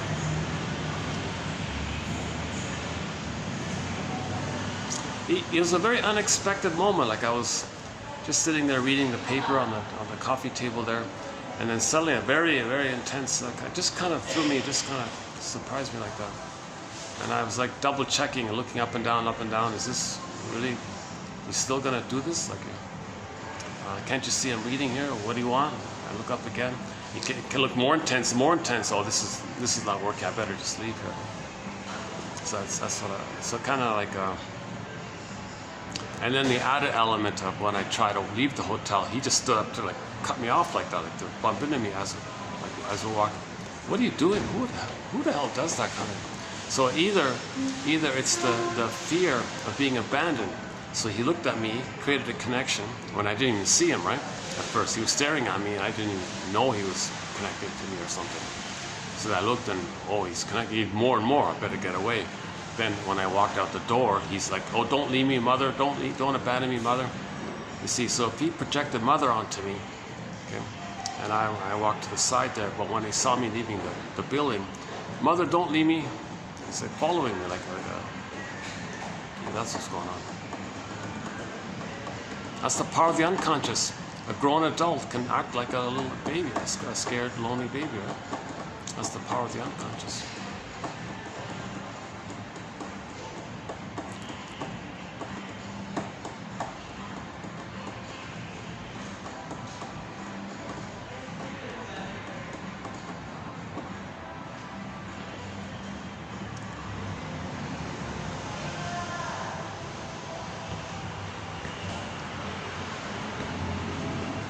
So once again, 30% of what you heard, so 30%, Robert Bly says this to the audience, 30%, Robert Bly says to the audience, dear audience, 30% of what you're going to hear tonight in this lecture is wrong. It's up to you to figure out which 30%. So likewise, in this video, I'm going to say 50% of what I said is wrong. It's up to you to figure out which 50%. 50% of what you heard here in this lecture, in this talk, sorry, or this discussion, in this video, is wrong. Half of it's wrong. You got to figure out which half. Hopefully it's not more than half. Yeah, maybe half. That feels about right. Half, yeah, that feels about right. Half is wrong. Half might be maybe in the ballpark. The other half is out of the ballpark. You got to figure out which half is in the ballpark and which half is out of the ballpark. That's up to you to figure out, dear audience. Your mission, should you choose to accept it.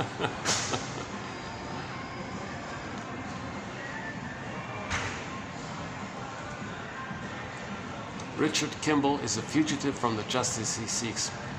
One quote from the TV thread is the Fugitive Show. So, if you don't know the story, he's the protagonist, the main guy, is a medical doctor and all this. He's accused of something he didn't do, and he's innocent in all this, right? So they're chasing him. So he's a fugitive from the justice he seeks. That's a perfect metaphor for the baby. The baby's an emotional or a love fugitive from the love that he seeks. The baby is a fugitive from the love that he seeks. So the baby is running away from the mother while looking for her. What a dilemma, right? What a dilemma for the poor baby. He's not safe with the mother, he's got to leave her. But while he's leaving her, he's looking for her, or a good version of her. He's looking for who should be there. It's a tough one, eh? All babies need paradise in the uterus, no prenatal trauma, no prenatal trauma, no prenatal distress syndrome. Okay, so mothers don't smoke and drink while pregnant, etc. Natural birth, okay, Le Boyer, 1975, famous book, Birth Without Violence, called by Le Boyer, 1975. Klaus and Kennel's material about the time sensitivity of the birth, the hormones and all that. And then the lotus birth idea, okay, lotus flower, stem, pod. Baby, cord, placenta. Keep that in mind. Leave the cord, leave the placenta, hand the baby to the mother. Leave the cord, leave the placenta. Don't remove the baby. Don't put him on a scale. Don't separate the baby from the mother, barring desperate or medical dire emergency, whatever. That's, those extreme cases. Hand the baby to the mother to allow the continuity of the blissful paradise. Got to continue. And then the baby's got to latch on, skin to skin, loving gaze. All's good. The first 4 to 5 months, he's got it. He's got to get that first 4 to 5 months. Doesn't get those first 4 to 5 months, okay, there's your bullies and the criminotics and all the other types, different Yagos and so on. And then from 4 to 5 months, roughly, he has a self. He starts to hatch out of that egg, psychological egg. So he starts to differentiate out of the blurriness of the two being one in the mesh, one thing. Out of that mesh, his sense of self hatches out of that egg like that. And then that's gradual from 4 to 5 months to 18 months. And during that time, he's still in the narcissism. He still thinks the world is his oyster. Mother's okay with that, doesn't punish him, doesn't rebuff him, but sees him and says, well, and mirrors him. Look at you, that's awesome, I see you, that's great. How wonderful you are. Cool, and just gently distract him so he doesn't hurt himself, right? Then at 18 months, a major transition takes place. 18 months. At infantile megalomania, him thinking he's a little god in his own universe, the reality kicks in. His ego is established. Now he's in the now voyager phase, the rapprochement, the famous rapprochement phase, and he's got to explore. And not when he returns to his mother for emotional refueling, the mother doesn't rebuff him. Look, mother, look what I found. Oh, I'm busy, sorry. Okay, then he freezes up at that time. So you got like the 5 parts. The secure attachment style has 5 parts. The uterus time, okay, the birth, 2, birth for 4 to 5 months, 3, 4 to 5 months, to 18 months, 4, and then 18 months to 36 months, 5. So in those 5 parts, there's different needs. That's a separate topic. And the child, if he doesn't get his needs met during those times, he'll freeze up according to which time. And different personality patterns spring about in those 5 times. So post 18 months, the clingers and the pleasers. Prior to 18 months, they the various stingers ones. And a version of the stinger ones, if it's prior to 4 to 5 months, then you get the bullies and the Iagos and the most disturbed ones.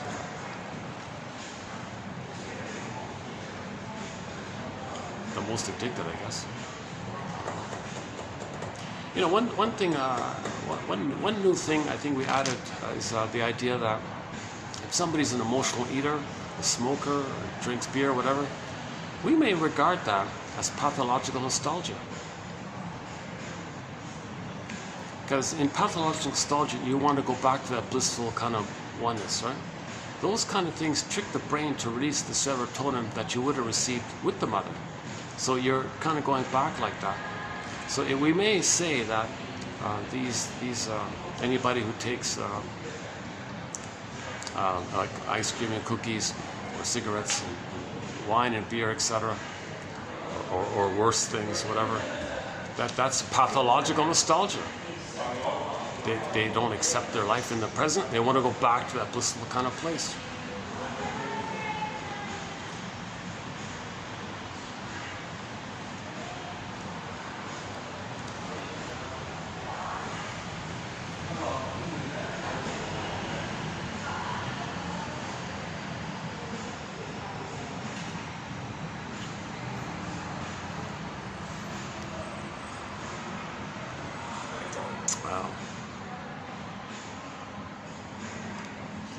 Yesterday I ended the video easily. Yeah, at the end of the video I was feeling okay, a little confident.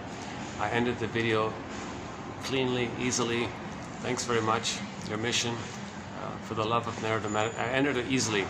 Today I'm having an unexpected half and half phase here of how to end this video here.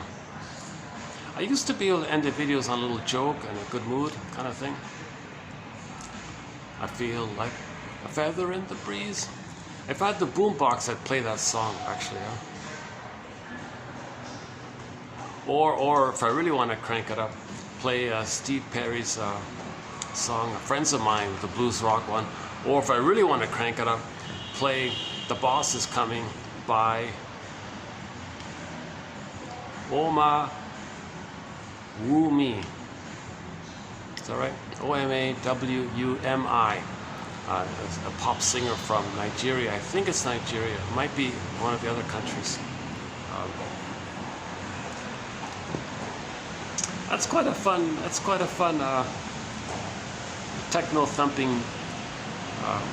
That's our first sort of really hyper modern techno thumping song. That's our first sort of song in that area. I want to get all genres in there. So that's our first sort of hyper techno modern kind of song. When the Boss Is Coming. Off her album, The Lasso of Truth. The Lasso of Truth. A tribute to Wonder Woman, right? Yeah, The Lasso of Truth. Wouldn't it be great?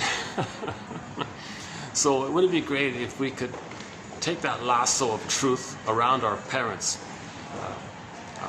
Well, mainly, you got to do both, mother and father, and any other significant parental first primary significant people, whoever it was, first caretakers. It might even be the sibling. You might even have to do it with the siblings. Some people, some others delegate the motherly duty to the child. All right, oldest child, you be the parent to the middle child, because I'm too busy. So then you got to lasso that one there, right? And the mother. So you might have to do the lasso of truth to all the family members. Yeah, you might have to, and the grandparents. Do it to the grandparents. That'd be fun. So since there's no such thing as a lasso of truth, can we hypnotize our parents? If they're under hypnosis, they might say what the truth, right? And when they come to, they'll forget it. Like they won't even know they said it. But you got the story. You got to get the story. So wouldn't it be nice if we could get the story like that? Oh my God. Oh my God. What a relief. I feel a fantasy relief at that idea of being able to see my parents, well, they're long gone, under hypnosis, and then getting the full story. Okay, go on, stay under the trance, stay under the hypnosis. Tell me more. Write it down, a copy or whatever, or a recorder or whatever. Write it down. Okay, do it for both parents, right? What are we? Oh, hi. Oh, let me get out of the way here. Yeah, I'm just finishing. Yeah. Thanks very much. Yeah.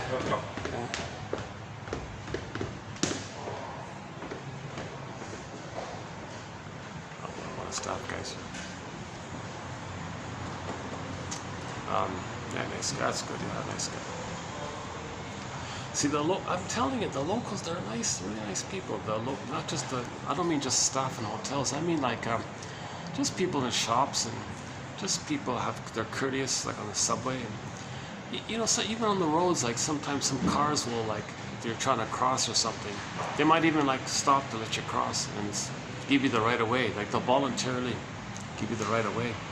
And even like the motorcyclists, they're polite too. Yeah, there's something about the weather or the food, or I don't know what it is. The general climate of hospitality and friendliness is here.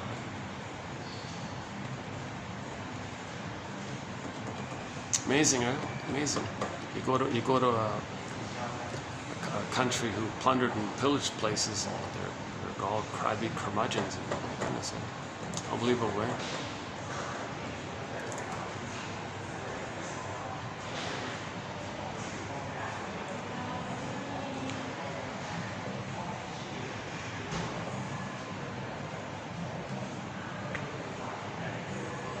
Because people who live off,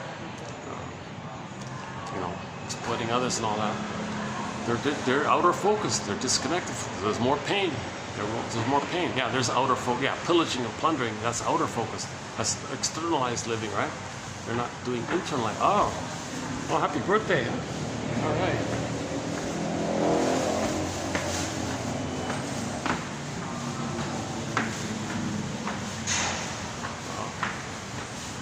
One of the staff has a big bag of balloons.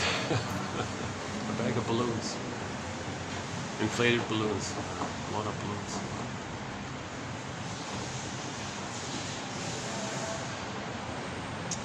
Okay, let's wrap this up here. Yeah.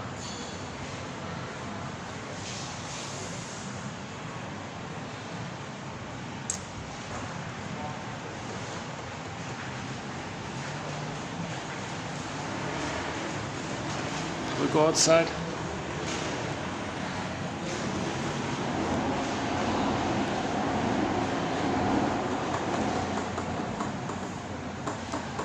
Oh yeah, okay. So let's end up on that song, When the Boss Is Coming, by Oma Woo Me.